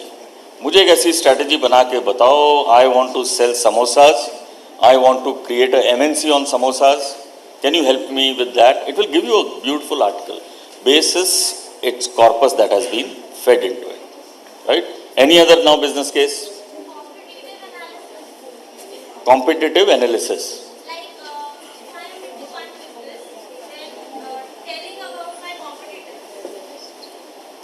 So here slight correction. You're right on the track side. You're right, but generative AI would not talk of specific companies or specific people, right?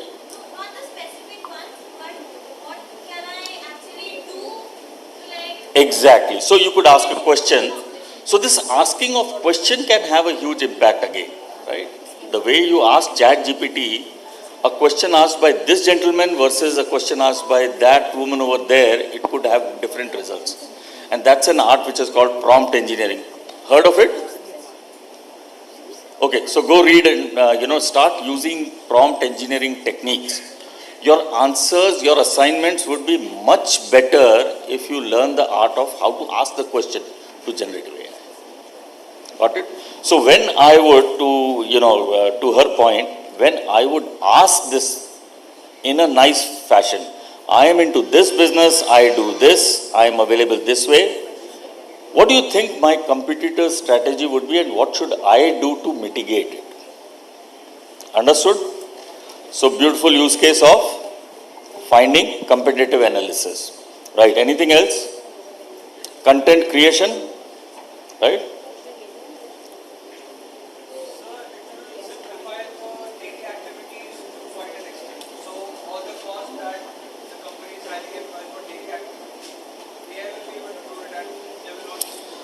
No, Bacha, that goes into the automation side.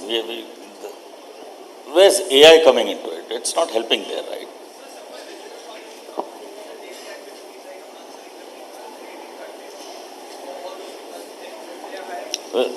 Perfect. So that again touches upon content creation or content feeding back, answering. Perfect, perfect. You use Alexa, right? It's using some of those models. Valuation, content creation, designing, product assimilation, understanding the product. You can ask any question specific to business domains. So generative AI is something which would touch upon every aspect of what you would do in the future. So while today you solve your problems of doing generative AI for your assignments, start tinkering with it. It will give you ideas. It will help you understand businesses. And that's what your domain forte is going to be, right? I'm sorry I spoke too long. Before I move to Niket to add,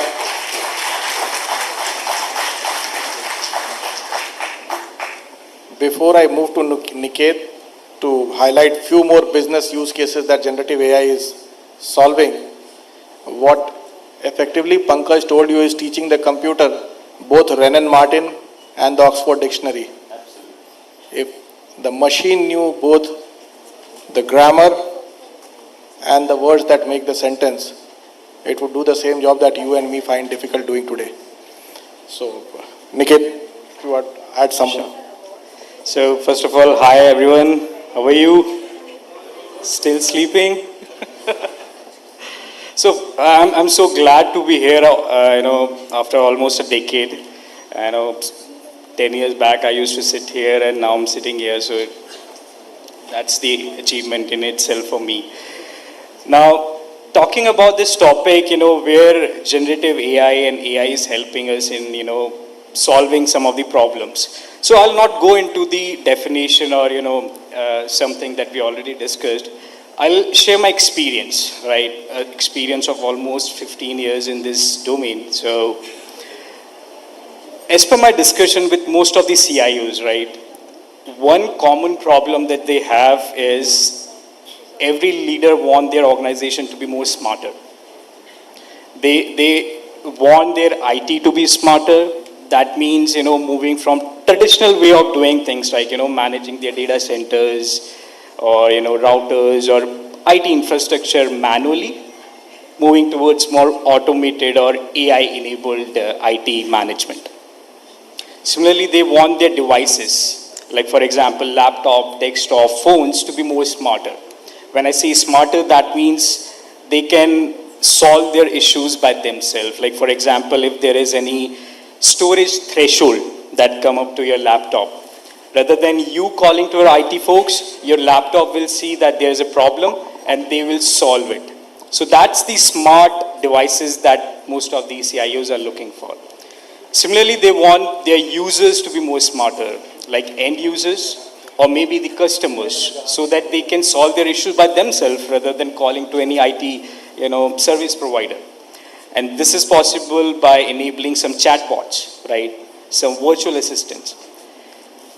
Last but not the least is they really want their spaces as well to be more smarter. Not only the workspaces, but after COVID, as everybody is working from home, they want their home, system to be more smarter, more digital, more secure. And to solve all of these, problems, there is only one solution that they have right now is the AI. And as a company, we are, creating different use cases to facilitate this problem statement for them. Now, let me share one more example, which is more practical that we are using in our organization, Hexaware, in HR.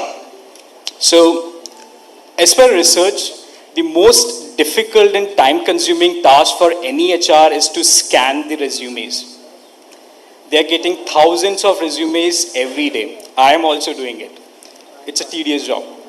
Now we are leveraging AI, which actually do this, segregation of these CVs based on skills that we actually need, which is saving our, time by almost threefold.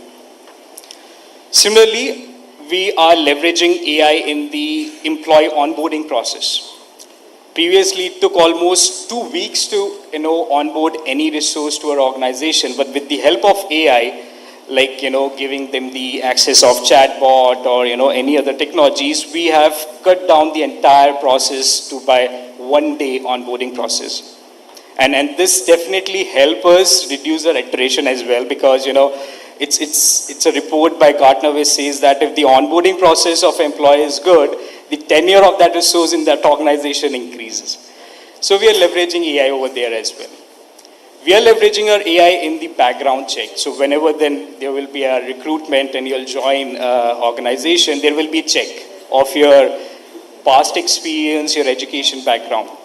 Now there is no addition wherein companies like Lindo, they are scanning the social media account of these resources as well, like Facebook and Instagram, and checking whether that person is, capable enough to, join us or not. So it's a right time, guys, to clean up your social account as well, because we are checking now. So these are few examples wherein, artificial intelligence and generative AI is helping us solving all these common issues that we are facing in the real world. in different industries. So yeah, thank you.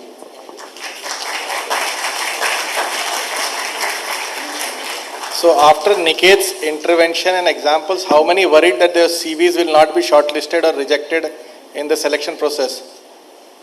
How many? All those who are worried, don't worry. Use generative AI, make CVs to suit those job profiles. It will get shortlisted first. The last part of what he is told is actually a reality. Irrespective, the society expects you to conform to a particular frame. If you're lying somewhere outside that frame, you become unfit or you become someone who is an outlier. Only yesterday you have heard a US billionaire say that he is not going to hire students from a Harvard University because they have come out in support of a particular group perpetrator of terror in Israel. So do keep this in mind that your profile, your contents of your profile do matter, and generative AI as of today has the ability to pick it up. And now that Niket has given me a lead on what kind of business cases they are individually solving, let me hear from, again, Pankaj. Let's start with Pankaj this time. That how are you using AI specific use cases in your respective industry verticals? So, hello. So I'll not talk about what use cases we are solving. I'll give you an example. How many of you know Sam Altman? One. Who's he? खड़े हो जाओ, बोल दो यार. It's good, you know.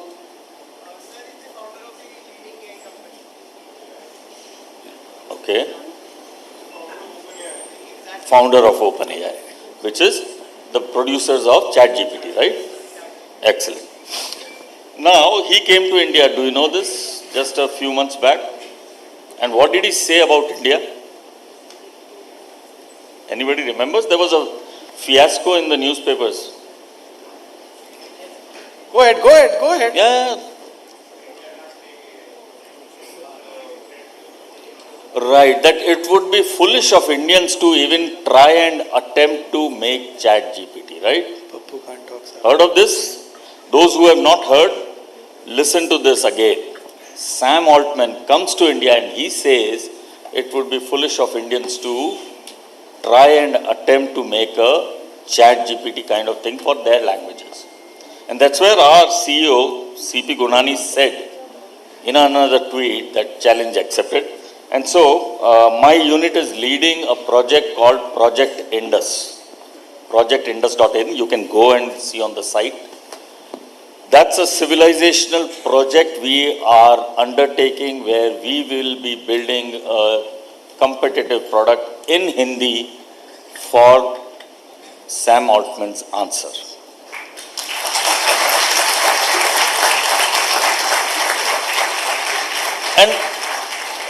And how is it going to be different? Just because it's in Hindi, it's going to be different?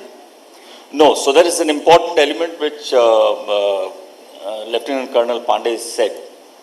There is something which will come into play, which is, and Dr. Rajiv Shekhar in the morning also said, ethics and bias are going to happen, right?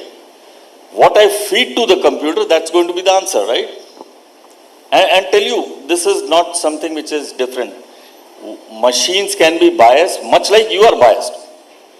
Trust me, the moment when his HR is feeding all these CVs, and presume his company would have been a hospital, right? They would get lots and lots of CVs. What is the first thing when I say doctor comes to your mind? Any doctor. What's the physical form of a doctor that you see? So there's a guy with a white coat and a tie or something like this, right? That's what you see. Why don't you see a woman in a sari with an apron? See, That's the bias which has automatically come to you because most of the times you have seen this. Now, if you can have a bias despite being a human being, think of the machines, right? If I constantly feed that information, so our Indus project is not just focusing on building a reply to them, we are ensuring that the data we send it is annotated and curated and taken off all the biases which can be possible. And I would invite all of you, just go to this site, projectindus.in. You can make your small contributions where you can help build a bias-free AI corpus which can tomorrow serve. Think of it. At the end, because I was hearing Dr. Rajiv in the morning and he said it's going to be 125 crore people who would be smartphone enabled in just 3-4 years, right? 125 crore, which would include lot many farmers, right? Can he ask a question in English? Can he use ChatGPT? He would need something in his local language. And even in local language, you would have lots of dialects. What you hear in one Hindi dialect is different in another Hindi dialect. There could be a word which is similar. Let me give you an example. You heard of the word rela, R, R, A ki matra, E ki matra, rela. Anybody knows the meaning of rela? Hindi रेला नहीं पता? रेला is the crowd, right? उसके पीछे आदमियों का रेला चल रहा था. आई मीन दिल्ली और व्हाट?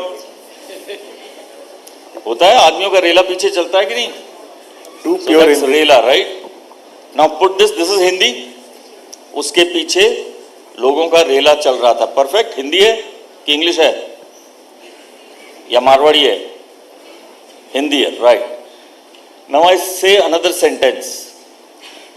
वो काम कर रेला था. It's Hindi. So the dialect is different. See, this is what we are working on to build the best model which can work for dialects and serve 140 crore, and not just Indians, it would serve the entire Indian subcontinent. So that is why we call it civilizational project, and that's what we are doing. Probably that answers Dr. Pandey's question. In fact, kudos to Mr. Gurnani and his team and Pankaj and his team who've taken on this task. Version 1 is already ready. And version 1 is being provided by none other than the Government of India. The app is called Bhashini. Just go and look up at this app. It was formally inaugurated during the G20, put on display. 28 different languages, Indian languages. Google Translator was doing earlier for a number of other things, Bhashini for Indian languages. But let me take that question further to maybe Sandeep, that how are you using, Sandeep, generative AI in design at Cadence? Mic has somehow disappeared miraculously. So, yeah, I was working at Cadence, but no longer now. I'm running my own company. So, it's called ExoSpark. So we are working on a product for teaching mathematics to school students. So that's where we are using generative AI.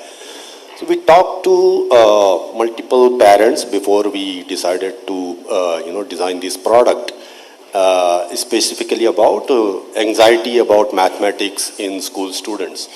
So what parents told us that students, their kids, and what they see around with friends of their kids is that they are able to, they learn the formula, they can, they know how to multiply two numbers, they know how to find area of a square, all those formula they know.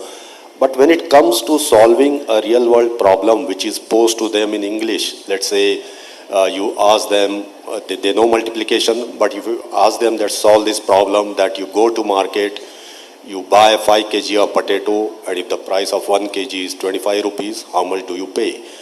So then they have to, take this English language, understand that they have to apply multiplication to solve this problem, which two numbers they have to multiply, the 5 and 25 given in the problem description, they have to multiply those, and then they will get the answer that 5 into 25 is the answer. So this is something, the specification or the problem being given in English, they are not able to map that English problem into solving that problem using a formula that they already know. So this is what we are designing, this product, which will take any given problem specified to start with in English, and then it will generate an audio-visual explanation, step-by-step explanation of the solution, and it will help student in understanding how to solve that problem. Currently, what is available in market is mostly pre-recorded video-based solutions are available. You go and ask a problem. If video of that problem is available in the library, that video will be shown, and student will, hopefully grasp the explanation. But if there is small changes in the language, or small changes in the numbers, small changes in the names, then the recorded video will not exactly answer that particular problem or that particular question that student is asking. So that's where the generative AI, generating a solution on the fly, generating an audio-visual explanation on the fly, so that student can understand it better. Another aspect is, many times, students' capabilities are different. Some students will understand it immediately, some student might not understand. So if there is a pre-recorded video, all that a student can do is view it again and again, and that's not how human teacher will teach. If student says to the teacher, it's not clear to me, can you explain again, maybe do an easier explanation, or maybe explain in a slightly different manner. So that's what the human teacher will do, and that's something that you cannot do with pre-recorded videos. So since we are using these generative AI techniques to generate audio-visual explanation on the fly ourselves through the system, what we can do is we can tune that explanation based on what student is asking. Student might ask that, okay, explain it to me in a slightly easier manner, so we can explain in a slightly easier manner. And then there are various other things, like we are trying to increase the engagement between the system and the student, and there are multiple different things specifically targeted to teaching mathematics to school students is something that we are using generative AI for.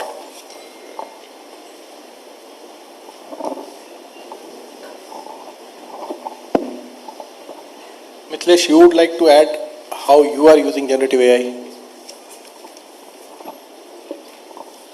Hi. Just I want to add one thing. What do you think, if you want to enter into the field of AI, generative AI, what is the most important quality required in you?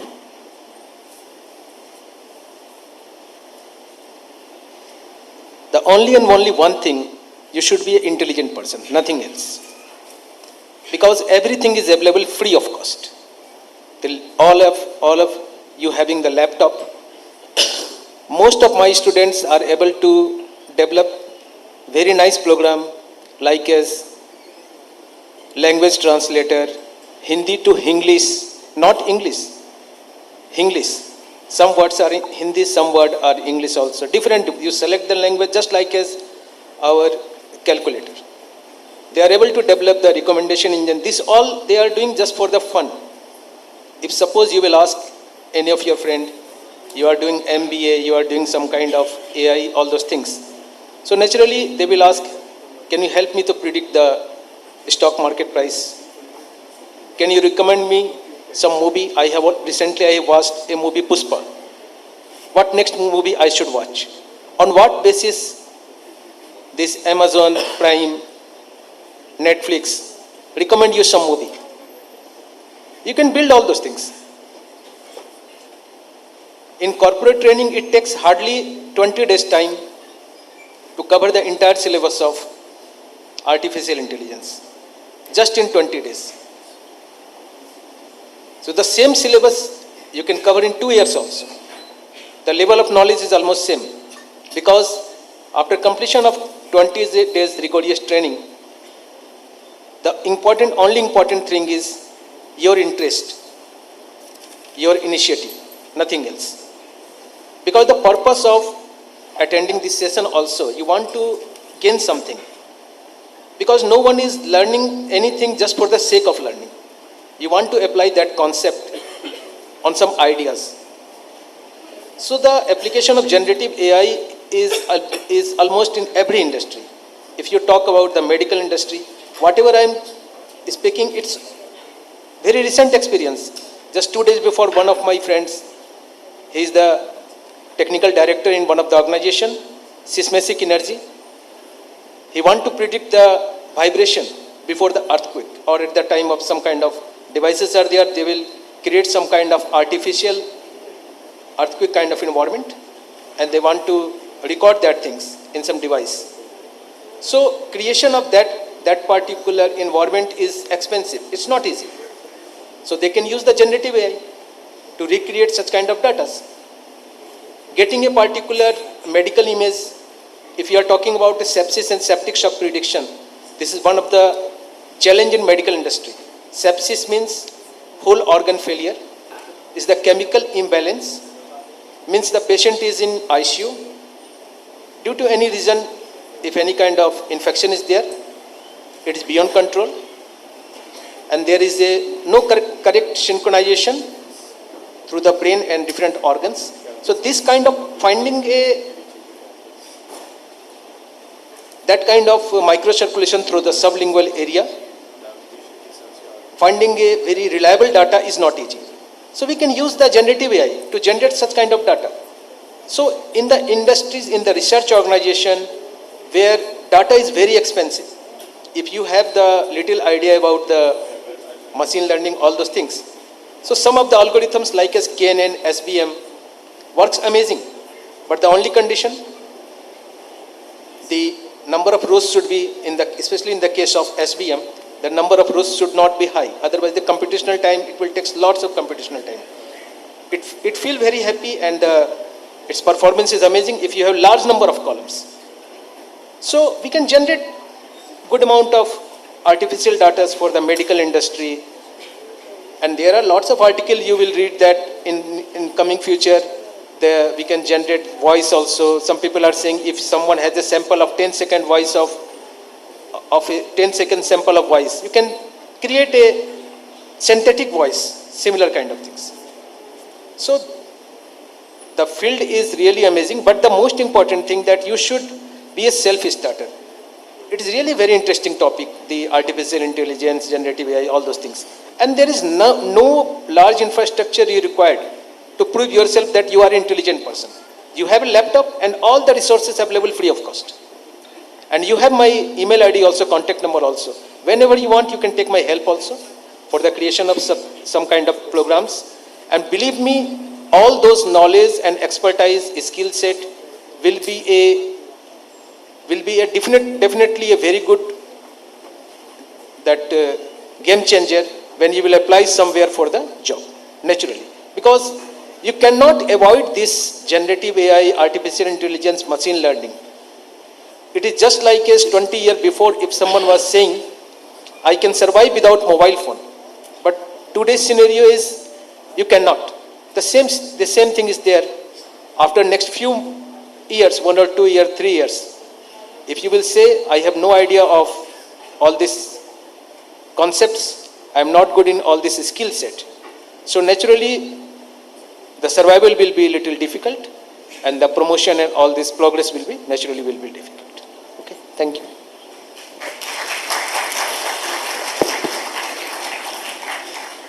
Taking a cue from the survival part of it, why are you doing MBA? What do you want to eventually become in your life? Any aspirations? Which position in an organization you want to reach? Business person. So, नीचे या ऊपर? कहाँ पहुँचना चाहते हो? I heard the answer somewhere. Someone said, but you were louder, so I came to you. CEO. है ना?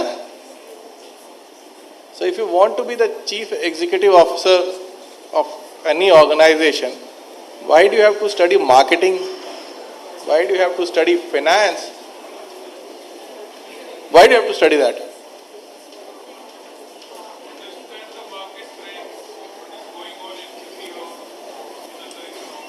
to understand the market trends, what is going on. So someone who wants to do MBA in marketing, why is studying finance subjects also?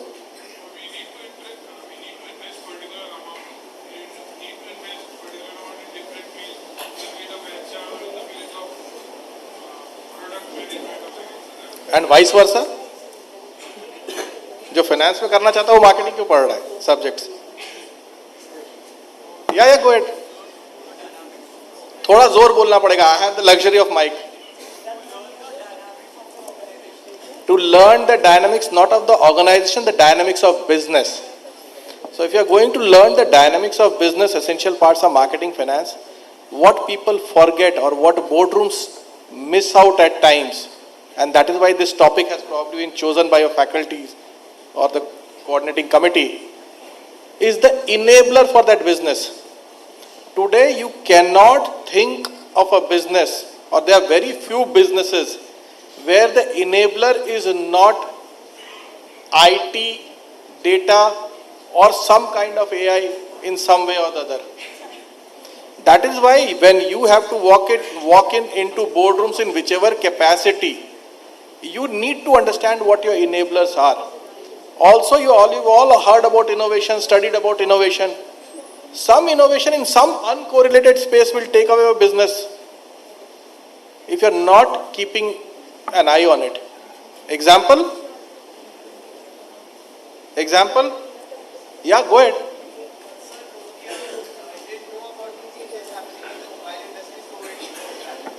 Good. That's a case probably that is taught in classes. Out of your observation, what do you use daily? You use something daily. Even right now you're using. हाँ उसमें क्या?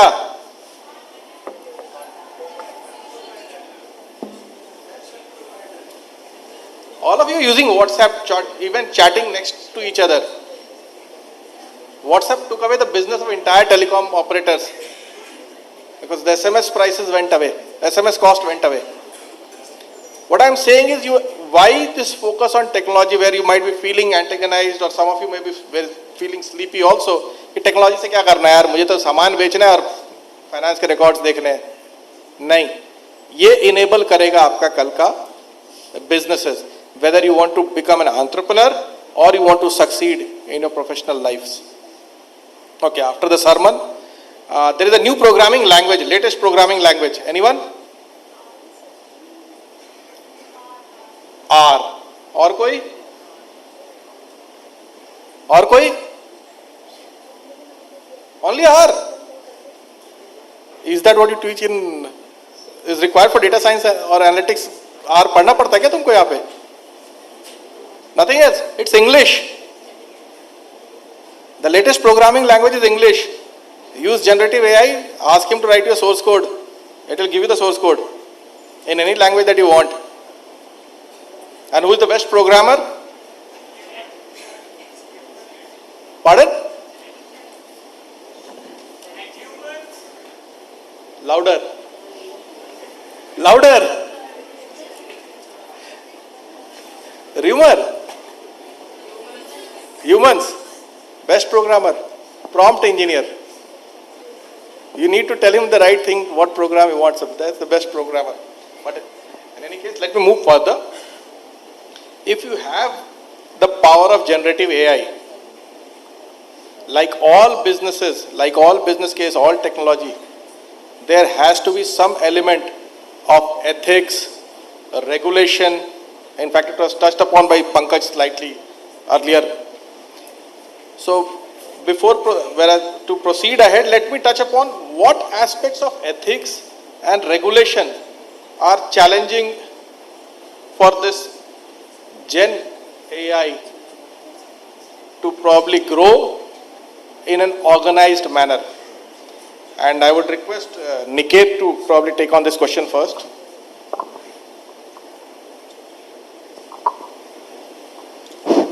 So, I think we discussed where we can implement or, use generative AI in different industries like, healthcare, pharma, medical devices. what I believe is this topic has, huge potential in disrupting not only one industry, but the entire industry that we have. This will definitely change the way we are doing business today and in future as well. And that is why it's very important to learn, what Colonel said that, why this is important to you. You have not even stepped to the, corporate world, why you need it today. One point in time, you will definitely realize that this is the, best session that we have ever, attended, and this is helping in our day-to-day life. Now, coming on to the ethics, what I personally believe is generative AI is comparatively a new technology right now, compared to cloud or, digital or say any other technology that we have, it's relatively new. Hence, the regulation and compliance is also not established to the fullest. Few pointers that especially our organization and as a whole IT industry is working is, first of all, the legal part of it, the ethical part. With generating AI, you can generate fake images, you can generate fake newses, you can fake videos as well. And this ultimately lead to some criminal, practices as well. So there should be a regulation to stop that one, which is really important. Second is the intellectual property or copyrights. Currently, there is no ownership of these data. Whatever data that we are generating through ChatGPT or for that matter any other AI platforms, you can't say that this is generated by me. There is no copyright over here. So to bring that ownership, we need to build a space where we should have better intellectual property, model for this. And last but not the least is the data protection. Nowadays, ChatGPT and other AI tools is something which most of the organization is integrating with their business tools as well. And data is going back and forth, right? GDPR, HIPAA is something which is at most, priority for these clients, especially in the abroad region and that too in domestic market as well. So to cater and to, address all these pointers, we need to have a strong governance and compliance model. And that's what I think cybersecurity and AI domain of India as well, who is working on this field, and I'm hopeful that we'll able to come up with this regulation very soon. So yeah.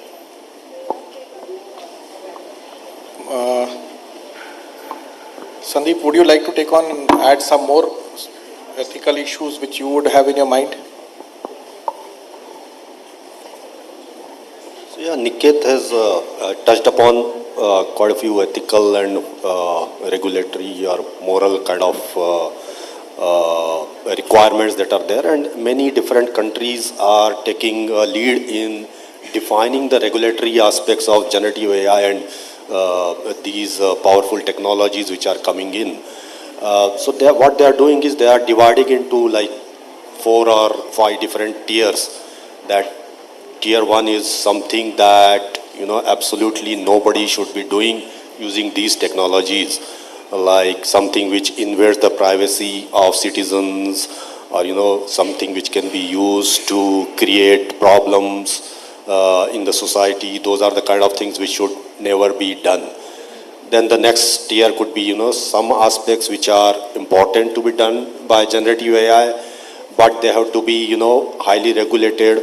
The solutions which are coming up with using these technologies must have capabilities, like they should be able to explain why certain decisions are taken the way they are being taken by these generative AI capabilities. So those are kind of regulatory. Then there is another tier where they can say, okay, everything is allowed, anybody can develop solutions for that tier. And then 4th tier could be like something for fun everybody can do. So something like that can be done. Generation of fake information is something that is very critical for these applications of generative AI. Fake messages or fake videos are getting generated, which is another problem that creates issues. So those are something that have to be addressed through regulatory methods. So those are some of the things that have to be taken care of from ethical or morality or copyright is another thing. At least in Google, it will tell you what is the source of information from which it has searched, and it takes you to that particular website where the actual information is there. Generative AI like ChatGPT has read everything in the world, and then it is generating something, not attributing the source from which it is giving you the answer. So that's a lot of communities are standing up against, like authors are standing up against ChatGPT, that our work is being used for training ChatGPT. It is generating some information based on our work, but there is no reference to us or there is no credit given to us. So those are the things that one has to be aware of in terms of ethical or moral and regulatory copyright issues. Yes, so nice speak, Sandeep. So there are some limitations in generative AI also that you all know. So can you tell me whether these limitations is, are you happy by listening to all these limitations or not? Do you feel that if the generative AI having some problem, it is a good news for you or not? No reply? If the automation process of generative AI will be so perfect, foolproof, then naturally there is a good amount of job cut. But there are some limitations, so a human auditing is required. So massive data doesn't mean it's a good data. Massive data means there is a lots of chances of biasness and discrimination. If suppose you are generating some output automatically with reference to any medical decision, with reference to any employment, with the help of generative AI. So naturally it will invite some kind of legal action also, because chances of biased result is also high, because it's doing everything automatically. So these are the issues also whenever a particular organization would like to implement the artificial intelligence, generative AI. So the very first thing, they train their employees, they create some kind of culture. Along with the control of all those things is mandatory. The bias result should be taken care properly. Plagiarism are lots of the issue in generative AI. If you write something in the chat GPT, it is doing nothing but taking some content on the basis of cosine similarity and giving you the result. So that doesn't mean it's a very intelligent solution. So without the domain knowledge, you cannot get the result from the generative AI. That doesn't mean that if generative AI can solve the problem of everything. Domain knowledge will always the priority. Human intelligence is always the priority. Doing anything automation is not a foolproof solution. So there are naturally some ethical issues, legal issues, copyrights, all those things are involved.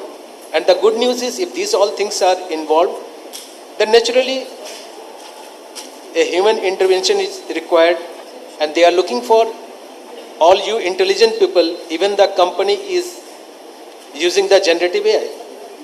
They want your intelligence also to get the proper outcome from the generative AI. That's the outcome. Thank you.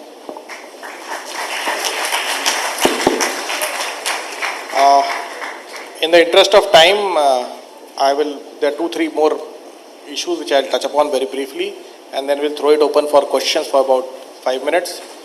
With the permission of the faculty, we would extend it by about 5 minutes for the question Q&A.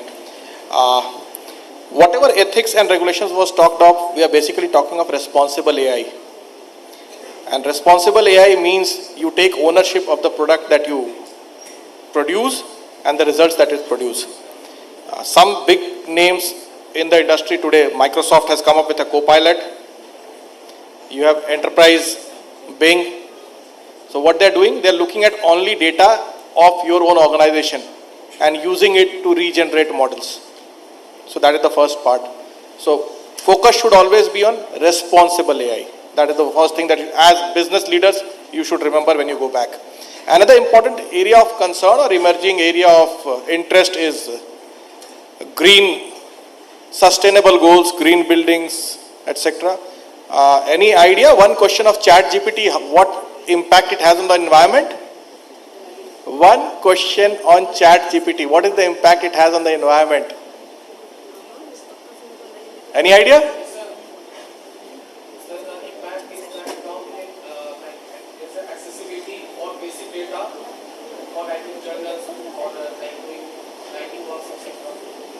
बिल्कुल ठीक है. Environment पे क्या होता है? हाँ. Okay, I'll not. Almost 5 liters of water. One question, 5 liters of water. That is what it consumes. I see lot of strained faces. पता कैसे? You want an answer very quickly. It needs compute. Compute कहाँ चल रहा है? Server चलता है, PC चलता है, गर्मी निकलती है, फैन से हवा निकलता है. That compute is generating some heat. That heat has to be absorbed. That heat absorption translates into, or that it has to be kept under control, cooling. That heat goes into what is, whichever mechanism that heat has to be dissipated. Either you end up with global warming or you use water that evaporates and keeps the climate at the same level. See the flip side of technology. Another flip side of technology, and which all of you, I must tell you, generative AI, generating images, voice samples, etc. All of you who are using technology today must be, I keep telling, especially the youth, WhatsApp calls that you get, some of you on some unsolicited websites, unsolicited calls, and you end up having a morphed video of yours being used to blackmail you. Trust me, it's generative AI. The image has been, your image has been taken from different learning patterns, then put on someone else, voice sample has been taken, put on someone else, and now you are likely to be blackmailed for any kind of remuneration. What I keep telling, the only way to stop this menace is to stand up and go public on your own.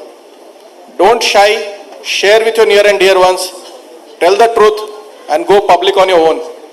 That defangs this negative use of generative AI. Having touched upon these two aspects, I would keep the floor open now for any questions that you may have. Any questions?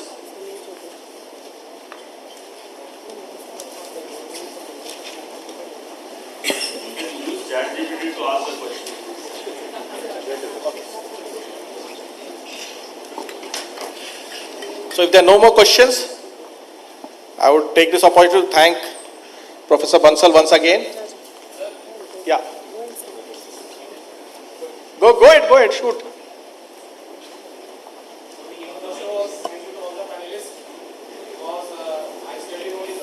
जैसे बोलेगा ना award के बारे में बोलना तो audience presentation award के बारे में बोलना ना हैप्पी अवार्ड गैप मत देना ठीक है मैं बोल ही रही हूँ स्टार्ट हाँ तो जल्दी बोल देना गैप मत रखना ठीक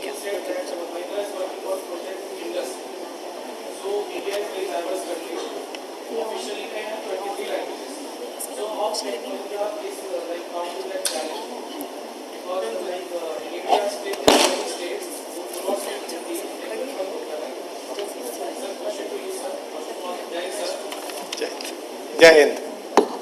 जय Hind.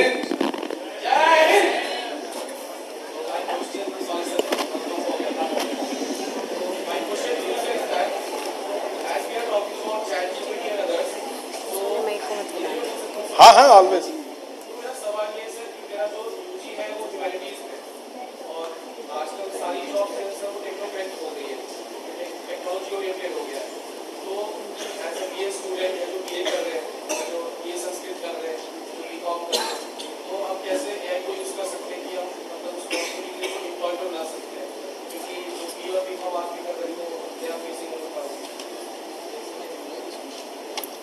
You have a volunteer to reply that question. Look, the most important quality required in you is your intelligence. No matter whether you are a BTech in computer science or you have done your graduation in psychology, it's no matter. If you are intelligent, you can learn anything. You can be a most eligible employee. You have all the criteria if you are intelligent. So just create the interest, nothing else. Because it is my experience with lots of students who has done MBA, who has some previous experience in some language teaching also, different Sanskrit. They are still working in some good organization, in well-known organizations. So this is not a condition that what is your background. Only the most important thing, what skill set you have acquired. And that's I have told that in the corporate sectors, the same thing. All these things we do cover in just in 20 days. So there is no any kind of condition that what is your background, what is your graduation subject. That's the important thing. I hope that answers your question. We use this. Do I know anything how it was made, how it is done? You need to use technology. That is all. And maybe Pankaj can also give a one-line quick answer to before we. So this specific question you asked about different languages. Yes, we will come with all the languages. We'll cover entire India. It's not just going to be Hindi. This is phase 1, and our intent is that this would be a completely open source thing. So we are collaborating with Bhashini, we are collaborating with AI for Bharat. Create the corpus and give it open to the Indians to work upon and build their own LLMs. Right. Thank you, Pankaj. Thank you, everyone. You have been a wonderful audience. And thanks to the Institute once again for giving us an opportunity to share whatever we had to share with you. I hope you have gained and some of you have remained awake. Thank you. This was truly a great learning session. Thank you to the panel. Now we will begin with the Tech Champion Awards. Through these, we would like to acknowledge and mark the outstanding achievements of techies who have played a pivotal role in technological adoption and implementation.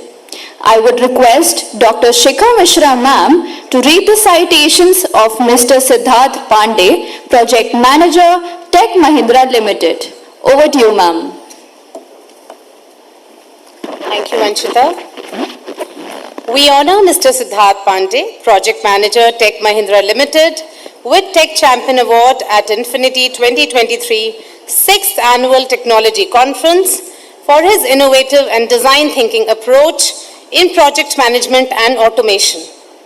Mr. Siddharth Pandey, a seasoned professional design thinker in project management and automation, currently serves as a project manager at Tech Mahindra Limited.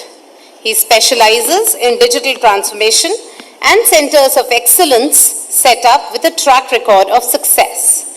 His expertise extend to incubate and onboarding partners and managing government projects. As an alliance manager, he has effectively led large development teams as a project coordinator. Recognized for his achievements, Mr. Siddharth received the Tech Mahindra AC Award. He has been an expert, has delivered his keynote speech on generative AI for various government and private organizations of the country, like Bank of Baroda and many other. His contributions to innovation earned him a nomination for the Tech Champion Award, including successful product management and significant roles in digital transformation projects. Notably for a PSU bank that received the Best Digital Transformation Award in 2022. It is with utmost respect that Amity Business School, Amity University, Uttar Pradesh, confers Tech Champion Award upon Mr. Siddharth Pandey. A big hand, please.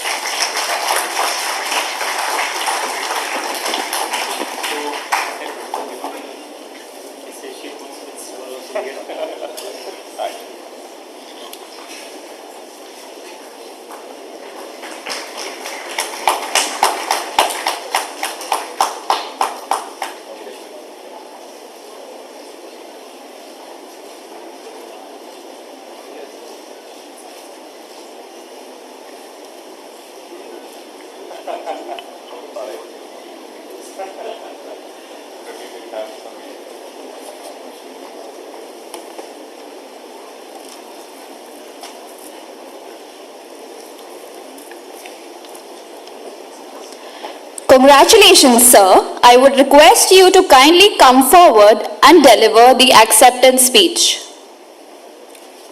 Yeah, so first of all, thank you, Team Amity, for considering me for the award.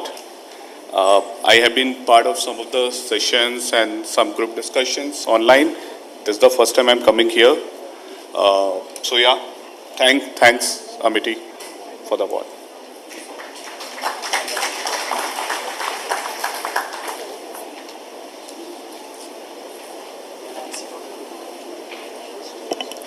Thank you, sir. I would request Dr. Shikha Mishra ma'am to read the citations of Mr. Sameer Chopra, Regional Vice President, Head of Customer Advocacy, Strategic Engagement, HCL America. He has joined us online. We honor Mr. Sameer Chopra, Regional Vice President, Head of Customer Advocacy, Strategic Engagement, HCL America Incorporation, with the Tech Champion Award at Infinity 2023 6th Annual Technology Conference for his immense contribution in the area of strategy, program management, technology consulting, and P&L management. Mr. Sameer is a seasoned professional with over 16 years of progressive experience in the industry. He has diverse experience in performing a variety of roles in strategy, program management, technology consulting, and P&L management. Mr. Sameer has spent over 15 plus years with HCL in various geographies, APAC, USA, and UK, a recognized thought leader in the industry with proven experience in advising major Fortune 500 company and CXOs on leveraging power of technology to drive IT and digital transformation agenda and outsourcing programs. He has deep technology experience and has played key role in launching and delivering innovative solutions such as SAP OD, Robot as a Service, Managed Tools as a Service, Utility Models, D2C Playbook, M&A Playbook, etc. for many infrastructure application and engineering service customers. It is with utmost respect that Amity Business School, Amity University, Uttar Pradesh, confers Tech Champion Award upon Mr. Sameer Chopra. A big hand, please. We would request Mr. Sameer Chopra to kindly deliver his acceptance speech, please. Yeah. Hello. Hi. Good afternoon, good evening, everybody. It is with utmost privilege and humbleness that I accept this award. It's both been a privilege and an honor. I think I had dialed in about an hour back. I've been listening through all the keynote sessions. I think one message I would leave everybody would be in the field of technology, in the field of business, the only thing that will survive is the ability to learn, unlearn, and relearn. I think that's been a constant theme. As long as we continue on that journey of keeping our inquisitiveness, we all can go a long way. Thank you.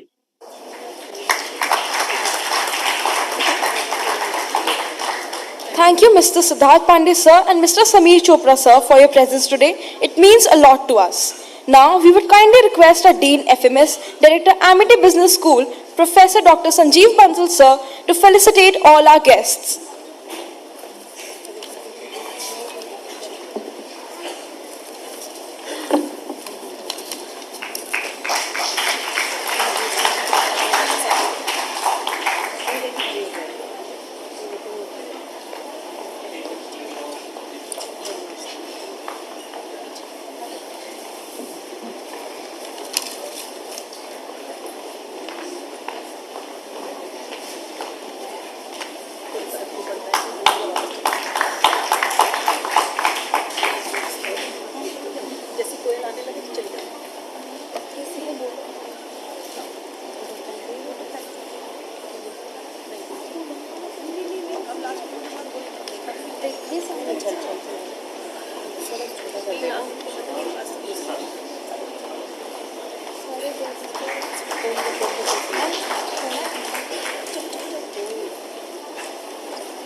Thank you, Mr. Thank you, Lieutenant Colonel, Mr. Sandeep, Mr. Nitesh, for your valuable inputs. It was a learning experience.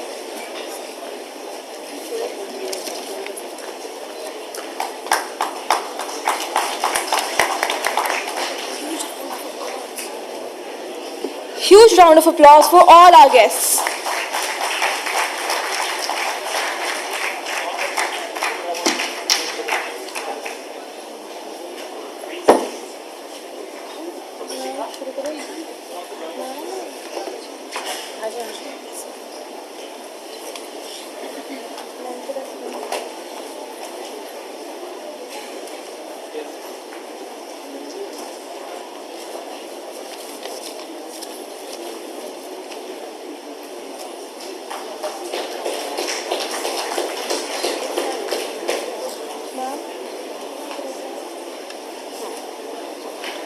It is rightly said that all good things come to an end, but fortunately, the knowledge we gain today is going to increase exponentially for the time to come. Thank you so much, Lieutenant Colonel Alok Sharma Pandey, sir, Mr. Sandeep Page, sir, Mr. Mithilesh Singh, sir, Mr. Nikesh Shivhare, sir, and Mr. Pankaj Sharma, sir, for the enlightening event today. Thank you so much. We would also like to thank our respected Dean FMS, Director Amity Business School, Professor Dr. Sanjeev Bansal sir, for his study and inspiration. Dr. Anita Vinayak ma'am and Dr. Pallavi Sharda Garg ma'am, the conveners, and the co-convener Mansi Bhardwaj ma'am. We would also like to thank the event in charge, Dr. Shikha Mishra ma'am and Dr. Anshu Yadav ma'am, and most importantly, our audience for being so supportive throughout the event. Thank you so much.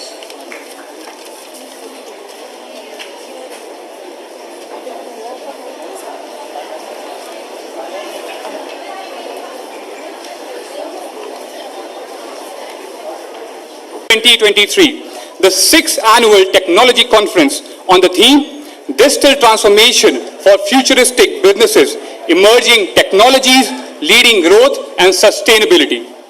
Our mission at Amity Business School, a flagship institution of Amity Business Group, is to provide modern and futuristic education in the domain of business management to carry out research, impart knowledge and foster learning to develop the overall personality of students by making them skillful management professionals and excellent human beings. Building upon this plenary session under Infinity 2023 focuses on managing cybersecurity, the role of machine learning and data science. In today's digital age, cybersecurity is more critical than ever before. As technology advances, so do the threats we face online. This event aims to explore the cutting-edge intersection of cybersecurity, machine learning, and data science. Machine learning and data science have emerged as powerful tools in the fight against cyber threats. Machine learning algorithms can analyze vast amounts of data to identify patterns and anomalies, while data sciences techniques provide valuable insights into complex data sets. Together, they perform a robust defense against cyber attacks, helping organizations to stay one step ahead. Our expert speakers will share their insights and experiences, shedding light on the latest trends, challenges, and best practices in this ever-evolving field. Following Amity tradition, we take this proud privilege to welcome our eminent guest with a sapling. I request Dr. Rahul Gupta, sir, to kindly welcome our eminent panelist. Mr. Arindam Ghosh. Please, may we welcome our eminent panelist with a huge round of applause, Mr. Arindam Ghosh. Welcome Mr. Shubham Singh with a huge round of applause.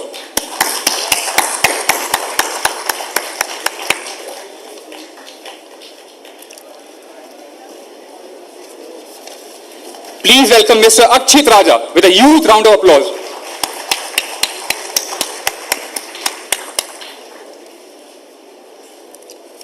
Mr. Nilesh Khetrapal.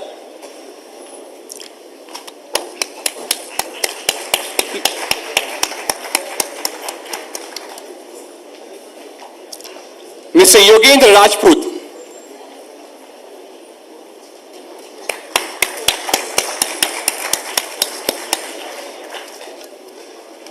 Thank you, sir. We are delighted to have Mr. Arindam Ghosh, Founder, Director, Dual Pyramid, as Session Chair and Moderator for this panel discussion. Mr. Ghosh is an accomplished virtual CIO and CISO with more than 20 plus years of industry expertise. With a career spanning more than 2 decades with experience at the intersection of tech and business, I feel at home, driving high-impact technology innovation, defining strategic plans and cybersecurity excellence. Throughout his journey, he has consistently leveraged technology to deliver tangible business results and positively impacted risk management strategies. His journey is characterized by a distinctive fusion of technical expertise, proficient supervision, and commitment to nurturing high-performance team. We sincerely appreciate your presence, sir. We are privileged to have Mr. Shubham Singh, Associate Director, Leena AI. Mr. Singh is a customer success professional with a passion for driving measurable impact in client success, team growth, and enterprise transformation. With expertise in generative AI and ChatGPT, he excels in problem solving and implementing innovative solutions. Sir is customer-centric, aiming to provide exceptional service that drives satisfaction, loyalty, and retention. He has a successful track record in multiple industries, including SaaS, airlines, consulting, and retail, and has worked with global brands. As Director Customer Success at Leena AI, he leads dynamic portfolio expansion and secures high retention rates. Thank you so much, sir, for gracing this session. We are delighted to have Mr. Akshit Raja, Head of Data Science and AI, API. Mr. Akshit Raja, a key member of the founding team, leads data science and AI at API Technology, a top 10 Indian headquarter app publisher with over 500 million plus downloads. He completed his master's in data science and AI specialization from Northwestern University and BE from PEC University of Technology. His illustrious career encompasses strategic roles at Adidas, Ixico, and Snapdeal. Mr. Akshit is also at the helm of building generative AI products to enable brands and creative teams to integrate Gen AI, thereby amplifying their impact and streamlining cost. Furthermore, he provides his insight as a venture partner at Veda VC. I'm sure our students will cherish your deliberation. We also have with us Mr. Nilesh Khetrapal, Director, Softwaters.ai. Mr. Khetrapal is a security analyst for Open Approach and is currently a senior at Chaplain College's cybersecurity program, born and raised in an Indian business family at a very early age. At a very early age, he helped his family in setting up a fintech platform for cloud-based accounting and billing. He was also granted a scholarship to study at Chaplain College cybersecurity program. He is now the author of an unsupervised learning log anomaly detection platform through PIP. Thank you so much, sir, for being here. I take this opportunity to introduce Yogendra Rajput, CEO, Maple Cloud Technologies. With over 25 years of unparalleled experience in the realm of cybersecurity, Mr. Yogendra Rajput has cemented his status as a pioneer in safeguarding organizations against the ever-increasing menace of cyber threats. Driven by an unwavering pursuit of cutting-edge technology and fueled by an unshakable resolve, Sir has assembled a team of brilliant minds, each with their own specialized skill set, to form an indomitable force in the field against cyber threats. Together, they have crafted a comprehensive suite of state-of-the-art solutions tailored to meet the unique needs of each organization. Thank you for your presence here with us today. Alok, I am sure, just like you and me, our fellow classmates are eager to listen to our eminent panelists, who are a source of inspiration to all of us present here today. We now request Mr. Arindam Ghosh to kindly take over the session. Please, sir. Kindly have a region.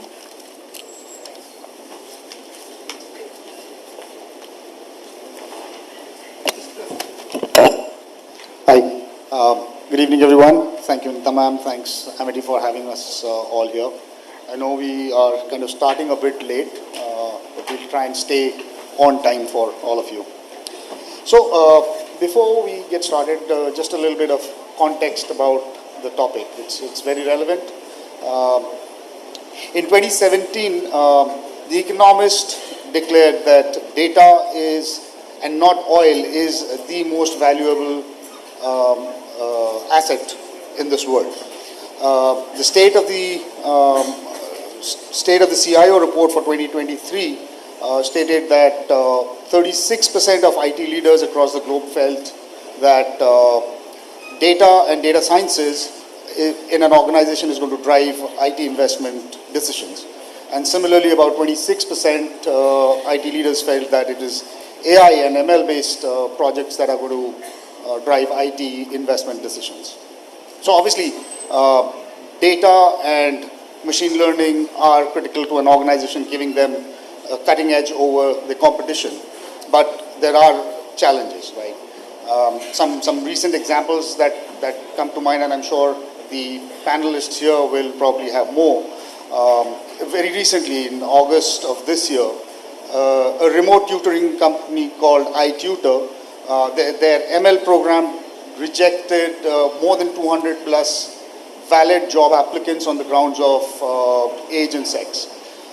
Similarly, back in 2012, Target, which is a US retail giant, they launched an analytics program to kind of carve out a subset of customers and help them with their buying decisions by placing ads at relevant places. They pulled out the demographic information, buying patterns, credit card spend, so on and so forth, mashed it up with third-party data that they bought. When they finally launched the program, it inadvertently released information about a teen's pregnancy to her parents, causing privacy implications for the organization. And finally, they had to shut down the whole program.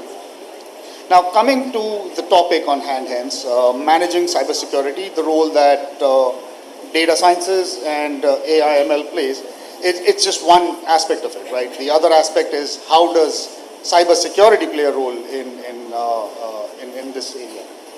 Sorry, is that it? Thanks. And hence, probably before getting into that discussion and debate, maybe a starting question for Akshit, you and Shubham, on if you could talk us through the journey of how the AI ML industry has reached till now and where is it headed in the next few years.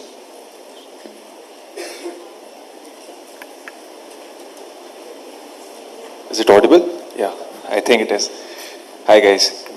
Yeah, so I think we are having the discussion today because everybody is aware about few of the generative AI tools, but AI is definitely advancing. It has advanced a lot. In fact, even the generative AI has been advancing throughout the last decade. We see large language models like ChatGPT, we see diffusion models, image-based models basically like Midjourney, DALL-E. We have seen this model, and now that generative AI has filled the gap in the awareness. But before that also, there were traditional GANs, there were CNN models. So generative AI was there.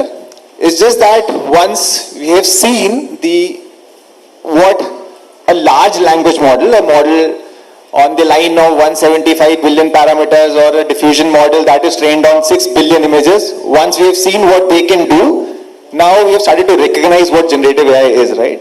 So I think in terms of the journey has been going great in AI. There are advancements that are going, and there's a lot that we have to see. So I personally feel we have to reach a place, a time, when it becomes equally easy for you to create an AI machine as it is for a WordPress website. Today, we can set up a website like this in a day, right? You just need some basic content, right? And it's simple template and you can deploy it in just 2 clicks, right? There are auto deployments for WordPress, right? So think of it in generative AI space or in AI space, that once you become so capable that you are able to build your own model, own AI agent, and you can deploy it seamlessly. So this is where we are going for. But yeah, more and more businesses adopt AI, and we'll start seeing those solutions also in the near future.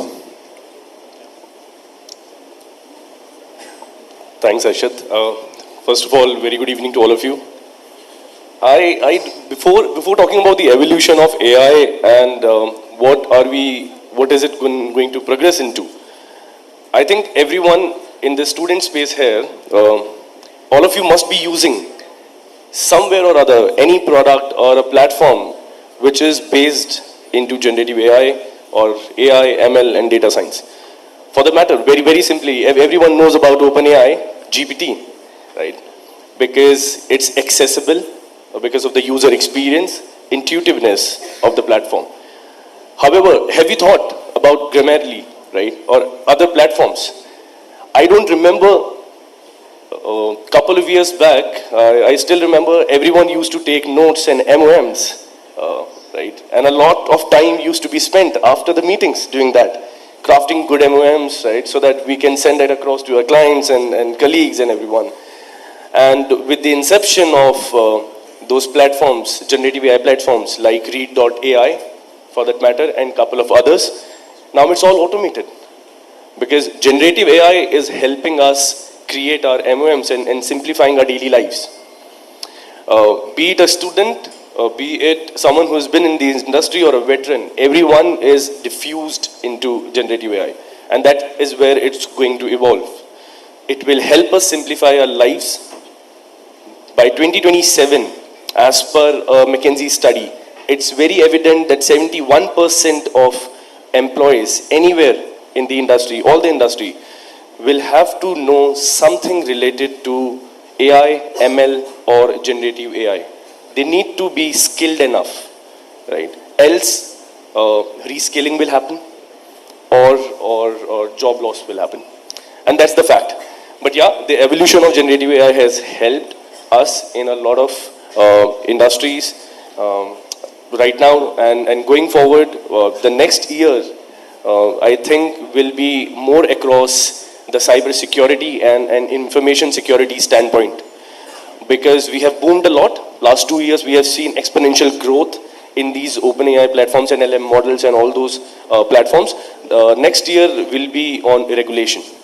Next year, organizations, enterprises, governments will want to assess the risk, vulnerability, and also the mitigation of data privacy and PIIs, which are the personal informations. Every single time you download an application, go to a website, accept the cookies, you are providing and exposing your personal data. And that is happening. And there has to be regulation, and that is exactly what 2024 is going to look like. Thanks. Thanks both. Yeah, I think very relevant, especially Shubham, the point on the importance of cybersecurity and how now that's going to play a critical role in this whole space. While coming here, I was kind of thinking about exactly how is cybersecurity landscape now looking like. And something that kind of stuck out was I never thought that Safdarjung Hospital, MGM Hotel, Google and Microsoft are good. I'm going to stitch them together into one sentence. But the reason why I am because of the recent breaches that all of them faced, right? The complexity, and the speed at which all of these breaches are happening is just simply mind-boggling. And the other aspect is that none of these perpetrators are really individuals wearing a hoodie sitting in a dark basement, right? I mean, these are more or less like enterprises with very deep pockets, no dearth of technical skills, and sometimes being backed by nation states, right? In fact, recently I read this post on a forum in the dark web which said that this firm was willing to pay up to $10 million to buy a zero-day vulnerability, right? The two key things that kind of pop out is, I mean, if that's the amount of money that the bad actors are throwing at it at this game, are the enterprises ready? Do they have that kind of investments lined up for securing themselves? And the other part is, in case these threat actors do get to buy, and they do buy, a zero-day vulnerability which the OEMs have not released in the market yet or notified the customers yet, and if the threat actors are able to weaponize it, what are the implications? So maybe a question for Yogendra, yourself, and Nilesh, you on how do you see this space? How is the threat market evolving, and especially in the given geopolitical situation around the world right now. Right. Good evening, all, and thank you so much. So, in fact, the cybersecurity space, and it is going through very challenging phase now. So, I mean, we have seen a lot of attacks which is happening. Some are state-sponsored, some are being done by the organization or to a competitor. So, in terms of the zero-day vulnerability, I mean, if organization is paying to target some of the competitor or maybe the states. So these aspects are very critical, and in fact, if you see, the government of India is also putting a lot of efforts to secure their infrastructure, especially in the utility sector. We have seen a lot of attacks happening on our OT infrastructure, IoT infrastructure, as well as with the healthcare system. And as you correctly said, the AIMS case, I mean, everyone is aware how the complete data has been taken, and the ransom which has been asked, we are not sure whether that has been paid or not, but data is gone. So, of course, when you put AI and ML, because that is also being used in a negative manner to generate the code which can harm the organization, which can take your data away. So attackers are very smart as well. In fact, the dark web, I mean, we are using only 25% of the network, which is the open web, and when you see the 75% uses happening in the dark web. So there are a vector, and people are sitting there who are misusing the technology and using it against the other nation or the organization. So using the technology in the right way is very important.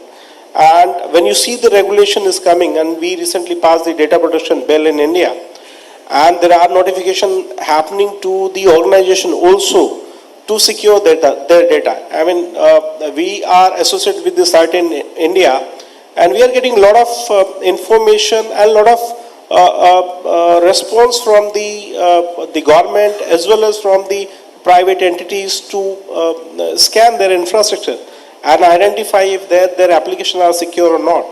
So the government is also putting a lot of pressure, and going forward you will see the market in the cyber security is going to boom, because the demand is huge and we don't have the resources to basically mitigate that. But yes, when you combine the artificial intelligence and machine learning, it's become difficult also for any organization to secure their infrastructure, and that's where the huge investment is required. Where in most of the cases we are meeting a lot of customers, they don't have budget for the security. They have budget for their IT infrastructure, but security is only 2% for that, which is not sufficient, by the way. So, of course, yes, the security is major challenge nowadays, and going forward you will see a lot of opportunity and a lot of demand in the cyber security. Thank you so much. That was really insightful. I just wanted to add some more things along to what you were talking about. Is anyone here following the conflict in Israel right now? I see you back there. Good. There's a lot of cyber warfare going on along with conventional warfare in Israel, as we saw in Ukraine as well. A lot of times when we see state-funded actors acting, it's for the purposes of cyber warfare. And that is what modern cybersecurity professionals are up against. As Sir rightly said, we're no longer up against, a random guy in a hood in a basement. I'm sorry, if you're that random guy in a hood in a basement, you're not a threat to any well-defended organization. You are a threat that if you are a state-funded threat actor with resources to spend like $10 million on a zero-day vulnerability, that's when you become a threat. And that is what we need to figure out how to defend against in the modern day. Because you realize, right, that critical infrastructure like banks, hospitals, these are the infrastructures that are being targeted by APTs in Palestine right now. We're seeing this action unfold in front of our very eyes, and these banks, these hospitals could very well be ours instead of theirs, which is why there's a need of the hour to get together, get better compliances, get better protections, and most importantly, get better security. Thanks both. Yeah, very insightful both of you. Moving on, and kind of picking on a couple of points that Yogendra sir you made. What's really driving adoption of AI, ML, and data sciences within the space of cybersecurity, and what are some of the interesting use cases that you're seeing in the industry that you want to talk about? Right. So, very valid question basically. So, we have been developing a lot of cybersecurity solutions to protect the infrastructure. And we are also using the artificial intelligence and ML to build those solutions so that we can manage the customer very effectively. Because when an attack is happening, so the system itself, the solution itself understand that attack and take the measure to prevent those attacks. So we are using a lot of artificial intelligence to enhance our solution, so that we have developed the technology which is the SOAR. So we put top of that to our SIM solution, and then we prevent the attack. So this technology, and we use the artificial intelligence to build that, so that any attack is happening, the system is itself very intelligent to prevent those attacks and pass the instruction to the firewall or other devices which are there to block that traffic. So we need to be very proactive to have that technology and use it while you are building the solutions. Do you want to kind of expand on that area as well? Yes, absolutely. Thank you. That was very insightful again. What I do want to talk about, when we talk about adoption of AI in cybersecurity, is largely compliance. Like I said earlier, when we're talking about cyber warfare, the way a nation state defends itself against cyber warfare is through compliance. Compliance is not that bad thing the government wants you to do just to make your processes more expensive. There's a very valid reason to do those. Recently, compliances in India now require banks and other critical infrastructure to respond to incidences within 6 hours, which is like way more than what, we can expect security professionals to do. You realize, right, like writing a malware analysis report that I, as a DFIR, can sign off on, will take me more than a week to be able to do faithfully. And to be required to give that kind of report in 6 hours is a hard task. Luckily for us, we just happen to be in 2023, where GPT is everywhere in the news, and it makes no sense not to use a modern technology to deal with a modern problem. Now, the problem when it comes with, using OpenAI's GPT in your internal environments while sending all of your data across the Atlantic Ocean into America, is personally identifiable information, PII, as Shubham sir mentioned earlier. That is why, the adoption of AI in cybersecurity is being done at a faster rate than other industries. Plus also the fact that, cybersecurity is an emerging technology along with AI in this field. We're still not where we want to be with cybersecurity 10 years down the line, just like how we are with AI. Thanks, Nilesh. Please, absolutely. For a second, if we just think of cybersecurity also as a general problem, how AI can help is two very simple use cases that we can think of. One, let's talk about unsupervised machine learning, which is exceptionally well at recognizing patterns. So, unsupervised learning can be used to extract patterns out of data, that too in cases when you don't know how to look for a pattern in a data. So let's just say a typical DevOps node graph would look something like this. There is the domain, there is a server, There are files. Inside those storage, there are different files mapped to some hosting server or a hosting link. And then you have so many nodes which are linking those domain names, servers, file, users, IPs and all those things, right? So it's a network of millions of nodes and maybe billions of nodes. And there, unsupervised machine learning can take out patterns in really very fraction of time what a traditional scientist would take. So that is one. Second, the good thing now with GPT is that we are exceptionally leveraged to deal with unstructured data. And we all know the maximum data we get, the constant stream of data that we are producing are in the form of logs. So whatever you are doing, you are generating logs in logs, right? So any good company is producing gigabytes, terabytes of logs. Logs are semi-structured. They have some structure, but they are not 100% structured also. So, and with generative AI who has the capability to understand the language, you are again in a position that you are able to analyze your logs really well. So this is again like a traditional predictive analytics problem, but with new set of tools which are enabling you to see through a network that has a lot of nodes also and a lot of unstructured data also, but now you are in a position that you can analyze them much faster and much effectively. Wow, Akshit, great. That's superb. And that kind of takes me, your point on unsupported learning kind of takes me to my next question on, do we foresee a future where we are over-reliant on AI, ML and data sciences? How do we make sure that the programs and the projects that enterprises are running, human is always in the driving seat?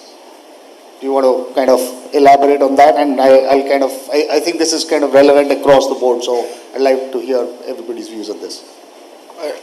That's a very good question, and I feel like that's very important to talk about, especially in a scene full of students. You know, the thing about the job that a cybersecurity professional often does is the job of a security analyst. That means your job is to sit in front of a screen, look at logs, look at alerts, and figure out if something is worth investigating or not. This essential job description has remained the same across decades. We've been doing this for a long time, and I have a feeling that we're going to be doing this for a long time. What AI does change is the amount of logs and the amount of alerts each and every single analyst needs to look at. Because through AI, we can filter them, we can analyze them, and most importantly, generate more of them. So, because like the more alerts you have, the safer you are or something. But that is why I do not feel like, we're going to be able to just get people out of those seats anytime soon. The advantages that we're going to get from efficiency need to be then placed into increasing our capabilities rather than trying to get some sort of weird like cost to performance ratio perfected.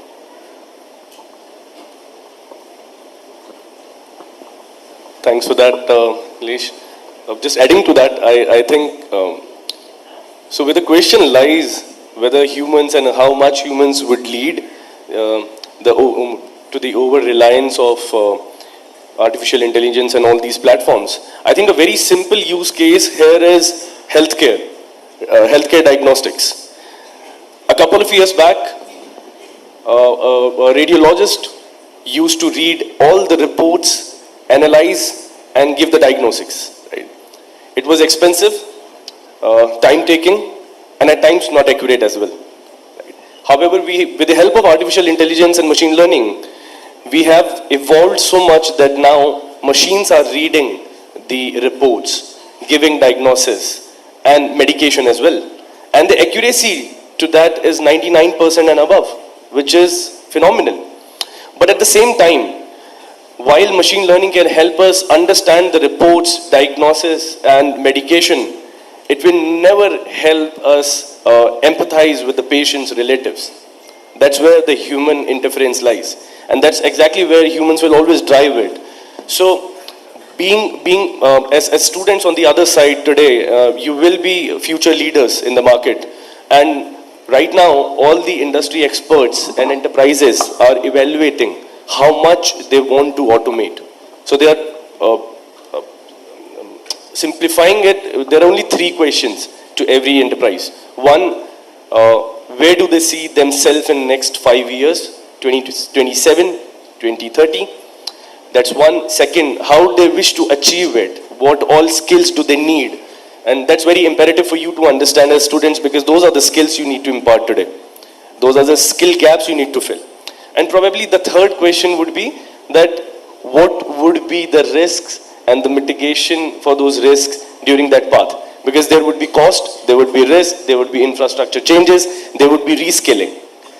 So I think humans would always drive it to what percentage of automation an enterprise or an industry wants to achieve is the basic question. Great perspective. Yogendra sir. So, in terms of how many of you watch a movie called I, Robot? I think, yes, you have seen that movie. So, where the robot become so much intelligence and they start taking the decision by themselves. So, we are heading towards that direction. So, as of now, we cannot assess the risk, but yes, there could be some consequences, and where the human intervention is always required. But seeing the pattern and the technology enhancement which is happening, I mean, we can consider that some point of time it can become a disaster for the human being as well. Thanks, sir. Yeah. So, just to add the other side, I think because already a lot has been said on the how we should be conscious about where it is going, right? But there are efforts going and definitely we should be conscious. But at the same time, we need to question, are we making full use of our time and are conscious also? Do we really need to sit for any advertising campaign? You build multiple images, multiple creatives, you write multiple A/B testing lines, text copies.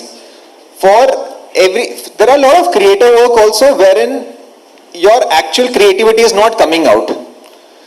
So, for example, I have a creative idea, I want to design a shampoo campaign. I have some idea, I want a girl of XY ethnicity, so and so body type, and I want to show long hair, and behind that I want to show maybe Bahamas or maybe Kerala beach or something like that. I have that idea. Do you really want to spend time in designing it if you can get that exact creative, that to multiple of that option in just 5 seconds? So obviously there has to be a balance, right? We don't want our next generation to be like, who cannot even think of even a prompt, right? But we also need to make sure that we take the most out of our time. If you are developing an app without using AI assistants, you are actually not using the right, you're not valuing your time rightly, I think. For anything that you're doing, if without impacting the quality, you are able to do it in a fraction of that time, I think then the responsibility is also on us to learn that technology and move forward. Because as a society also we have to move forward, right? We don't want everyone to spend 7 days to build a simple application or 2 days to build a landing page, right? We have to arrive at a point where landing pages can be built in 30 minutes or maybe 15 minutes, right? So, yeah, both the sides we need to be conscious of, I think. Very, very good perspective, Akshay. Thanks on that. Moving gears, I want us to talk about the privacy aspects, right? Recently, with the formulation of the DPDP Act here in India, there's been a whole lot of buzz in media and social media. How do all of you see the DPDP Act in India versus, let's say, what we're seeing in the other geos, GDPR, PIPA in China? US now has multiple states who have got their own privacy regulations. What are your thoughts on those, Yogendraji? So privacy is again play very a critical role in any of the nation. And it started from European Union, where they have passed the data protection law. Gradually, the other countries are adopting that, and if you see, if you consider India, right, where we have the huge population, and our Aadhaar card, PAN card are available everywhere, right? And if you go to any telecom provider, you can get those data. But while passing the data protection law in India, considering the fact that your personal information, which is critical for you, should not be misused. If that is being misused, the organization are liable to pay the huge penalty. Of course, we have passed the law in the parliament, but it is going to take some time to adhere because you need to have the kind of the culture in the country to basically secure that. So suppose if someone is asking you your detail, right? You might be getting a lot of call from the banks. How they get your number? How they get your data? Because they already have it. And data has been sold, right? That's what, if I correctly mentioned what Google is doing or what Facebook is doing, per se, because they are selling the data. But they have been fined in European Union, and similar thing is going to happen here as well. But it may take some time. But it is very critical to know that the data which you are sharing, you have full rights to know how that data has been used. In fact, organization like healthcare data, I mean, we have that recent example which happened, right? So your medical records. So US have the rules passed where the medical records cannot be shared and it has to be secure. But if you consider the healthcare system here in India, I mean, your data, your records are there, and which can be available, right? So the privacy aspects is very critical, and we should be aware what kind of data we need to share, and we have rights to know how the data has been used. So yes, we are going in a right direction because we are also working with very closely with the law enforcement agencies and with the defense sector. So, and it's become very critical to secure that data because a lot of, activity happening because now a government has banned all the law enforcement agencies, especially in the forces, to have the Facebook account or social media account. That is strictly been asked them to delete their account because the information is shared, and there are a lot of cases where the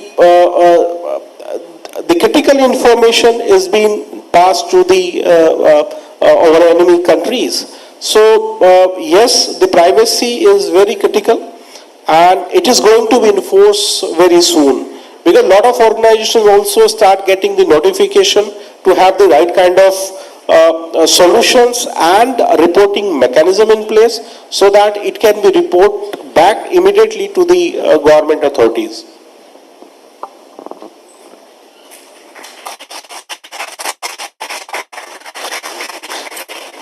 Now, data privacy is like one of those like weird things that like you're like supposed to have, but like you didn't pay for whatever it is you're using. You know, since you're not paying Facebook or YouTube or Google, they just kind of like, you know, use you to like make money. And that's a relationship we've had with the internet for like the longest time. You know, I want to see here, like, who here likes to read 2,000 pages terms of services? No one? But people don't like reading terms of services? Doesn't look like it.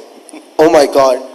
Guys, if you guys ever like, you know, took the time to go through the 2,000 terms of service that you agreed on while, you know, choosing to use Facebook, Google, or, you know, YouTube, you will realize that you sign away a lot of your rights. And recently, a lot of these terms of services were upgraded to allow these companies to use your data to train their AI models. And so data privacy almost inextensively ends up, in the AI conversation as well. A lot of people are now complaining about, modern day large language models and, image generators for stealing their data, stealing their artwork, stealing their work, and then producing something, of similar value. This is something that we really need to talk about. Like in the age of the internet, when you put something out for other people to see, do you really get to call it yours still? And this is something that we need to have a conversation about if we're going to move forward with this.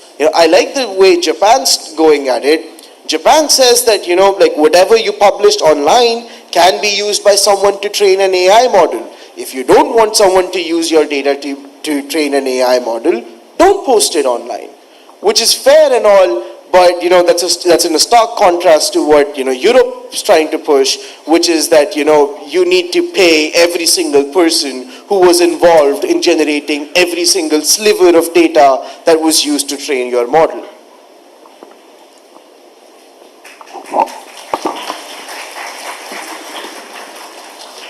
Yeah, I think India's stance is something like that is trying to reach the strictness imposed by Europeans and still be so liberal that gives space to Indian startups to explore also.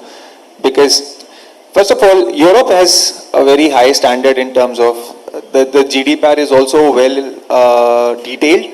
Apart from the general data protection regulation, which is GDPR, they have other levels of act also. They have Digital Services Act, they have AI Act. So even their data privacy or their data regulation has acts at different levels. Our journey in regulation has just started, so we have just started, but as a framework, I think it is good enough to start with. Obviously, the regulation has started to first recognize the data sets. What is personal data? What is not personal data? What is a critical data? What is a not critical data? Because a lot of times you don't even know what data are you sharing, and a lot of times your personal identity is not attached to your data, but it is still your data. So maybe what apps you have in your phone, if you are sharing that information with just your phone EMI or maybe encrypted user ID, so it has your information, what kind of apps you have on your phone, but it is not linked to your personal ID. So we have started to recognize these data sets. We have started to build some regulations on how to deal with each individual class of data, but we are liberal at this point because we need to be a little liberal because we need to grow our ecosystem also. Yeah, and I think the point about personal information here in India, there's a lot of cultural shift that needs to happen first, right? I mean, a majority of people whose data we are talking about, they don't even understand the basic concept of personal information. So yeah, I think it's going to be also a major shift for the citizens in the country, for them to realize what this act is and how does it really empower them. Okay. Yeah, I think the other area, and Nilesh, I would want your opinion on this, is how are threat actors actually using AI ML and and the concept of adversarial ML, and how do organizations kind of protect themselves from AML related threats? That's a very important topic to talk about. A lot of times when people talk about AI, they say neural network, and then that's supposed to be a magical thing that cannot be hacked or something. But no, neural networks are Turing complete, which basically means they can also get hacked. What we do, a lot of students here, and I know, a lot of you guys might have used ChatGPT, and that also means a lot of you might have tried using ChatGPT to get it to say something which OpenAI clearly didn't want it to say. That is, an adversarial machine learning technique, trying to get an AI model to generate something that the original developers did not intend for it to generate. Now, you need to understand that these kinds of techniques are put in place for safety. We don't want to put out a model out there that can just generate malicious code for, threat actors to use. So then what did the threat actors do? They created their own large language model that can generate malicious code called Worm GPT. It's like $40 a month, and you can subscribe to it from their Telegram channel, and they're going to give you a large language model that's about 90% as decent as ChatGPT, but it can write code that is malicious. The thing here is that, ChatGPT is really good at writing code, and you could get it to write whatever code you want, but if you explicitly asked it to write malicious code, like, hey, give me code to delete the system file, it's not going to do that. But if you ask it to give you a code to delete any file you tell it to, it's going to do that. And then you can just go in and change the name of the file to whatever file you want it to delete. And so, adversarial machine learning is really talking about how do we provide safety while putting out these models out there. Because you need to understand that, with these AI systems, they're not working with the ways we are expecting them to work. If we have a system to figure out, who's allowed to come into a room and isn't, based on like images of their faces or something, that is still, vulnerable. There is a field of attacks in AI that allows you to, put noise in an image to trick a model into misclassifying an image. We've been able to get, classifiers to classify images as something they're clearly not by introducing noise that is imperceptible to the human eye, but it makes the world of difference for an AI system. And these are the kind of things that we are up against and we need to figure out how we're going to defend from. Great, thanks.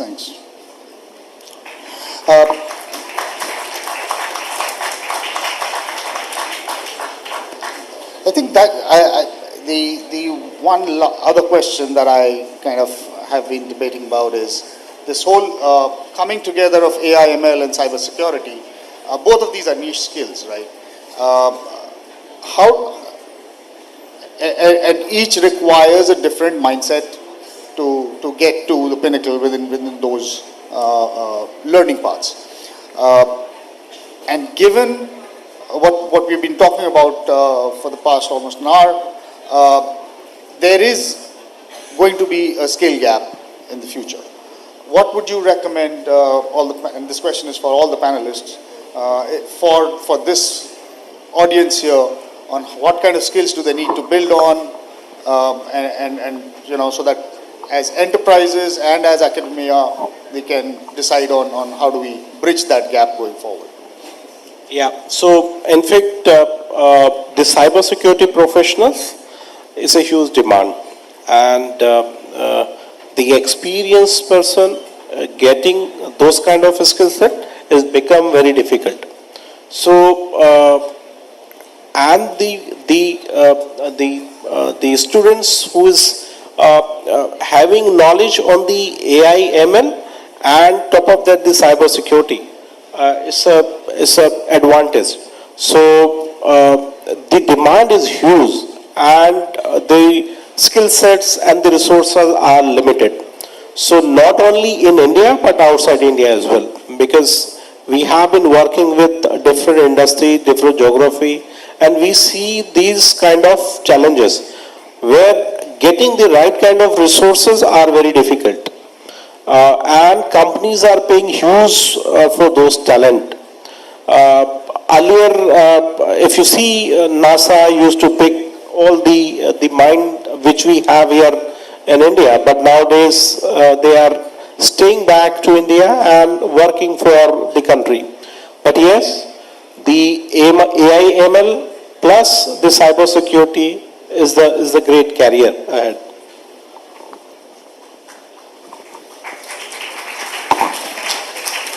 Well, thank you so much, sir, for enlightening us on that. I think skill gap, the supply and demand of these skills and what for academia and students is important here. we can classify them into 3 or 4 major skills, right? Skills which will be required for the next half a decade at least. By 2027, like I mentioned earlier also, organizations have already realized that 51% executives right now believe that their teams have skill gap. As per McKinsey and LinkedIn Global Economic Report of 23, it's very clear that there are 1000% more jobs in AI, ML and data science, let alone in Q2 of 23. We are standing in Q4 of 23, they have increased furthermore. The searches have increased 1500% or so in just last 2 quarters. And that will exponentially grow. There's no limitation to it. Now, where the skill gap would be, because organizations are right now planning where to invest. When I say where to invest, I mean the enterprise applications, which will be backed by AI, ML, data science, and cybersecurity at the back end. They will assess how much they want to automate. Let's say if an organization wants to automate 40% of their IT help desk or 40% of their HR shared services, they will obviously think of reskilling at least 50% of their workforce. So what skills will help us? First of all, yes, understanding of these open AI, open source platforms, large language models, neural networks, upskilling ourselves with certifications will also help. And at the same time, understanding that L&D will play a major role.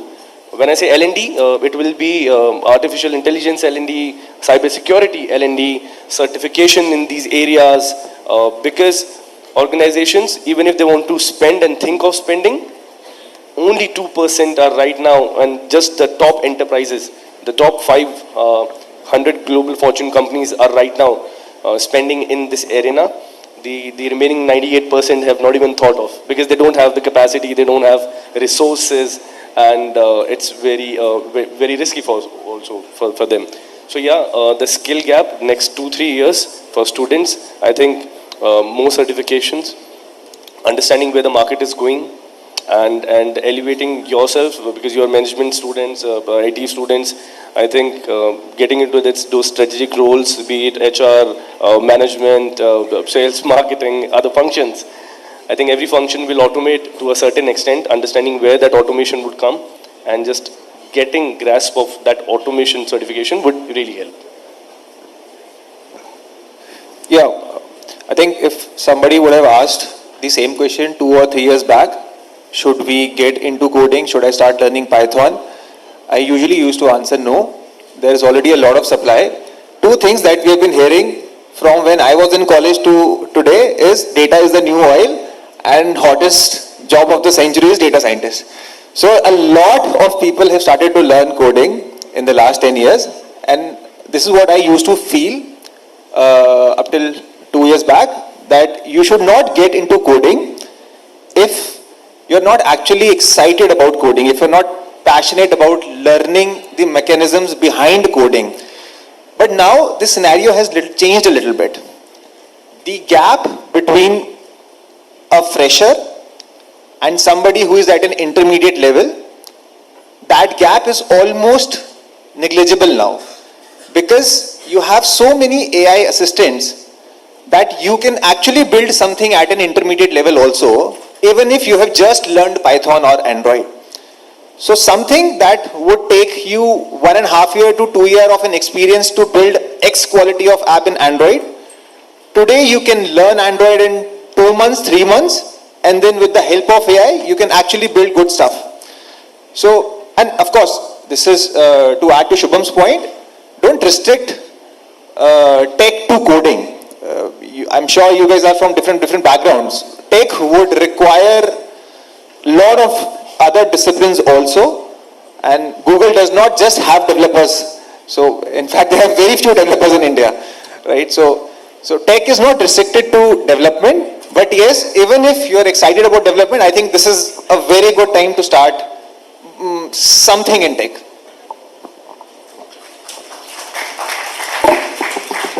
Thank you so much for bringing up that developers part. Now I have a very sort of controversial opinion on this, but I genuinely believe that, developers are not engineers. Engineers are engineers, developers are developers. You need developers if you're going to develop something, but if you're going to deploy it and manage it and support it for people, you need engineers.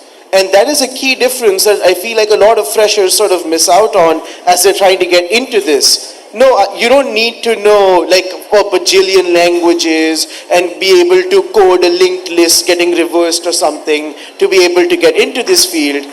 No, I need you to understand what we're doing. Every single major enterprise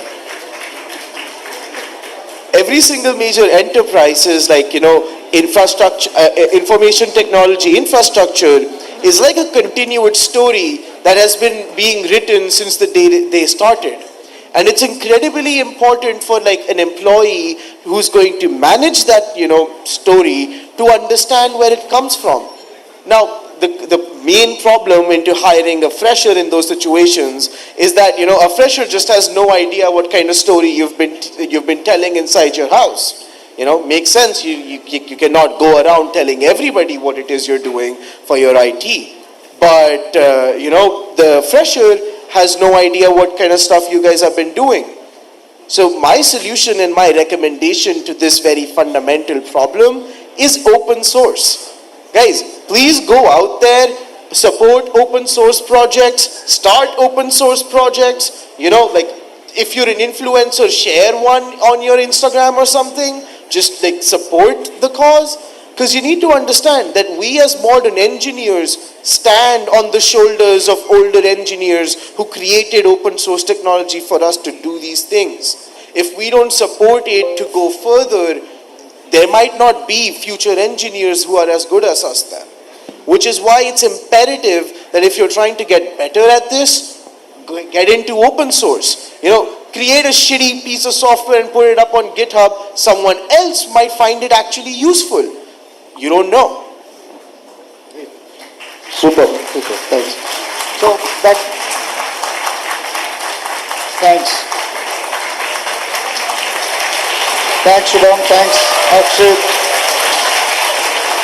Thanks, Suresh. Thanks, Yogendra. I think it was a very engaging discussion. And thanks, Amity, once again for having all of the panelists here. It's been a pleasure talking to all of you lovely people. Thank you. After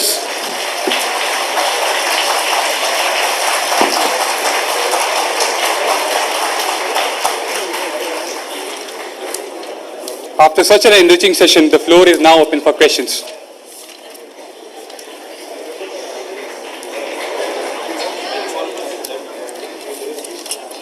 खुशी तुम्हारा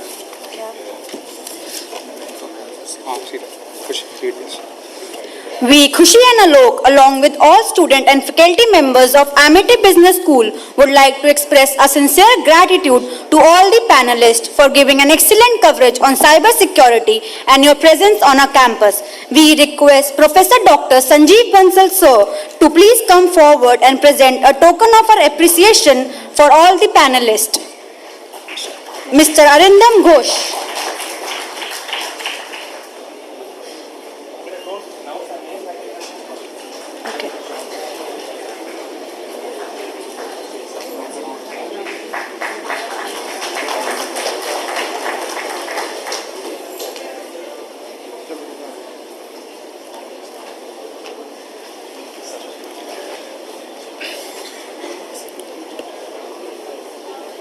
Let us keep the applause coming in for our eminent panelists.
Thank you, sir. May I have a huge round of applause for all our guest speakers for making this such a memorable one.